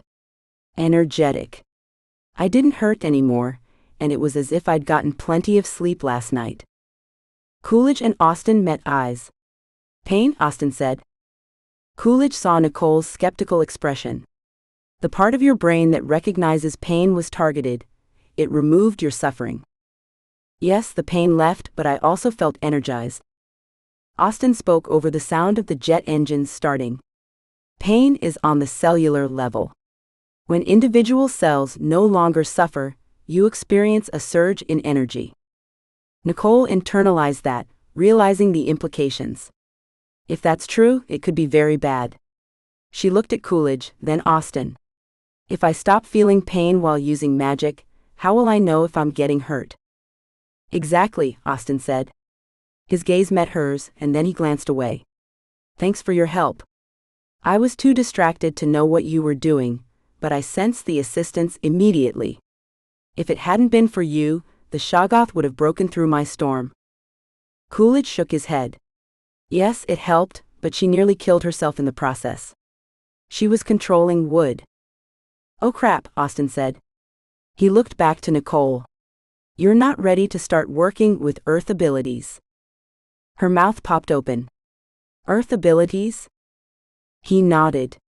Manipulating wood falls under earth. He glanced at Coolidge. It explains why she maxed out so suddenly. Coolidge agreed. You can't learn other powers yet, Nicole, not until you master wind properties. It'll kill you. I wasn't aware I was branching out. I thought I was just telling the bark and cabin to help. And that's a power Earth Artes have, Austin said. Most of us never fully master our own power, let alone another Reed's. You have potential, and a lot of it if you can already control Earth. Nicole leaned back, thinking that over.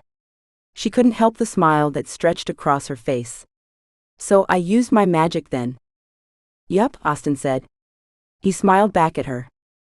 Does this mean I don't need to have a focus anymore? Coolidge shook his head. The cello is still your focus. You'll use it until you can control your wind powers without it. Forcing yourself not to use your focus when you aren't ready can lead to severe damage of the brain. Nicole exhaled quickly. I had no idea. Good thing she'd listened to Coolidge earlier. No one said anything for a moment, but Nicole wasn't ready to relax just yet. She still needed to discuss their experiences. Back when Austin caved in the tunnels, she said, wouldn't it have been better for the two of you to use your energy to destroy the Shoggoth instead? Rather than opening us up to an all-out war? Coolidge shook his head. It was far more powerful than we are. You saw it fighting the Agarks, Austin said, and you felt its magical pulse. We were no match for it. Coolidge sighed. Now that we know for sure such creatures exist, it's better for us to avoid their attention as much as possible. He plugged in some earbuds. Though I doubt they'll ignore us now. He relaxed, apparently wanting to wind down. Though how he could after everything they'd gone through, Nicole didn't know. She was still so wired. She peered past Austin as the plane took off, pretending to watch as the ground fell away. She wanted to talk to him, discuss their experiences. Get him to open up more. Figure him out. And maybe kiss him again, if Coolidge continued to ignore them. Nicole couldn't think of a way to start a conversation though, without her desires being super obvious. And what if Austin wanted to put everything from his mind? What if he wasn't interested in pursuing anything with her, even friendship? She shut her eyes again, trying to forget that he was sitting next to her, close enough where their arms brushed occasionally. It would be so easy to grab his hand. How would he react to something like that? After kissing, it should have been easy. But so much time had passed, and so many things had happened since then. What if he no longer felt that way? After several minutes, Austin broke the silence, surprising Nicole. You did really well on the expedition, by the way. Nicole looked at him, biting her lip. Even though I nearly led us to our deaths? Yes, and it could have been so much worse. What if the group that found the creatures had been regular people? Or what if we'd wandered into the middle of a cannibalistic coven of deformed humans, also surrounded by Shoggoths and Agarks? She didn't respond at first, trying not to picture what would have happened in either of those cases. That's true. But if I were more powerful, more able to sense magic, I still might have been able to tell the difference, to know that we wouldn't end up finding survivors by following the Agarch's pulses. It's possible. But I don't believe so. Austin's phone chimed, and he pulled it out of his pocket, glancing at it. A picture of Savannah flashed across the screen, and Austin squeezed his eyes shut. He ran a hand through his dark hair, then fisted it on his thigh, his jaw working. He didn't need to say anything for Nicole to tell he was conflicted. Obviously, he still had feelings for Savannah. No wonder he'd been so standoffish with Nicole. But he had feelings for her too. She'd felt it, could feel it now. Austin looked out the window for a minute, then back to Nicole, and started talking again. The moment the words were out of his mouth, he had Nicole's complete attention. "A while ago," he said, "you asked me something. Or you were going to, but I didn't let you." It felt like every cell in Nicole's body was listening, waiting to hear what he'd say. "The thing is, Nicole, you were awesome down there. Compared to Judith Ann especially. I had high expectations for her, because of her abilities. I never thought someone who can't even channel properly would be able to stand her ground so well against such horrors."